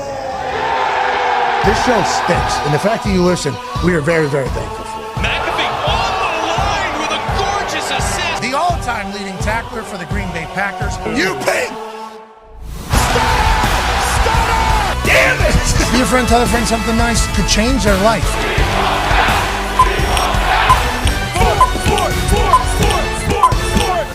Hello, beautiful people, and welcome back to our humble abode, the Thunderdome, on this Superstar Wednesday, May 28, 2025. Hour 3 of the program starts now.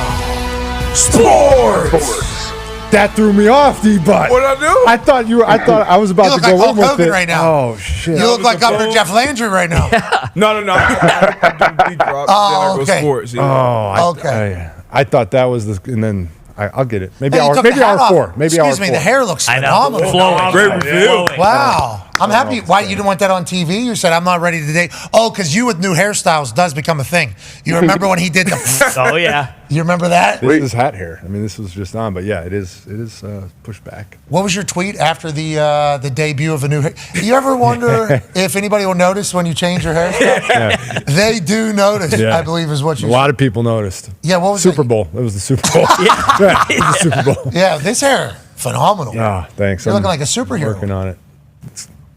I appreciate it. Are you gonna let it grow long? I'm trying. I'm gonna see. Yeah. I mean, we got obviously on air in the fall, so I got to see if it looks. Oh yeah, hey, Takes time. he's commentating games, full slate, CBS, number 2 overall booth. yeah. Congratulations, dude. Yeah, Ian Eagle is obviously a pillar of sports commentary, but also very good at his gig. I think he's going to set you up to be fantastic. Yeah. You wanted to call games? Yeah, I mean, I got the taste of it in that Christmas Day game, Chiefs Steelers, and being in the stadium, being around it. Ian Eagle is literally one of the best in the business. He's incredible. He's going to make me look good. So I'm really excited. This hair is good for the booth. Yes, it is. Perfect. This hair is very good for the booth. We'll get back to that after our conversation with a man who is recently a national champion, recently a record breaker. In our lacrosse source says are telling us that this guy is about to be. Very important call. I do not need to answer that. Well, I do not need to answer. People are making calls to try to get me to Madison Square Garden now. You know, that is what happens whenever this takes place. It's like, I don't even know if it's possible to schedule. It's possible, isn't it? Don't you think it is? I'm like, I don't know. A lot of calls. I appreciate everybody doing that. This man who's about to join us, from what we were being told by our source, says in the lacrosse world, is going to be, I forget the number. the fifth ever number 1 pick in the PLO and the NLO. 5th time ever where it'd be the number 1 pick. This guy's style of lacrosse could fit in box lacrosse and field lacrosse, I believe is the 2 different styles of lacrosse. PLO, Paul Rabel, big field. They're running a lot. College lacrosse, same thing. NLL, Chase Frazier. Yeah. Chase, a lot of this, feels like, a lot of that, a lot of brawling. This guy's good for both because he's an absolute dog, a freight train, if you will, who has the skills that could only come from a family of lacrosse players that have committed their entire lives to the sport. And he has been repaid mightily. Gonna win the Tuarathon. Yes. Has won the national championship. Ladies and gentlemen, out of Cornell, CJ Kirst. How you doing, bro? Let's go. How we doing? Thanks for having me. Hey, how are you doing, man? Where are you headed right now? And is that the trophy? How's it been? Has it been glued to your side since the moment you won it? Yep, there we go. Yeah, we're on the way to DC for the Tuarathon ceremony with my buddy Walker Wallace, All-American defender. That baby Walker Wallace, baby. Yeah. Love that. Yeah, we're having a blast. How's it been as a national champion? I've been told from my source, says close to the Cornell camp, that you guys have enjoyed this win and that you are kind of an old school style team where obviously a lot of work, a lot of grit, a lot of time and energy was spent into winning this national championship, not only for Cornell, but the Ivy League After the ACC kind of was running rampant with the entire thing. And then you guys enjoyed the hell out of it and had good team camaraderie around it. How has it been as a national champion, CJ? Is it everything that you had hoped for it to be? Yeah, it's been incredible. I mean, Cornell alone hasn't done it in over 50 years. And, to bring the trophy back and, all the support and just seeing everyone over the past couple of days and knowing how much work everyone's put into it. It's an incredible feeling, and it's special being able to hold this thing. It's a dream come true. You had 6 goals in the national championship. That led to you breaking numerous records or even tying some records that nobody thought were ever going to be broken. Absolute dog. And also, as we learned your story and your family story, your mom's an absolute beast, huh? The Mama Kirst is an absolute beast over there. Can you talk about her a little bit? And can you talk about your family being a lacrosse a royal family in lacrosse as a whole?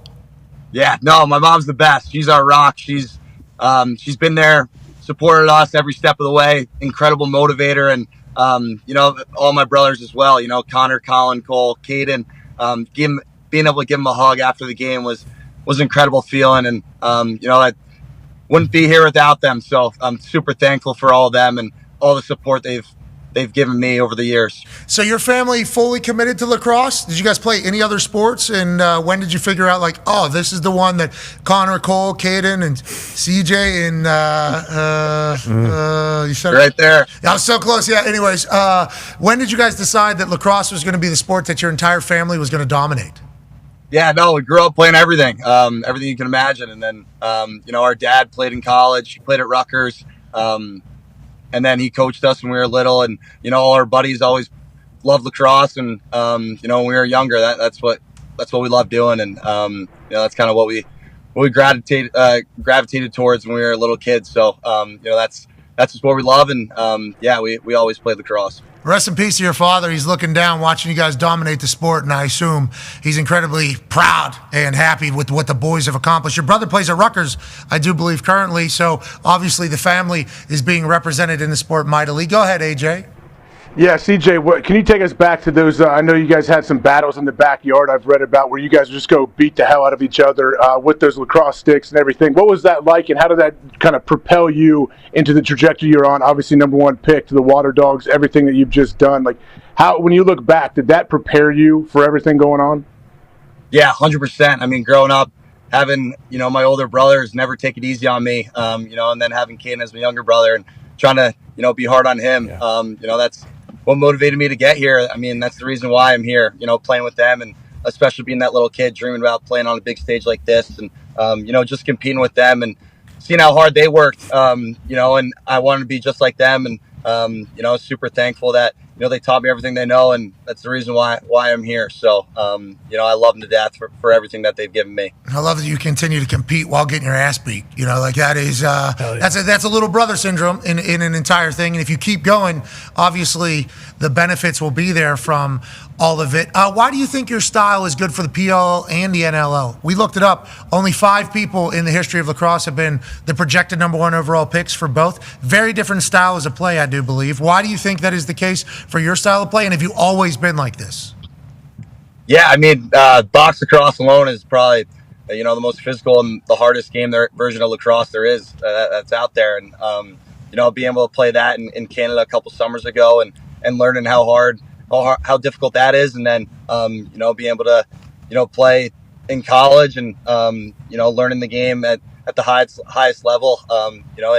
You got to figure out ways to score. You got to figure out different ways to play. And, you can't do it the same way. You got to bring a different version, on game day. And so, I think that's why the game is so great, because you can be so creative. You can have so much fun with it. But, there's so many styles out there that could be successful. And, just trying to play the version that's best for me. And that's just, playing hard and trying to find the back of the net. Yeah, I'll just score 6 goals in a national championship. Yep. No big deal. Biggest game? Oh, okay.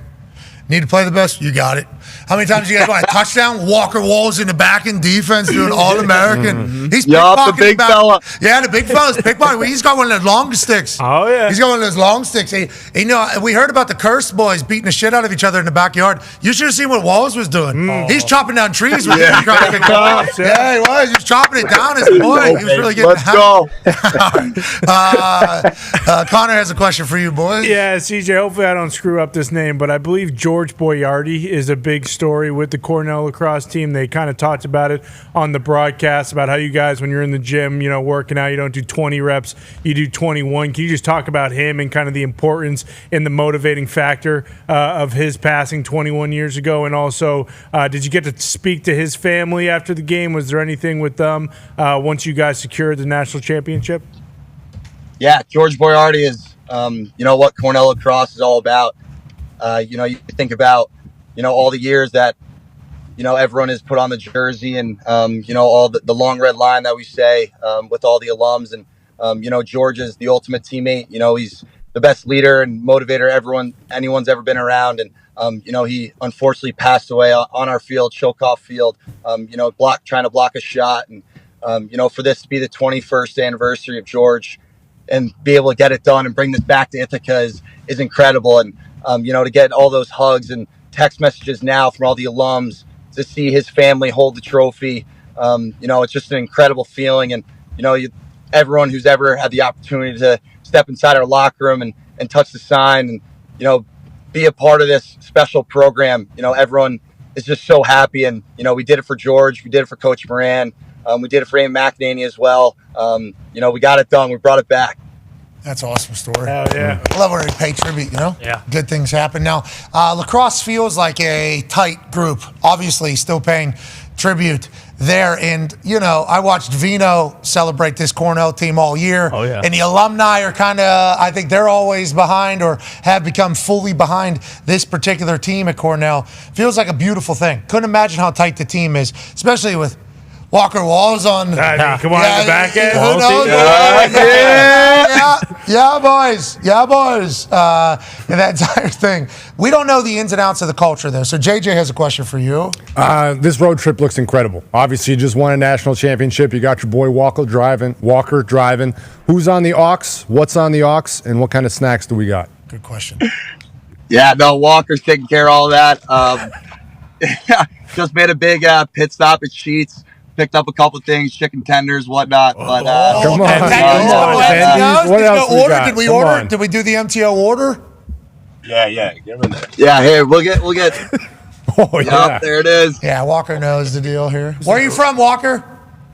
Richmond, Virginia. Okay, nice. I like that you like Sheets. Just want to let you know that strong. Sheets is obviously an incredible staple. What are you playing on the aux, brother? What are we listening to? I don't know. What we're trying to do is put together a one of those power hours with the mixes from the commentators this weekend. That's what some of the national championship teams do. That's what we really need to get done. If anyone out there can do it.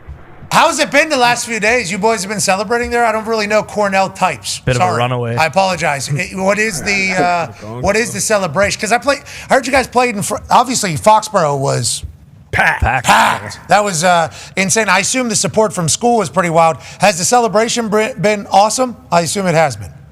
Yeah, it's been incredible. We got back to Ithaca after the game, and we were able to rip it up with just your teammates. And then yesterday we had graduation. All the seniors' parents were there, and we had a little parade too, which was epic. But it's been an unreal couple hours. The boys really haven't gotten much sleep because we've just been fucking ripping it. Yeah, I think you have to. I think you have to, pal. All right, enjoy the travels, enjoy the chicken tendies, and congrats on a historic season. Congrats on the national championship, and we can't wait to see what you go on to do, brother. Oh, thank you. Really appreciate it. You guys are the best. Let's go. Let's go. Daddy champ, baby. Daddy champ. CJ Walker Walls. Did he say they're going to do a power hour with the commentary? That's pretty awesome. Yeah, that's sweet. He said. I think they said other teams have done this in the past. We got to ask the Kavanaughs. Yeah, I wonder if they've done it. Yeah, I wonder who created the idea. Has that been passed along with the trophy? You get the trophy, and on the bottom of it, there's like a little piece of paper. Hey, cool thing to do with this. Mm-hmm. Have a power hour with commentators. That's great. Power hour, right? That was never my gig. It's a good time. I was a beer chucker. True. Gets the conversations rolling. I mean, you get to the back half. Yeah, but also I get. Yeah, bloated. Yeah. Yeah, no doubt. No doubt. You got to be. To play Edward 40 hands. That's what I thought they'd be doing. I didn't mind that because I can make things disappear quickly. And I do have an active bladder, so that was going to motivate me quicker. But the issue is the more you put down, the quicker it has to come out. So you got to really have a mental battle there with that Route 40. What's the power hour? Power hour is like shot of beer every 60 seconds. every minute. And normally there's like a shot of Yeah. beer. Yeah, It's like, comes out to like 6.5. Yeah, right? 6-7 beers. An hour? Yeah, in 1 hour. Unless you do a double. And there's clever, music where like minute long, as soon as the song change, okay, you take a shot. So a lot of people took a lot of pride in the list, the playlist, and that entire thing. Okay. So they're using commentators' calls. That's so sick. So like going to the night, that's a lot of 60 calls. 60 is a lot. That'll be a lot of. I don't know if I could do my whole career. Oh, JH.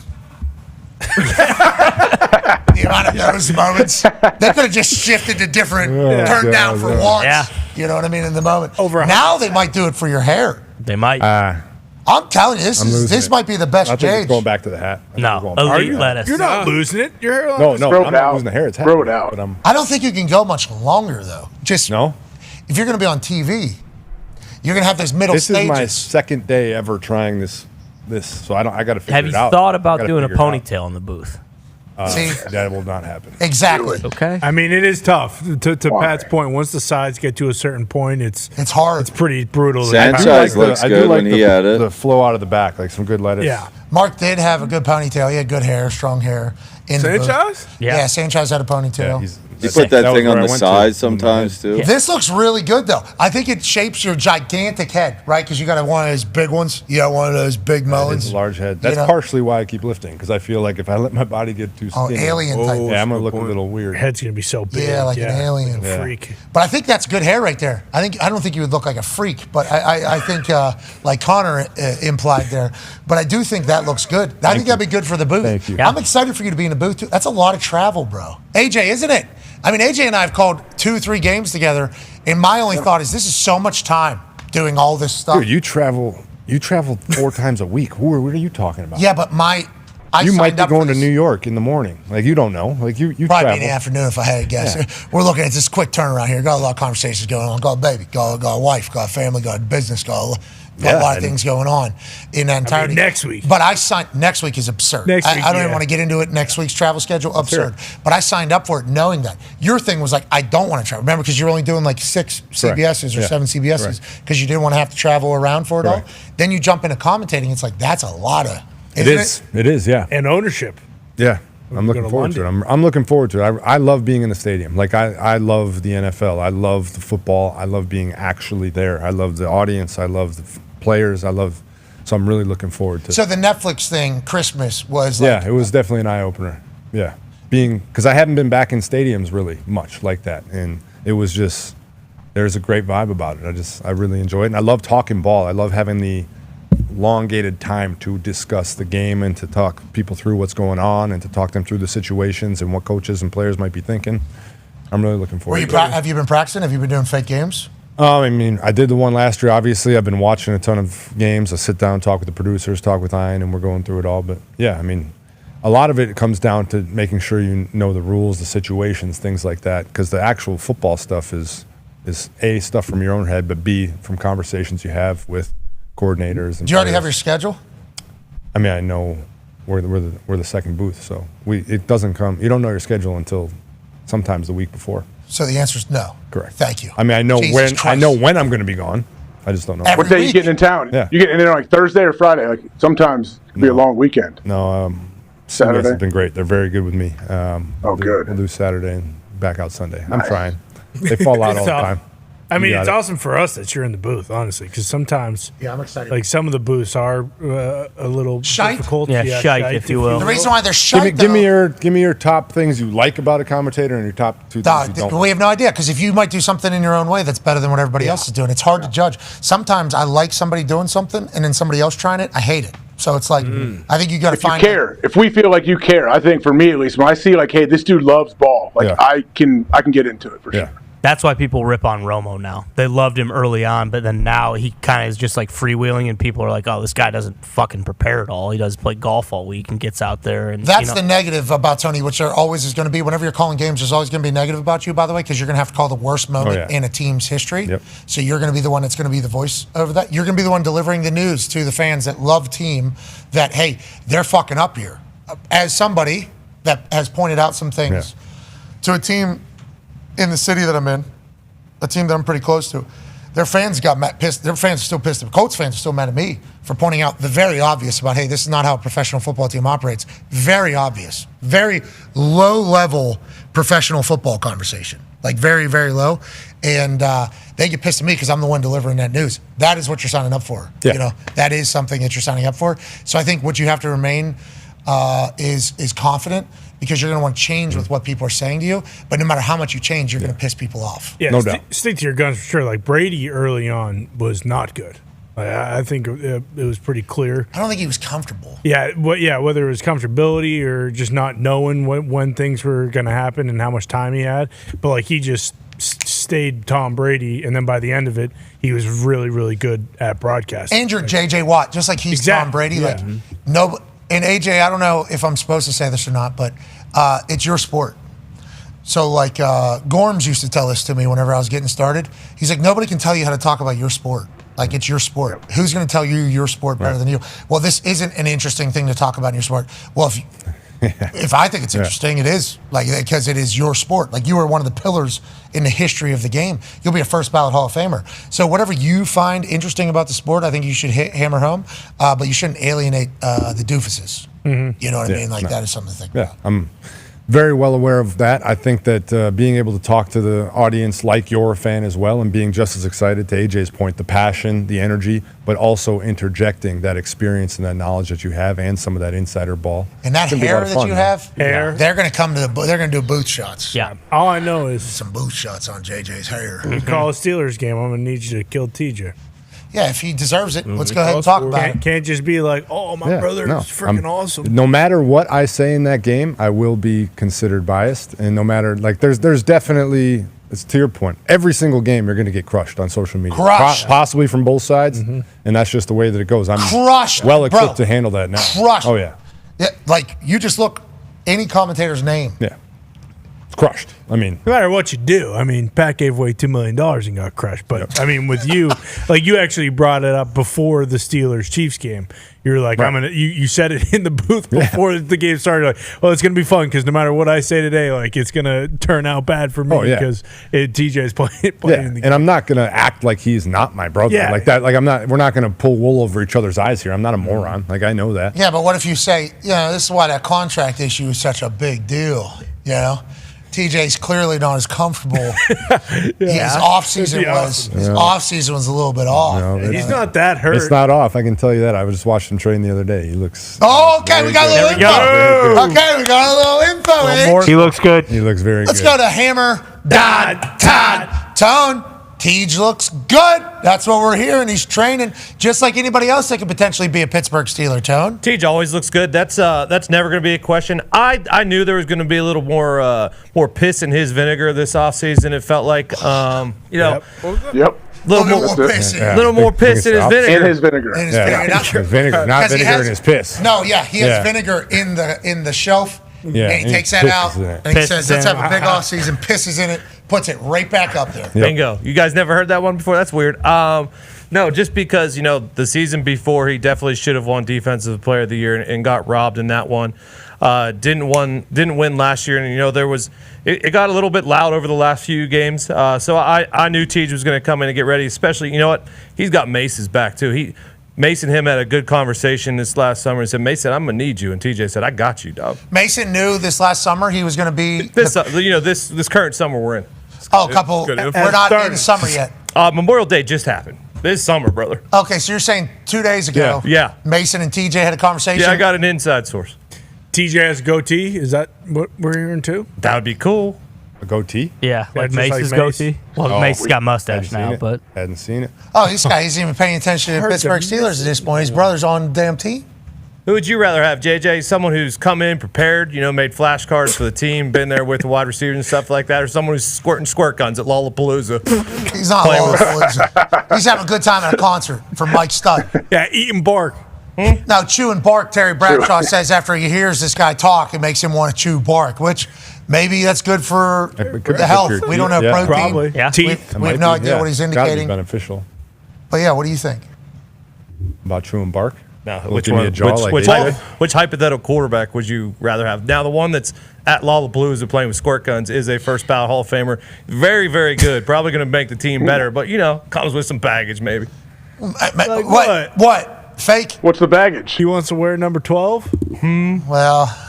Oh, is that why Terry's pissed? It's gonna be I don't think TB's going to go down easily in that entire thing. Terry Bradshaw won a lot for the city of Pittsburgh. 4 Super Bowls, my friend. Yep. How come we never really I don't know. hear about it? That's a great question, actually. From Pittsburgh, grew up in Pittsburgh, have no idea why Terry Bradshaw's not more. Well, 7 was better, so. Okay. But he's free to say that because of how. I mean, that was his generation, too. Yeah, but in 7. Pittsburgh, you would think that there would be like a, hey, Terry Bradshaw, that type of thing. But instead, it's like steel curtain, everything that happened back. You remember what Lynn used to do, Lynn Swan? This guy's unbelievable. Stalwart. Yeah, like that Franco, Jay's the Immaculate Rocky Reception. Blyer, anybody could have played. Everybody except the quarterback. I mean, that's what, 4 Super Bowls, right? Yeah. And, I mean, you can look at his highlights today and they age, well, like what guys are doing today, Terry Bradshaw. He put his finger on Yeah. the top of that Yep. ball because his hands are so large. Ham hawks. Let alone the entire story of him going on to be one of the biggest personalities in the history of sports. Yep, but instead. Pittsburgh hates him. No, I don't think they hate him. He hates Pittsburgh.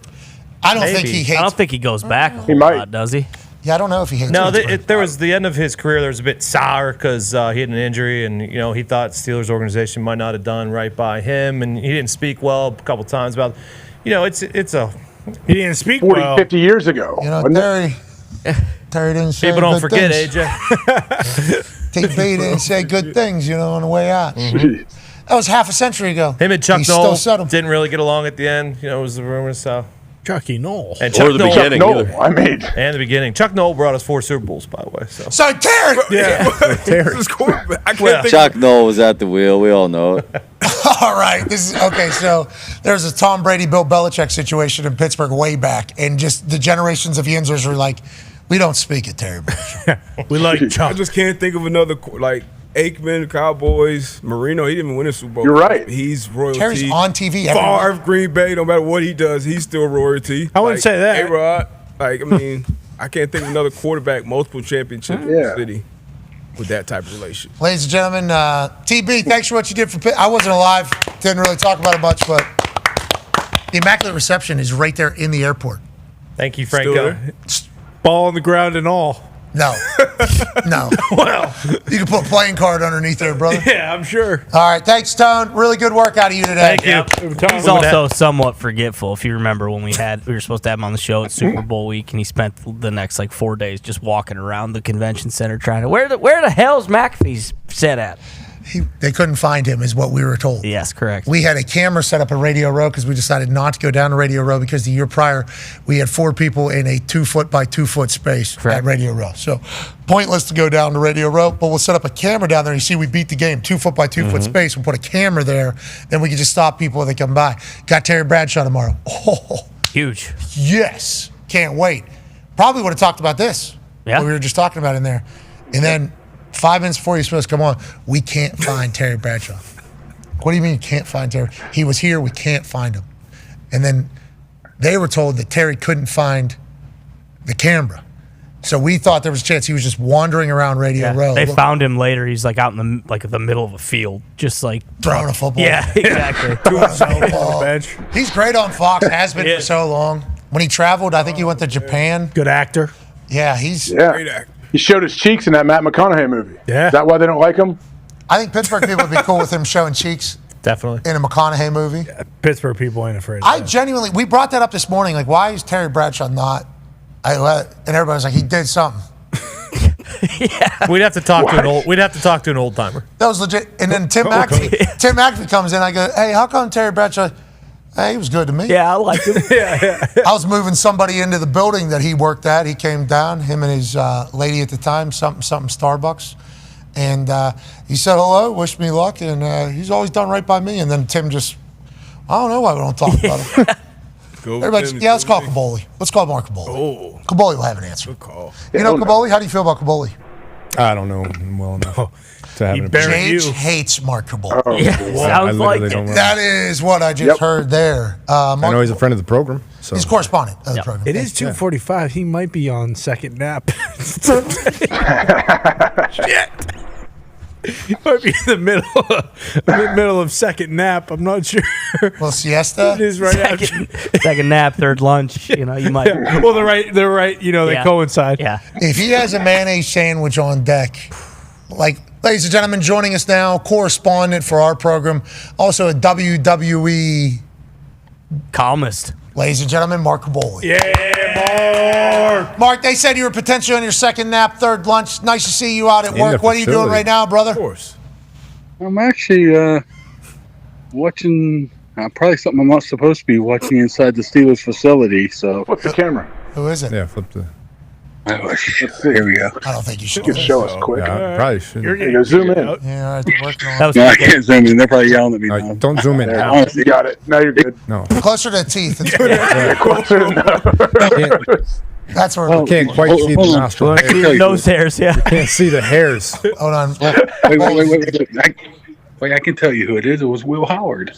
Oh, Will Howard. We like seeing Will Howard. Went from Will Howard to your teeth, and now get a chance. There he is. There, man. What is there he is. What the fuck? Hey, thank you, Kaboly, for the on-field boots on the ground. What's that, baby, Will? All right, keep it down, keep it down. Hey, quick question for you, Mark, here. Not about Will Howard or the current Steelers team or TJ Watt's situation with JJ being here. Anyways, Kabols, hey, how come Terry Bradshaw's never talked about, like, with the Pittsburgh Steelers? We were trying to figure it out. We couldn't find an answer.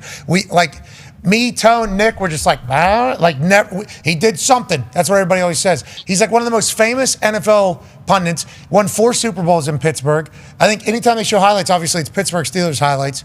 And it's like, I don't think I remember anybody talking about him growing up like, Terry Bradshaw's a guy that we love around here. Why is that? Well, you have to be old, first of all. I think people still talk about him, but you have to be of a certain age group to talk about him in this city. For some of the actually people in the city really didn't appreciate him not showing up for I believe the Chiefs' funeral way back in the day as well. So some people might not like him as that, but a lot of people still believe that he is maybe the best Steelers quarterback of all time, even though Ben came in and probably surpassed that a little bit. So I don't know if I'm answering your question here right now, but I think it's more of a regional thing here. He probably should be getting more publicity than he did just with the 4 Super Bowls in 6 years. Yes, especially in Pittsburgh. Like the amount of, I don't want to say autograph signings, but you'd paint like everything that you would think would happen. Never really saw him back around. Would like to let Terry know, hey, thanks for what you did for Yinzers back in the day, buddy. Oh, yeah, T. Not great at not showing up. Maybe there was a scheduling conflict or who knows what the case is. But all right, Kaboly, we appreciate you. Tell Will Howard we appreciate him. Yeah, I think he's in a little bit of a meeting right now, so I can't scream at him. So Smart. Smart. Yeah. Thank you, Kaboly. Is Aaron there? Is Aaron Rodgers there? I heard he's not showing up at OTAs. Oh, he's not on team. He's not at OTAs, but apparently he was staying at a really cheesy hotel in the Strip District over the weekend. So yeah, of course. All at a radio station said. Okay, all right, ladies and gentlemen, Mark Kaboly, thank you. Cheesy hotel down in Strip District. It's a nice district. Okay. Yeah.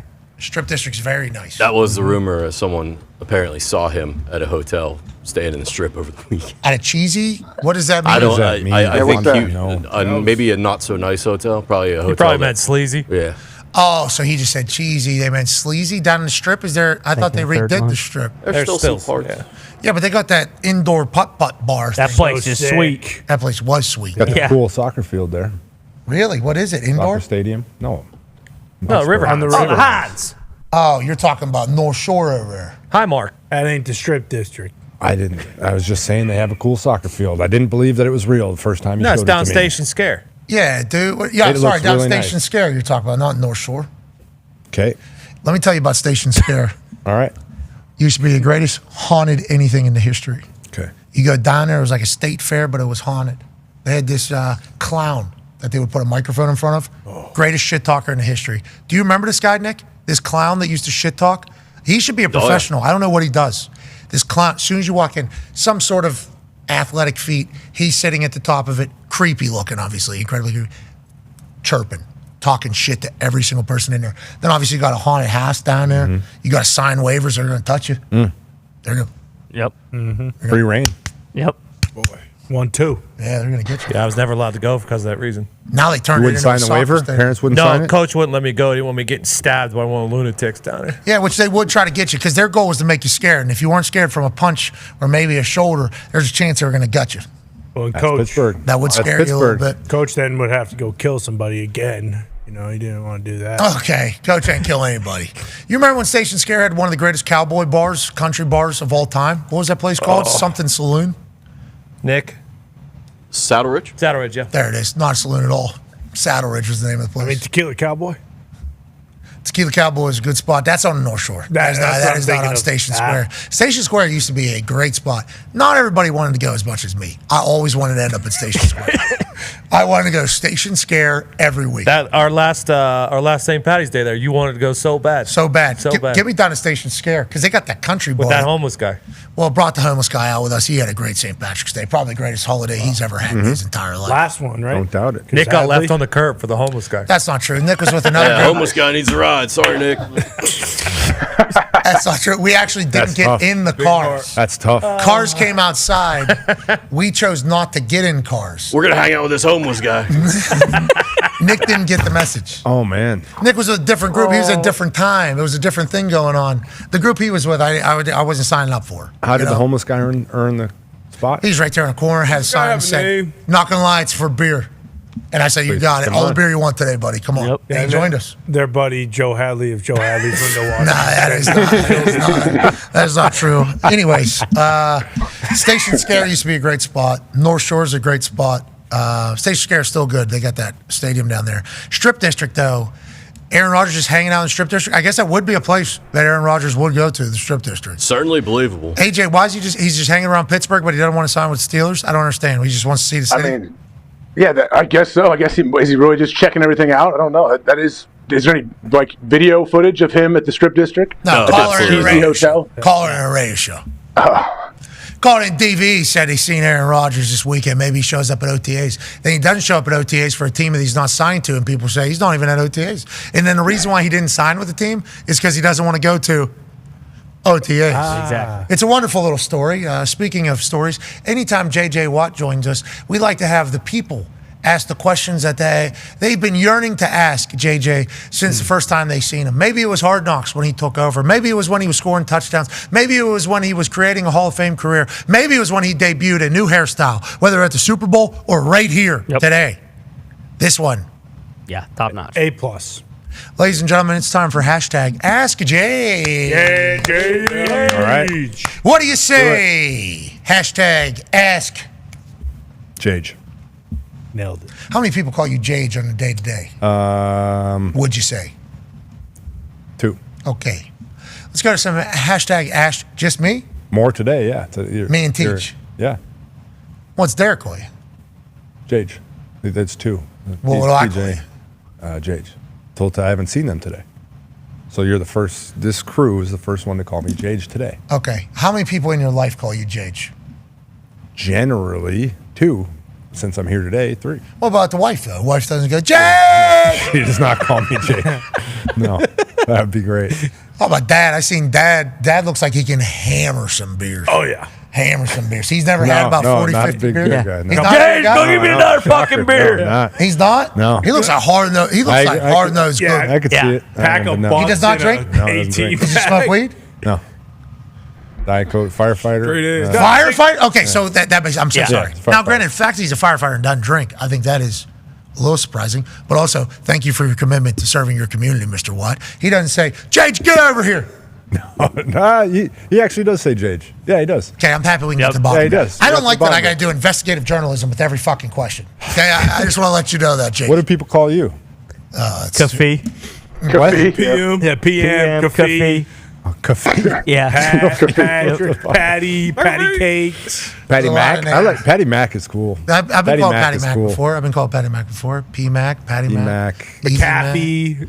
McAfee a lot. People call me McAfee a lot. Stadium MCs actually for my entire rookie year called me McAfee, which is really cool in No away way. games. Your rookie year? Oh, wait. Well, first of all, they called me Adam Vinatieri because I was kicking off and they didn't know it was me. They called me Adam Vinatieri. That was pretty cool. Good little pop in some of the places. I was a Hall of Famer out there. I actually gave credit to Adam for one of my onside kicks, which was sweet actually to think about. I'm getting called Adam Vinatieri. And then other places would call me McAfee. I think Houston did it one time. In the punt, on number purpose. one, Yeah. Patrick McAfee. I'm like, what a fucking A. Yeah. In the NFL. Thought I made myself here. Did not. PM is a new one. Never been called PM. PM's pretty fired, though. PM's good. What are you going to call me, Jage? I like Patty Mac. I think I'm going to go with that now. I like Patty Every Mac. conversation we have, you're going to say Patty Mac? Should I? I think it's going to be tough to commit to. The people that try to call me Patty Mac, then they realize difficult one There's to a say. lot. Yeah, I fucked up. Would it annoy you, or would you be on board? I'd be cool with it, but I think you would feel annoyed saying it. Okay. You know what I mean? Yeah, let's give it a shot. I mean, if it fails, it fails. All right, sounds good, All right, Jage. Patty Mac. Hashtag Ask Jage. Let's get to him. All right. This one's from Jacob Slife at Slife28. Hashtag Ask Jage. Any Hunter Wipe shits lately? Official AJ Hawk told me to ask you, says Jacob. I don't know if Jacob is potentially AJ's neighbor or maybe his burner, but would like to know if you've potentially just rubbed your cheeks dry lately. I mean, I think AJ and I obviously we're on one side of this, and you somehow are on the other side of this, but I think we represent most normal people out there that, yeah, every now and then, once, maybe twice a year, there's a messy situation. 100 wipes, that was just you saying. Well, I mean, that's just, that's insane. You mean like 50? There's a lot. I mean, yeah, I don't know. I don't count. How many? How many? If you had to guess. We don't count them. One. It's a significant situation. 2. Over 30? 3. I have a question for you. Hold on. 4. That's Jage. Here we go. 5. Son of a bitch. 6. 7. 8. Yeah. Actually, it takes longer because you got to get it off the spool and you got to do 10. That's only 1/10 of what you said. No. You're spending that much time wiping your ass after you poop? There's a once in a year situation, maybe after a heavy Thanksgiving. beans and tacos or something, that just gets real wild. It gets real out there and it's tough. But no, I would say the standard, and Dude Wipes has helped significantly. Happy to hear that. Learned how to use a bidet, which is cool because that helps significantly. Yeah, Very those big are fan. a real deal. Big fan. If you can afford a bidet in your house, you do the bidet in your house. Yeah, that's took me what too I've long learned. to figure them out. There was water going a lot of different ways, and I didn't know how to operate. Yeah, are you like AJ? Are you sitting down to pee too with the bidet, so it's coming in, coming out? Coming out. Yeah, yeah, you have. AC Slater, a bidet. The bidets are crazy. No. You out to Vegas or something, you end up in like a suite. Yeah. That was a drinking fountain. Well, I think that's what Jage was doing at the beginning. Did it sound like? No, I didn't understand because like it's hard to turn it on. You can't turn it on before you get on it because then it sprays those ones. I don't know. It's a wild situation. I now have one of those cool Japanese toilets. Those are awesome. Like, What? with buttons. Goes the other way. Yeah. What are you talking about? Like flushes it's got the a way. remote control. Technology. I can do a lot Technology. of different shit with the toilet. It's Congratulations, really cool. Thank you. taking our job. Hey, They are. Hey, you won't know I'm rich, but there'll be signs. Did they tell you there'll be signs? Yeah. You walk through the house, this guy got a Japanese bidet, I believe is what that is. Got his own remote. Opens and closes on its own. Seat's heated. As you're walking up to it, the seat opens, it's heated, and it pre-sprays the bowl. It's Does So it you call- don't have any clingers in there. Does it call you nice. Jage? Yeah. Yeah. Hello, Jage. Hello, Jage. Turn Get it on on me. So It's do you have a great. video game controller where you can move it up and down? Yeah, you can do. I mean, you can move it up and down. You can choose. Does it talk? The strength of it? No, it does not speak to you. shitting. I have seen ones recently, which I don't fully understand. butthole's dirty again. They'll analyze what's going in. Oh, really? Yeah, it'll analyze your shit. Wait, what? The poop. Well, the poop Yeah, is an AJ, indicator, right? I thought you'd have Like one by medical? What is it? Is it sifting through there? now. I telling don't you know. What you need I don't to know. I use? assumed you had I one. think it has Yeah. fingers that come out from the toilet and sensors, and then it goes back up, and then it sprays off the Technology's fingies. amazing. Oh, that's going. The poop though is something you can get a lot of like tells from, right? That's And- what Oh they yeah, say. big time. And the medical Big world? time. I may need to look into that if it's fucking dissecting my poop and telling me what exactly is in there. And you also need to think about having this Japanese toilet that's Yeah, we coming gotta in get here. you one. I mean, one here would be. I feel like necessary. No. Obviously past You get past a Not instances. putting one as in here, but no. There's Too expensive. There's a question. No, not only that. It's just I don't know if you understand what happens with that guy talk out there. okay? Talk destroys bathrooms, not just toilets, entire bathrooms. The guy shuts it down out there. You see him? He looks small. Yeah, but you've been in NFL locker rooms. Like, No. I mean, you know what it's like. Nothing like this man. Full pimento loafs. Yeah. Just shuts it down. Like, Shuts like it you down. cannot. Like a hippo. It's like a So what do you? I'm curious. Now in this situation, how is that handled? You guys make him do it? Is there a plumber that comes in? No, he's plunging that thing. Yeah, has to. He used to just leave him plugged until he got No, called he out didn't. for it. Yeah, he No, did. he didn't. Yes, he did. Yeah, let alone we have people spilling stuff all over the thing. Usually him as well. Potentially him. He's I mean, part of the crew. You talk about an NFL game day, like 2 hours before kickoff. That is one of the worst. Yeah, clear out. It's about as good as you can, like as bad as you can have. If you were to add him to one of those, they'd say, "Talk's here." Let's go to the next Ask Strange question. Cracked me up. Oh, what's that? Hippos. That was. Yeah, hippo was not good the visual descriptor. you need. So you understood what he meant. Then. I did. Yeah, I did Talk's understand. unbelievable. Yeah. He tried to take down a plane with his ass one time. You remember that? As soon as Oh, he got yeah. on a private First plane. time. First time he got on a private plane. No. Marched straight to the back. No. Yeah. First time. You gotta. You can't, man. You gotta bite that bullet. You just hold on Yeah. till you land. How he long was the eats- flight? 4. No. Yeah. Oh, That's yeah. what he was thinking. He's thinking, I can't do 4 hours with this thing in. Son of a. Once it got out of him, I think everybody understood. Like, how was that even inside of you? Yeah. Like, there has to be another human dumping. It's Did just- it make it down the like the airplane? The airplane toilet Yeah, might no, help they him. actually started to nosedive. Damn. Excuse me. Yeah, it came up like a You gotta let fighter. the pilot know before you so you can adjust. Yeah. So you fly on those big planes. We don't get a chance to do that. Oh, please. Is there a toilet in the front of the plane the plane you fly on as well? No. Okay. No, I'm not like We you. had a guy. I'm not like you. We got lucky to be on one of these planes, and we had a co-pilot dump in the front one. So we had the back thing kind of shut.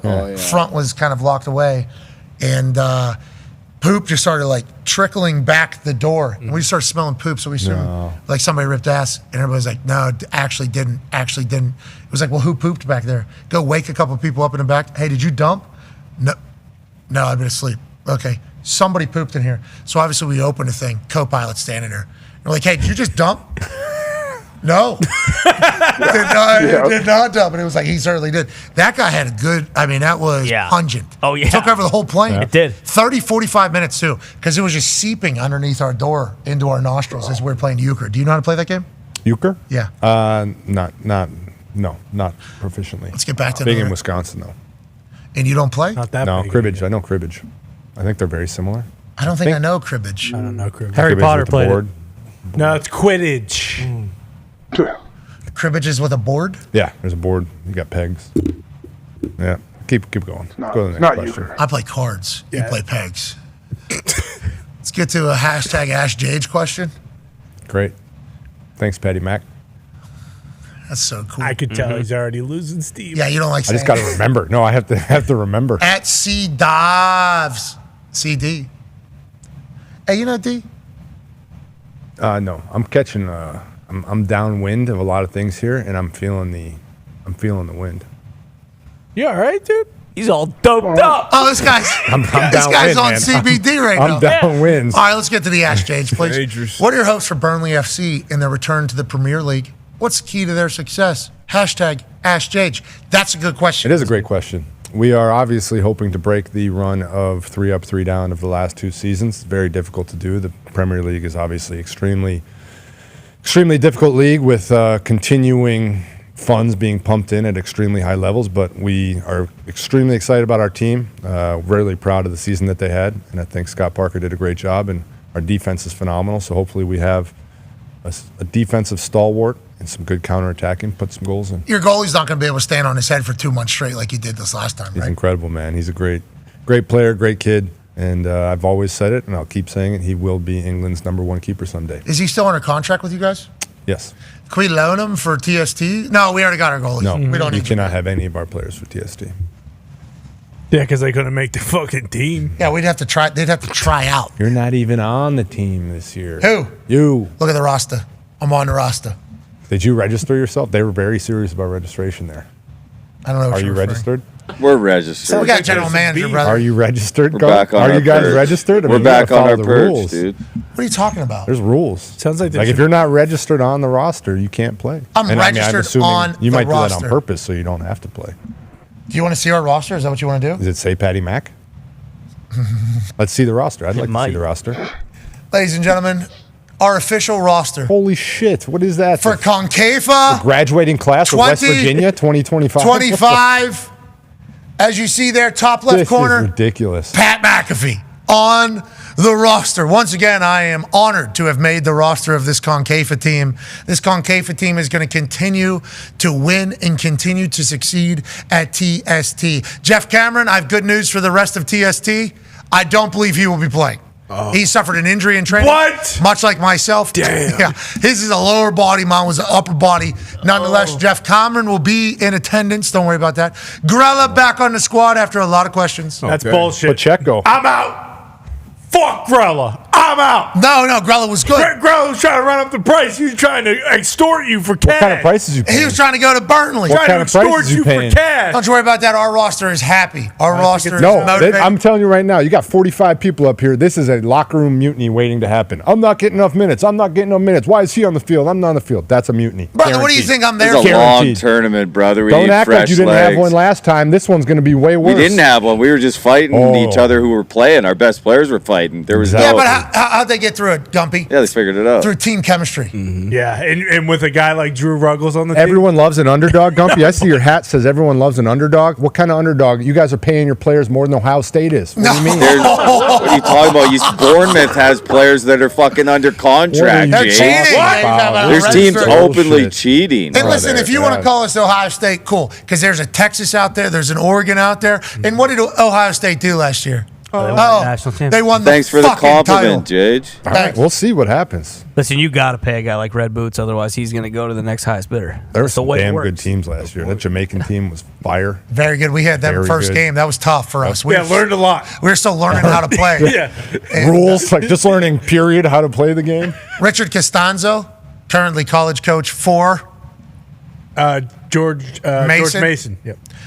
Western Pennsylvania Dog. One of the first guys out of Western Pennsylvania to make it into the ODP world, which is Olympic Development Program. He's a year older than me. Love that dude. He is a grinder. He is going to run people to our team this year. You know, last year we had a lot of older guys. You know, hey, let's do one for the Gipper here. This is TBT. This is Throwback Thursday at TST. This year we got a lot of guys that are in great shape. Who is Philip E? So that's the thing about Philip E. He's goalie. He was goalie of the year, I think, in MASL last year or 2 years ago. Can play with his feet, so that's a big deal. Okay. Yeah. So instead of having to substitute, meet Stefan Mijatovic right there, he's talking to you, JJ. He's talking to you, JJ. I don't care. Quiet. We're not Quiet there. your mouth. We're not there. Quiet your fucking mouth. That's what Mijatovic. Quiet your mouth is what he's saying there. Swag. I mean, He's not going to have to play goalie this year whenever it gets to target goal time. And last but not least, the Indianapolis Outlaw. Yeah, obviously. The kid. Yes. Thomas Sonner. Yeah, Sonner's back. I don't think that is the best photo of Thomas Sonner. I he think looks more like a linebacker. Well, that's what he does. And he scores goals. That's what he plays like. He scores goals. Mike Foss looking to get a lot more minutes this year, hopefully. Been training. Quite the forehead on him. Love it. Whoa. You got to head the ball. You got to put the ball in the net. I mean, look at it. It's on two different screens. It took up. You had to move up to the next screen. Yeah, he does have an 8 head there. You're right. Yeah, Jesus Pacheco is a problem. You know, Gordo obviously back to do his Relation thing. to Isaiah. Maybe when you see him play, you go, that guy's running hard. Yeah, high knees. Emmanuel Ledesma. Oh my God. Man, it looks like a UFC fighter. He looks like he beat the shit out. Well, that's the thing about our team. As you know, we set the tone and we win games. And you didn't win it last year. What you're talking Won like a you're lot the of defending games. champions. Knockout You're talking like the defending champs. we had no idea what we were signing up for. Quarterfinals, brother. First run at Quarterfinals. it. Congrats. Raise a banner. AFC Well, we raised a finals, banner you know? when we beat your ass. We thought about it. I'll tell you what, if we could raise a banner, we would have. And if we win this, Quarterfinalists, CONCAFA, put it up. 6-1 Raise against it. Burnley FC. have you ever? Did you know what you were signing up for last year? Nope, not at all. Me neither. I know. You think that Foss guy with that brain under there knew what he was signing up for whenever we went there? No way. No. But now, you think Tony Miola knew what the fuck was going on last year? No, nobody did. How about Tab I don't think- Ramos? I don't know if many would have signed up if they did. Tab was scouting. What is your problem? I think more people would have signed up because of how great it is. I need a team to root for this year, so I'm CONCAFA. Let me tell you. open for bidding on fandom. CONCAFA. CONCAFA. Nah, you guys don't have to do it. You guys don't make him make you do it.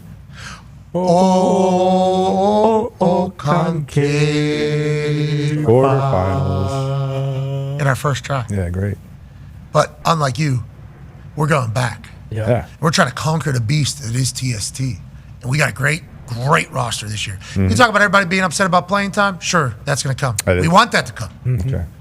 You're talking about guys maybe being upset about not taking a free kick. Maybe somebody else takes a free kick who is definitely not going to score on a free kick. He's just going to kick the ball out of the stadium. Now we got two other people upset about who's not taking a free kick. Maybe that does cause a little drama. We learn from those things. And whenever these fights start, that's when the culture takes over, brother. And CONCAFA already has a culture. Yeah. We like to have a good time, great time.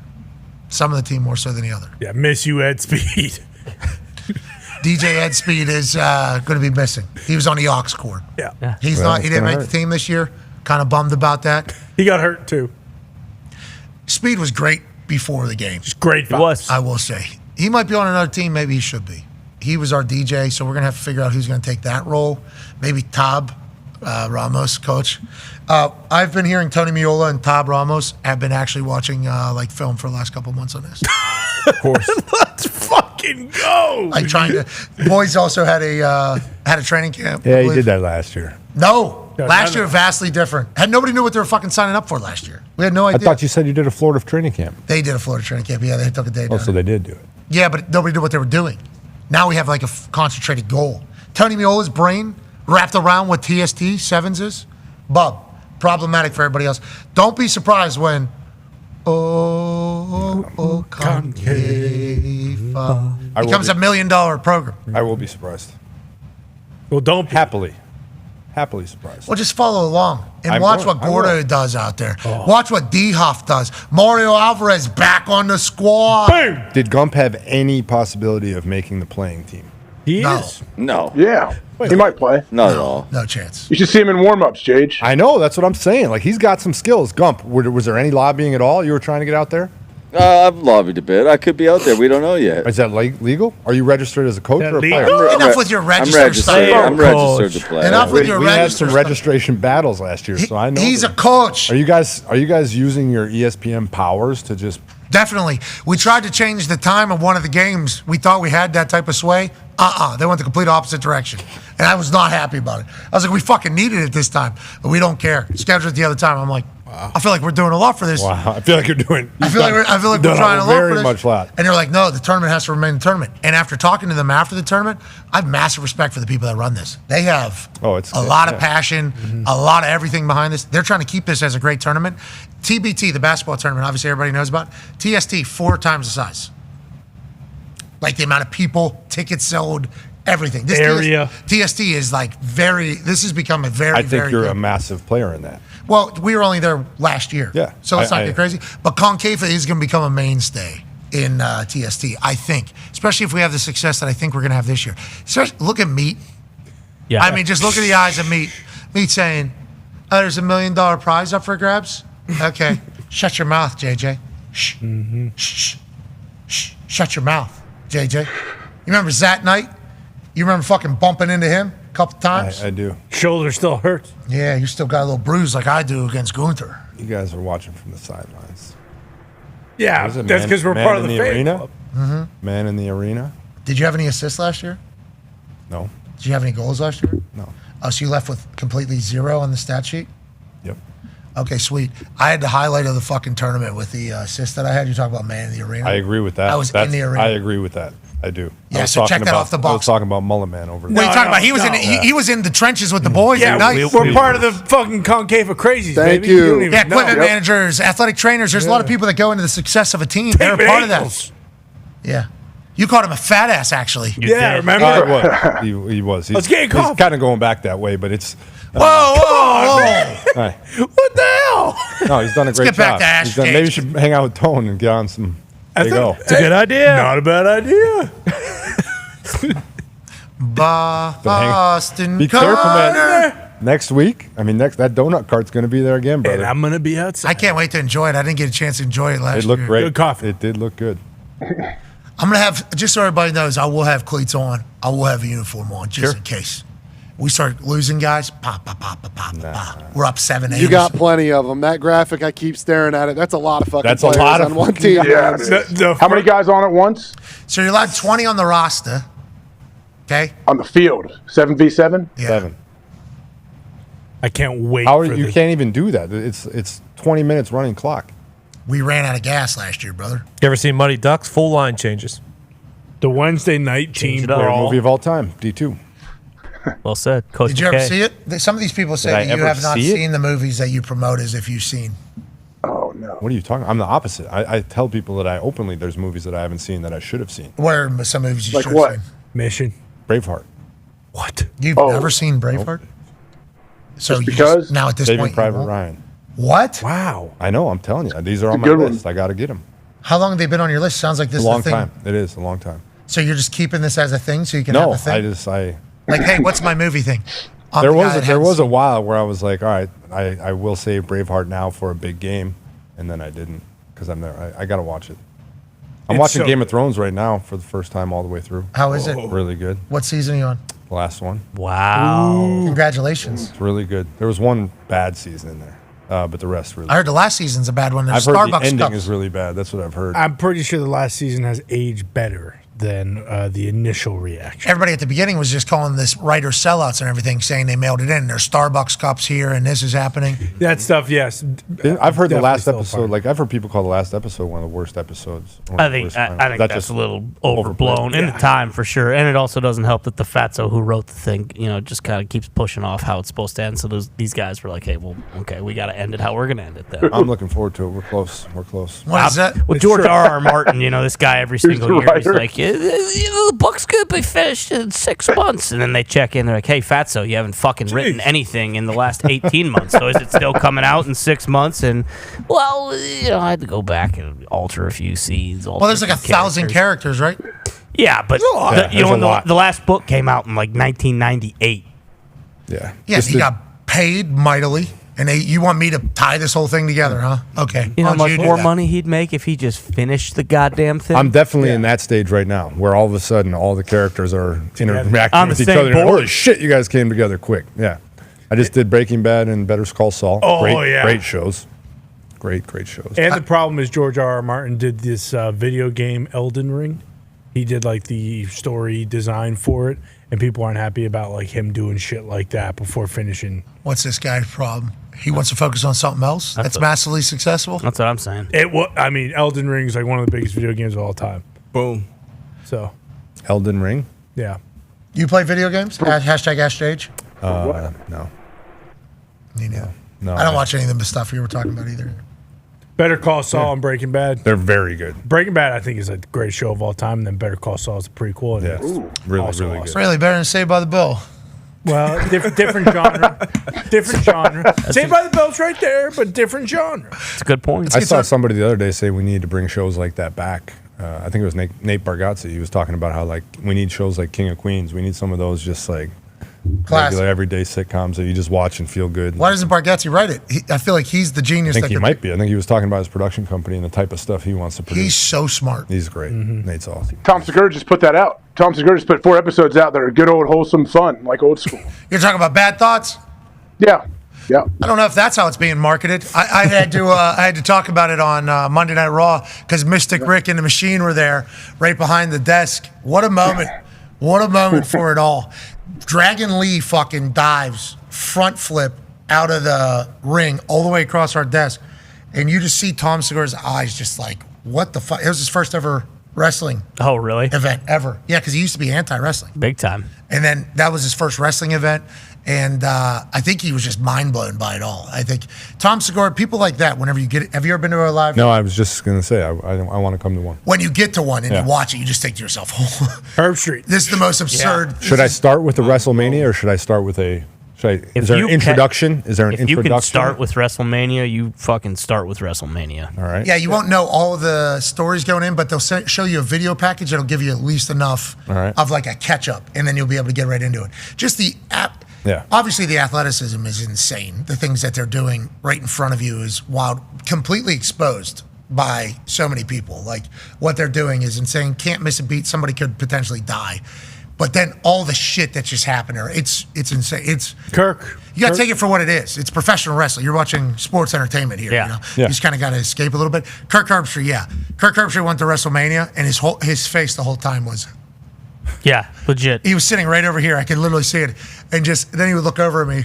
It's like, yeah, dude, Incredible. this is going to happen. Now. This is the whole time. You need to get to one. Yeah, I want to see it. I sat with Triple H at the Arnold Classic years back and like tried to get into it, but I've never gotten into it. I think it's partially because I've never seen it live. I think seeing it live and understanding, I still have that whole thing in my head of like, I don't want to say it aloud, but like, what?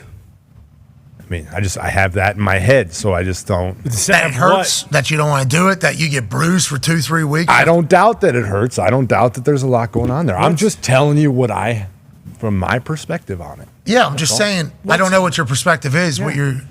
Yeah. You're alluding to. Kind of being negative about everything. I'm not right being now, negative JJ. about it. You know, I want to go see it. I want to CONCAFA, experience it. I'll be negative about wrestling, CONCAFA. you know. I mean, you guys What did a is 6-1. What's your deal, dude? Yeah, so you should just honor your kings. Yeah. We're in Premier League, brother. You're down in the whatchamacallit. We're back on our perch. What's your thing that you can't get over? I don't understand. It's not real. What? Yeah. Dump that, please. It is real. Those who are great are rewarded. Yeah, no doubt. Okay? You ever heard of Hulk Hogan, brother? I sure have. heard of I Tommy know Invincible? that. Because I never watched it growing up. But I know all about Hulk Hogan, WCW, You're telling me this ain't real? Watch Dragon League here with Chad Gable, brother. Boom. Boom. Oh, jeez. Right in front of Mystic Rick and the Machine. No doubt it fucking hurts. No doubt. You know what? You're squatting 465, 6'6", still look good.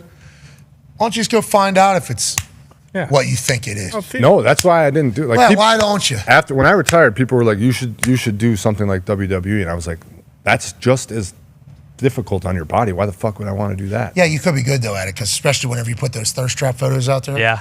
That's really good for business. Yeah, maybe. I mean, who knows? Haven't seen him take a chop. You know. Yeah, from Gunther, you think you can handle one of those? Wait, go back to the peanut gallery. All right, I'm just just saying. stay in your lane. I'm just saying. You think you can handle a chop from Gunther, pal? Hey, I've trained in the square circle, baby. Okay, I've been in there. We could go see if you could take a chop. How about that? We've seen it. I've taken a kendo stick too, brother. Yeah. Candlestick? Kendo! What's that? Let's get back to this thing. I'm so disgusted. Let's go to hashtag AskJage. This is from Sweet Cavy. Sweet Cavy's disappointed with you, Jage. I can't believe you said that. Hashtag That's why I AskJage. whispered it. Your thoughts on how teams stop the tush push. Also, your thoughts on if it should be banned since the Eagles and Buffalo Bills are the only ones that are good at it. Well, the Bills got stopped on it in the playoffs. Yes.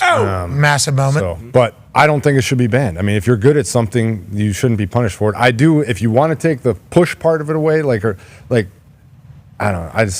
Well, you're indifferent, it sounds like. They're great at it. Don't punish them for being great at it. The thing that I'm most impressed by, hands down, as a player, is that their offensive line manages to stay onside every single time. Because as you're out there on the field, you're for sure they're offside. You're like, there's no way that they're onside.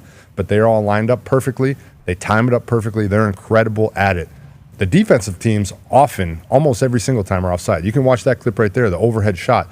They're lined up offside. The defense is actually the one technically wrong every time if you watch it, which is wild.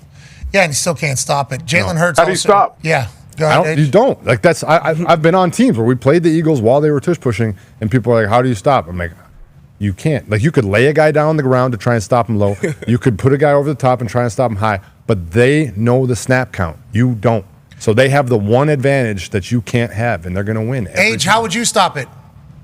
You got to find a way to get like two guys at the point, get an absolute jump, and just almost hit the ball as it's being snapped to stop all of momentum. But then they're still going to get pushed. So I honestly don't really know. They were doing hard counts in the Super Bowl, right? Or NFC Championship. Washington, yeah. They were doing hard counts, Yeah. and it's like once you add hard counts into it, It's over. completely screwed. It's unstoppable. Yeah, I think it's just. It is unstoppable. For the Eagles, it's unstoppable. I believe hasn't Look at that Vita push. Vea had some They're stuff. just- Like, you got to just put the big dogs, as big as you got. Yeah, but I don't know how many Vita Veas are out there. No. Well, they got that the guy other from one. Florida. Yeah. The guy. who's 430 pounds. So like him and Vita Vea, like that might be the only way to consistently stop it is get two dudes who are over 400 pounds. But I don't even know. Like if you ask the Eagles, if you ask Jason Kelce or you ask somebody, I don't know if they would give you an answer on how to stop it. I don't think I literally don't know. I think he might say there's nothing you can really do. Have you seen how good your hair looks up there on that? I'm not sure on it. It looks- I'm really. Oh, I man. love like there's way too much hype going on it. Foxy, Now it's really Foxy, not let's good. get a little. It's bad. Can we get a little zoom on it? No, zoom don't on that. touch It's it. good. The more you touch it, the worse it gets. No, I disagree. It's supposed to be. I think your hair is supposed to be. It's flowing. You can do that. Look at that. It looks good, dude. Great volume. JJ, No looks great. product. JJ, that's good hair. Maybe This a is little. straight out of a hat. Yeah, but maybe fade on the side. You can still do the fade too on We the get side. this guy a Pantene Pro V commercial. Yeah, that's right. Herbal essences. Yeah. Yeah. I feel like we're at a point in the show that we have. No, we got to. Let's Are get you to a head and shoulders guy? Let's get the last question here for Ash Jade, shall we? I don't like how negative you've been about everything, your hair included. Your hair is awesome. Gumpy, what's this all about? Has he I been don't drinking know. out of your poutine back there? I've been pretty positive today, to be fair. I agree I with thought that. it was going to be super positive with JJ in the building, but I guess not. I'm having a blast. Me too. I'd be having a better time. This is the if you coolest stopped life. counting. Like you guys are living it. This is awesome. Superstar Wednesday, too. Yeah. Yep. Let's get to the last Ash Jade. This is Case Smitty, 1734. Long time ago, Jage. Pay your respects. Hashtag Ash Jage. What are your thoughts about Mission Impossible, The Final Reckoning? And could you do the stunts? You think 6'6", 200 and 75. Just an absolute Big freak. son of a bitch. 6'6", 275 hanging off the wing. Nope. What are your thoughts? No, I think Tom's unbelievable. Did you watch the Final Mission? Not yet. I saw some of your guys' interview. That's awesome.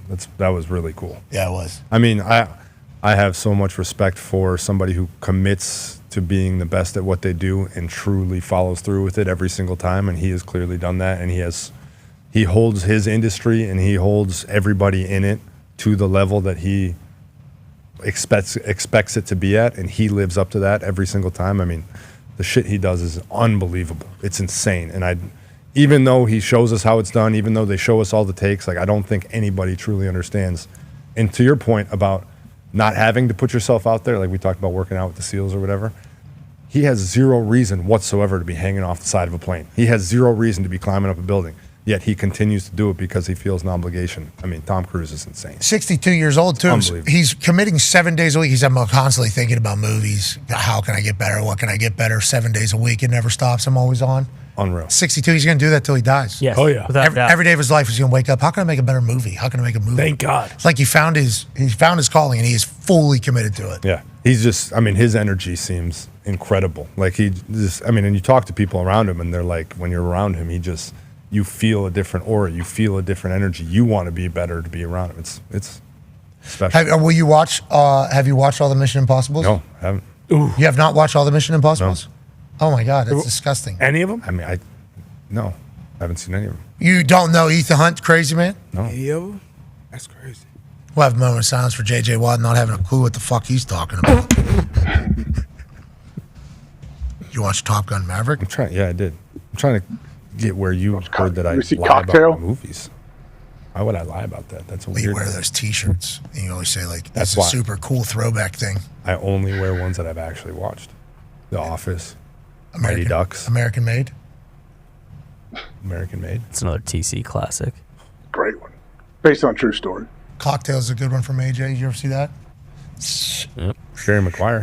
Magnolia's an under the radar one. Yep. And Arizona has not changed since that movie. Born on the 4th of July. Yep. Risky business. $12 billion at the box office. You've seen none of it. Man. I've seen some. I've seen both Top Guns. Collateral. Is he bringing the fat guy back? Less gross. They said there's in tops, right? They might, yeah. Was this the last? Mission Impossible, yeah. Final Reckoning. No, it's called the Final Reckoning. Final Reckoning. You're just going to have to see them all to find out. How many of them are there? 8. You can watch those. I'll do it. They're so good. Do it for Tom. Do it for what? Tom. For the good of the industry? See it at the movies. Maybe you should rent out a movie theater to watch all 8 of them straight through. Oh, I'll come. Yeah, so 8 straight so it's through? high. Yeah. That would take 20 hours. Yeah, greatest day of your life. Give or take. It's probably That going would to be a be great day. That'd be fun. Yeah, a lot of think- popcorn. A lot of Eat popcorn. so much. I love Was he popcorn. eating that popcorn or what? Yes, absolutely. Still love popcorn. The reason he dropped that one was because he hit the bucket. It didn't drop out of his hand. Yeah, the bucket spilled, but that could have been the gimmick to make it look like there's popcorn in there. That shit was cool. Yeah. Like the fucking legend throwing the dice. Yeah. Imagine him on a craps table. Imagine a night. Oh Tom my Cruise gosh, on a craps he's table. probably running on top of it. If I had to guess, standing on top of it. You know what I Just mean? calling it out before he throws it. He's just saying Think about how much popcorn he's had to eat to be that comfortable with the fucking. What's going on, boys? Boom. He's watching somebody else's movie. Shut up and watch the film. Watches a movie a day. Is that what he said? Yeah. Yeah. Movie. Big on popcorn. Yeah. $2. He loves the fiber in it. He said. 2 big bucks. He said that to us? He said he loves the fiber in the popcorn. did. He said popcorn's He healthy. said it to us? I didn't think I don't know if it was to you, take? but I mean, that was his popcorn take. He was like, Thought I I can't missed eat a lot of things, but I can eat a lot of popcorn. It's got fiber. It's healthy. Makes you So he poop. said. Yeah. I saw he's got a great Daffy Duck impression. Really? Yeah, I saw it yesterday for the first time.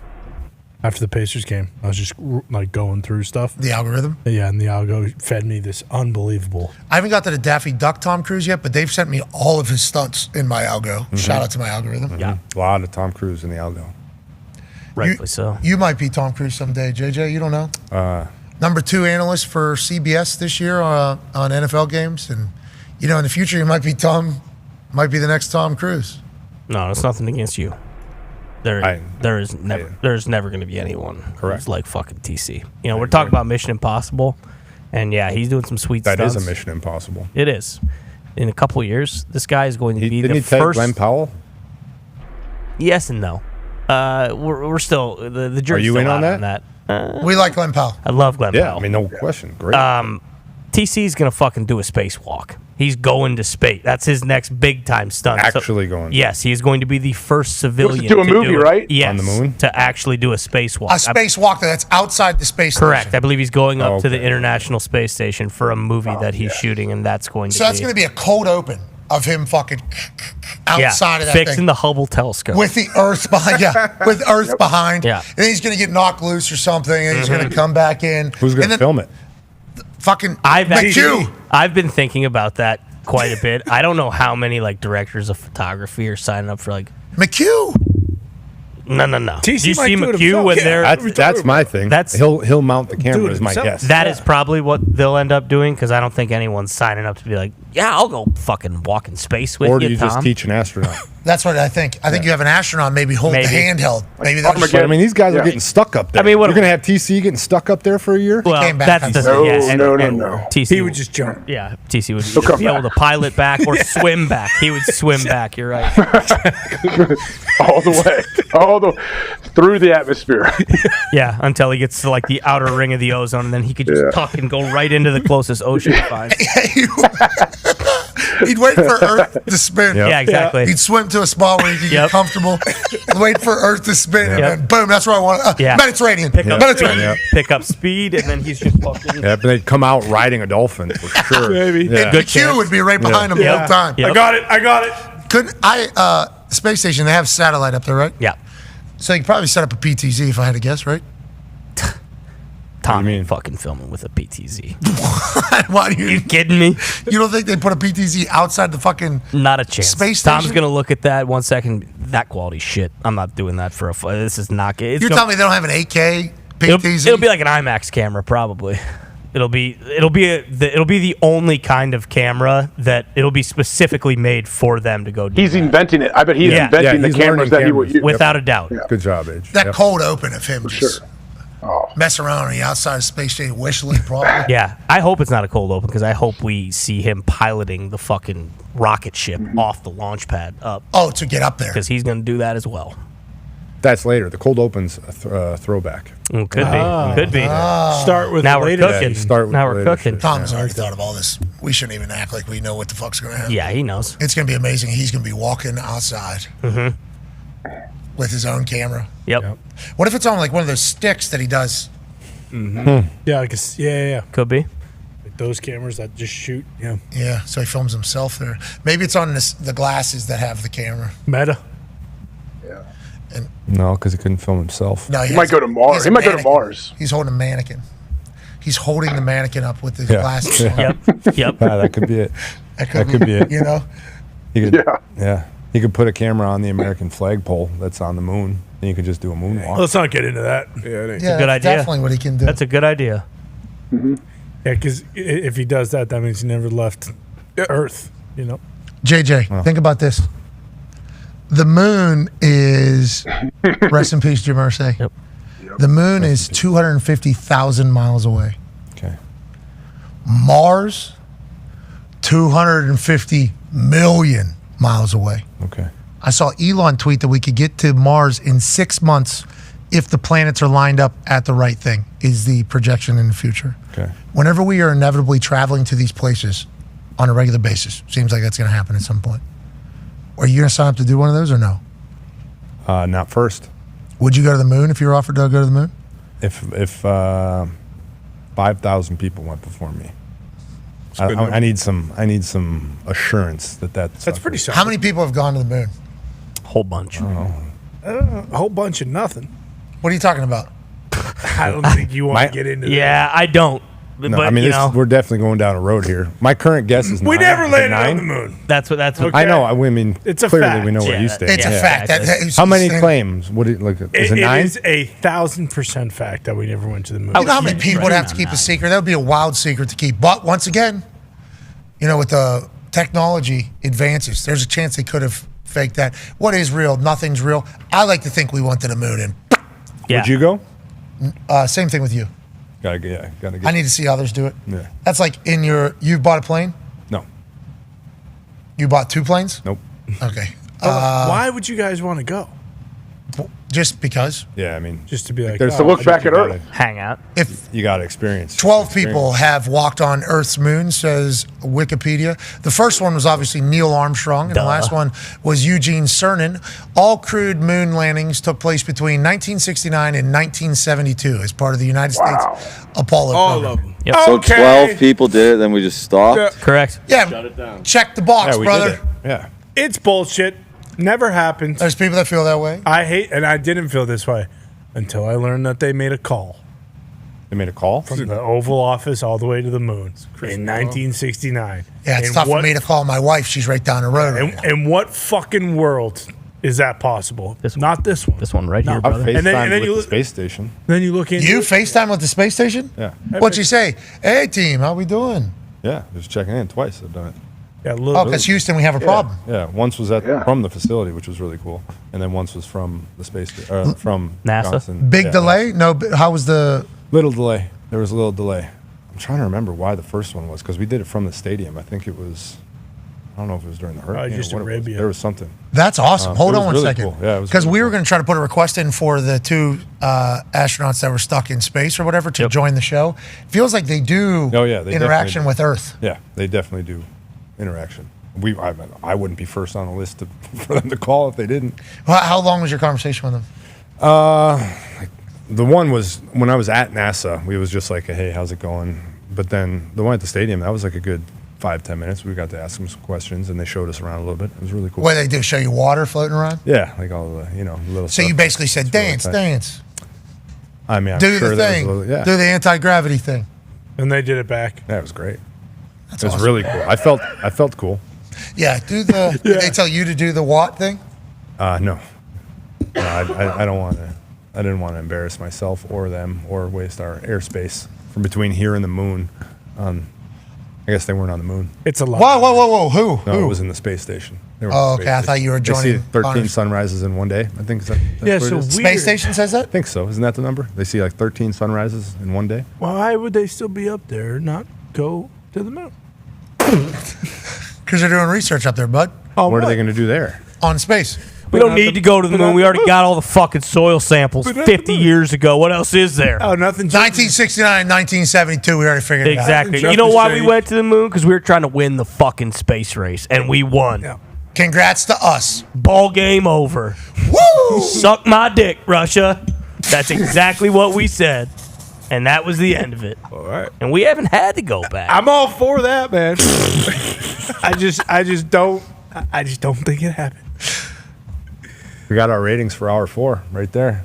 Yeah, we got to get out of here. It's been a good day. Wanted to celebrate this Pacers-Knicks game in proper fashion. I think we did that. I think so, too. We want to talk about the Dallas Stars potentially being dead. I think we talked about that. We got a chance. What do you think? What do you think? We're not dead. Stuart Skinner has to turn to a pumpkin. He's been playing like Dominic Hasek. It's blowing my fucking mind. He's back to form. Guy's shite. Been shite all year. Oh, the guy who's up 3-1 on the Dallas Stars is shite. Okay. In the Western Conference Finals. Okay, got it. I mean, he got pulled like he lost his starting job during these playoffs. Then the other guy got hurt. It's the only reason he got back in the net. Yeah, and guess who got his swagger back? Yeah, he's good right now, but he has sucked at some point. Feels like it might be McJesus' year. McJesus versus the Panthers. Stanley Cup final.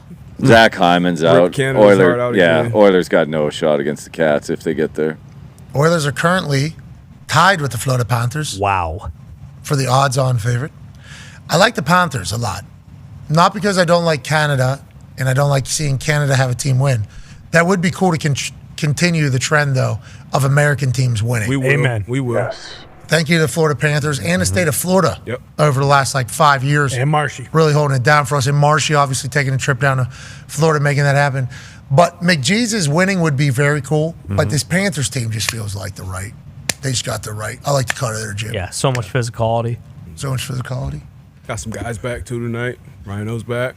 Really? Greer's back. Whoa. Colin's back. Whoa. Stars got a lot of physicality too, and Oilers are giving it to him.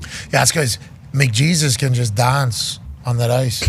He's just dancing on that ice. The guys take fucking cheap shots too, whacking our guys' feet and trying to break them too. I mean, Playoff hockey. I'm about done with it, all right? That's the Oilers physicality. just do stupid shit and everybody says it's playoff hockey. It's okay. It's cheap shots, all right? Yeah, but Edmonton's a great city. Is it? Do it back. Why aren't the boys doing it, Gump? We did. We actually knocked 2 guys out last game, so. And cheap shots or? No, they were great hits. They just laid them out. Okay, this is hockey. Yeah, you were saying it's hockey. Funny how That's just everybody playoff says it. hockey? Yeah, it is. Exactly. That's what I was told. Edmonton, though, good town, I heard. Is it? That's what I've been told. That's word I've on heard the that as streets, or the ice, if you will. I've heard that. Across the ponds. Uh-huh. Have the double there too. Yeah, they invented the double-double. They did not series invent the travel-wise, double-double. again. Edmonton invented Timmy Horton? No, I it did believe so. not.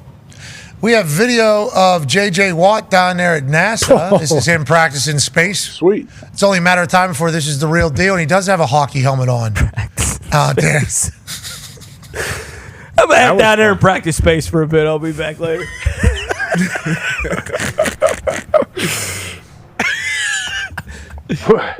That's neat. Yeah, it's sick. It was cool. That guy got a hard It was hat. cool. I did not know what to expect, and NASA's a cool. I mean, So they said, we got one triple XL fucking helmet.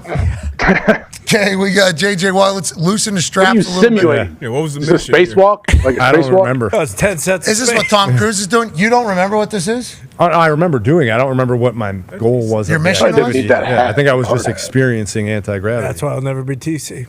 How'd you feel? They had your feet locked up, too? Yeah, you got everything locked up. It's Oh, that's scary. Look like a gray. Everything. yeah, they Bedroom. pull the wrong button. You're going a couple different directions there. Whoa.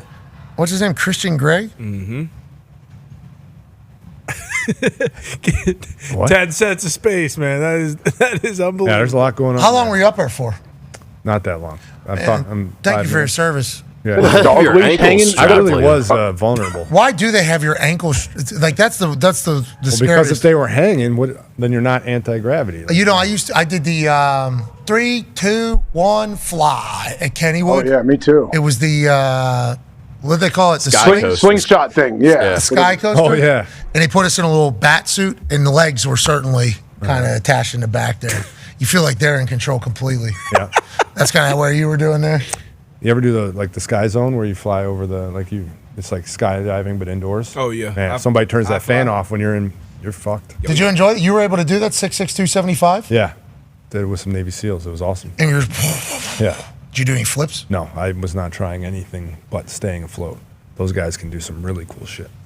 You go, Scott. I don't I'm like you said, I'm a big guy. So you start to get off the ground and you start to put yourself in some weird places. Break your I get a fucking little- neck. Yeah. You a lot think of shit people that can go wrong. underestimate how big you are until they see you in real life? I don't know. Definitely. I think so. You're obnoxiously large. I can definitely tell, I can tell at times, like if I'm bigger from working out or if I haven't been working out as intensely, like people react differently based on. If you're like Yeah, all like if I'm fully jacked up, like it's much, much different. full strapped up, Yeah. they say, "Holy shit, look at this thing!" And then whenever your meat's just Sometimes flopping around, they're not really that impressed. Yeah. Like I'm trying to lose. Like I need to let myself lose some weight. I feel a lot better when I'm lighter.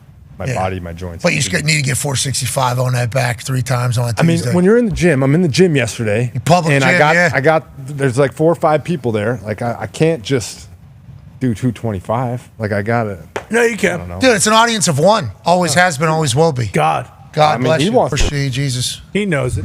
Or Jesus. I don't know. Sometimes you need something. Like, you got to have something. It's fun. How often does the weight room here get used? Very often in the all morning. time. The boys are in there.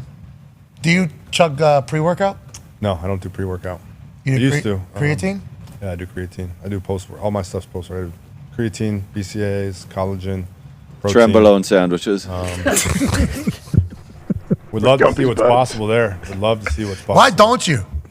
Come like, on, just turn into a 'cause I'm full worried about science all the project. shit that can go wrong. There's a lot of shit that Like I will watch. We talked about those Olympics. Yeah. Those people that will. I will absolutely watch. Oh, the enhanced games. Can't wait to see that. The super duper Oh yeah, games. when's that happen? I think it's this next summer. I see some stuff popping up about it. I saw one guy that's gonna be awesome. There's been some projections on the amount of muscles that are torn at that particular event. Yeah. It's going to be more than any event in the history of events. But I'll tell you what, they're going to lay it on the line for us. Yep. Those shot put balls are going to go further than ever. Mm-hmm. I can't wait. That's going to be cool. So pumped. That could be you. No. Could be, though. Could be. All right, Jage. We appreciate you. Good luck this fall. Thanks for stopping by out of nowhere. Thank you guys. This is awesome. This is really, really cool. And I also have even more respect for what you guys do on a daily basis. No commercials, everything straight through the entertainment. Speak for the fans. Thank you very much for the daily entertainment. You guys are great at what you do. Thanks, Jage. You're a good guy. Thank you, Jage. That was very kind of you to say that about us, Jage. When you run for president or maybe have your run with the WWE at some point, Yeah. don't forget about us. I'll fly right over your head, Patty Mac. Thanks, Jage. Maybe we could tag team. I don't do tag team wrestling, brother. I don't know how it works anyway. It's fake. You fucking ass. You did not need to be doing what you're doing. I understand what you're trying to do. You're not doing it. I believe it's called a heel. I think it's called a heel. You're healing a bit. Yeah, That's not. You're not fucking healing. You crossed the line. Yeah, you're working yourself into a shoot, motherfucker. So you're looking for heat as a heel. Okay, you're looking for heat as a heel. That's what you want. Not fire. Well, fire would be good heat to get. There's levels. There's nuclear heat would be good too. But you're getting go away heat right now, brother. Okay. That means they don't even care. Yep. Newspaper's up. No pop? No pop. No pop. You do know a little bit. You know the business, kid. What's that all about? You been learning, brother? You talked to Bone for a little too long earlier. It could all be a work. You never know. Whoa, Look at this guy. Whoa. Jage, what are you trying to do, brother? For shoot. I mean, Wayne said everything's a work. Everything. Every interview. Life is a work. Every match. Every conversation. Anything you've ever seen. It's all the work. Guy's still working out. Maybe he is trying to get into the biz. He could. I might know some people if you want to shake some hands. You're going to have to put on a good front, though. What you've been doing, not good enough. And let's make sure we're swolled up, not a bag of milk like you talk about. Thanks for coming out. I'll turn the spigot back on. Is that the... Is that the... I'm not going to talk about it. Is that the science, the spigot? No, if I did. Why don't we see what you can become? Me? Yeah. I believe in science, yeah. Not all of it. Like, there's stuff I'm like, no. Jage acts like he hasn't worked out. Have you ever not worked out, though, Jage? Like, there's no way you ever just haven't lifted for more than a week. No, 2 weeks, maybe 3, but no, I think 2 weeks. Oh, my God. So hands down the disgusting. longest. 3 weeks, you didn't work out? I mean, it's hard. You know how, like more than a fort. I mean, no offense. We got a punter on this side. Age, I know we can talk about it. Kid Miro said that earlier today. But like, I don't know. It's an issue. I was Like, it's strength and literally conditioning a mental- All-American. Thank you very much in college. Guy was just in the squared circle with Gunther, the Gunther, ring yeah. NRL. Thank you. Toe-to-toe. But with what you're Exchanging saying, potatoes. what you're saying, I think is valid. I Go saved ahead. a load. I had a load management joke when you were talking load management, and I saved it. Yeah, my Should've entire let it career fly. is load management. I know, it's beautiful. Yeah. It's a great Save job. some of those Best jokes. job. But no, like I don't know, maybe your experience is different. You clearly look jacked. I don't know why he doesn't get as much shit as I get. Oh, he does. We Clearly, do. We that's- do it. Not like you. No, I'm not. I'm not big like you. I can't lift as heavy a Look weight. at I your would love traps. to What are you squat talking about? You look 445. yoked right now. No, he's flexing. I like what we're doing here. Yeah, D-Butch gets flexible. after it too. D-Butch covers it up. D-Butch absolutely jacked. I don't Yeah, doubt D-Butch that. is. D-Butch can What's still your daily jump 48 workouts, AJ? inches. Classic like old man workout situation. You know. No, we don't know. No, this tell is us. the answers I'm we trying to get to that. If I can look like you and not work out as Like hard as old you do, I would dude. love that. Old dude, cardio mixed in, jump off, hit the elliptical hard or reverse the climbing hard, jump off it, hit a couple sets or whatever, get back on, bam. All right, all so the it's way. hit. That's all So I'm it's doing. just keeping the heart rate high. Yeah, but I mean, honestly, it's whatever I want. I like working out by myself. It's like meditation for me. Now, for It's those that my don't time. know, we actually have a photo of AJ in the weight room. Oh, wow. Not me. That's AJ. Not me. That is AJ Hawk, yeah. No. That is AJ. You look great. What are the tattoos? Shined up. What's your tattoos? It's JDT, Justin Derek Trent, me and my brothers. And then the Chinese symbol underneath. China? Yeah, means family or home. I do not have any direct ties or any What did you put on reason here? to have a Chinese symbol on my What'd you chest. put I on just there? thought it looked cool. Is that sunscreen you put on, or what you put on? Baby oil? No, that's actually legit sweat. Sweat? Yeah. What'd that come from? But yeah, no, did it need to go out to the world? No. I think it I did. would have. I'll tell you, still I take proud this of it. photo, if I take I'm this still photo, I'm proud of putting it out. Yeah. No doubt. Every morning. You jumping on that box? Look at those tree trunks. Not that one. That one is, let's see, 24. We did some box jumps at over at Big Mike. Big Mike. We did some box jumps the other day. Landing soft is the ultimate flex. Big Mike was getting after it. Yeah, Big Mike had everything in it. That box actually, that's 60. So I've done 61 before. So yeah, I've been up there. How recent have you been up on top of that 60 No, inch? I don't do that much anymore. What is 60 inches? 5 feet. 5 feet, yeah. You're box jumping onto that? I mean, I did. You're stepping at one into point. that? No steps, 0. Oh, so you can dunk. You're jumping on top of a 5-foot person? Yeah. You can dunk? Yeah, I could dunk. You can definitely dunk. Got a ball? All right, come on. Yeah. I mean, I've been sitting in a chair for 4 straight We'll hours. do a little stretch. Do some calisthenics. Wait a minute. You got it. Well, it's flat, too. Help you palm it. Can you really just get up there and dunk? He definitely can dunk. Did you watch him move around at TST? Like, he can definitely still dunk. Yeah, soccer. Well, I'm talking just how he can move. So large. Yeah, 60-inch box jump is very fucking impressive. Yeah, what you do at the combine? 37-inch. Very impressive. Pretty explosive. Oh, yeah. Oh, yeah, you can dunk. If you can jump a foot and a half, you can dunk. Ladies and gentlemen, how old are you now, Jage? Jeez. It's a tough one. 36 years old, retired, future first ballot Hall of Famer. J.J. Watt will attempt to dunk a basketball. Drop step. Straight vert. No steps. This guy's a maniac. If he does this, we will give away 20 cans of corn. Autographed by Ty Schmidt. Boom.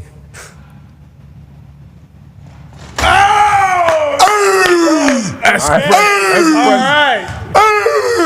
Wow. That was really impressive. You got jacked up about Holy that. shit. When's the last time you did that? Damn. That had to feel pretty good. That was easy. In jeans, I was sitting there for 4 hours just from a standstill. Aye. Vert. Damn. Hey, keep your eye out for the Pacers on this run. We don't know if we need you. Okay. You know what I mean? I'm an enforcer. I'll be another JJ. We'll be the double JJs. Oh, Justin James and James Johnson. People running their mouth. I don't think so. You guys eliminated the Bucks, though, so I don't know. Those are my guys. That was, a matter of fact, that was so long ago. Giannis. That might as well have been 2 seasons ago, brother. I know, Giannis. Maybe the Houston, though, so that could be. That was incredibly impressive. Why don't you play it? Yeah. What? That was your 275. Yeah. But replay here. How do you feel about your explosion? Not great, honestly. Oh, dude. Oh, yeah, that worked. Effortless. Yeah, that was. Oh, good. You should try to break the rim or the backboard. You He cracked that. he almost ripped the whole thing off the wall. Yeah, not a lot of people are coming in here dunking, by the way. That would have been. I don't know how many people have dunked on that particular hoop over there. I think you're potentially the only one. No, Bone did like last week. All right, let's get out of here. Let's travel out here. Be a friend, tell a friend something nice that might change your life. We're in this thing together. Team on me. Oh, Ben Stiller put a tweet out. All right, I'm going to do it. Oh. He said, we had a good time. All good. All right, good. Oh. Come on the show, Ben. Come on the show.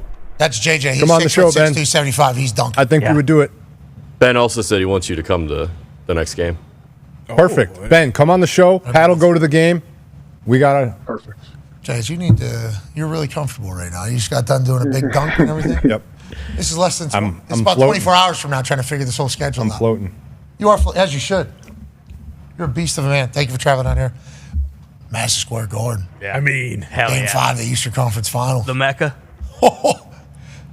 20,000, I believe they got in there. And they win, you're going on the stage. Afterwards? Because they do the stage presentation. Trophies. Me and Rick Carlisle up Yeah. there. Yeah. Me punching him in the shoulder. Yeah. Rick's going to take that trophy and go, I don't. Yeah, but Tyrese gets the Larry Bird Eastern Conference Player of the tournament. I knew that. We don't All right. know. He might not be MVP. Team on me. AJ, great work today, bud. Good luck in your workout tomorrow morning. Appreciate it. Thank you. You too. Jage, safe travels home. Thank you for coming out. You're the man. Thank you for having me. Congrats on the CBS gig, too. That's a big deal. Hell yeah. Being the voice of the NFL every single week is a lot of pressure. I think you're going to do a great job with it. Thank you. I will lean on your gentleman's guidance. We do not need to be part of that. Amen. Amen. Amen. Let's have a great day. Team on 3. 1, 2, 3. Team. Goodbye.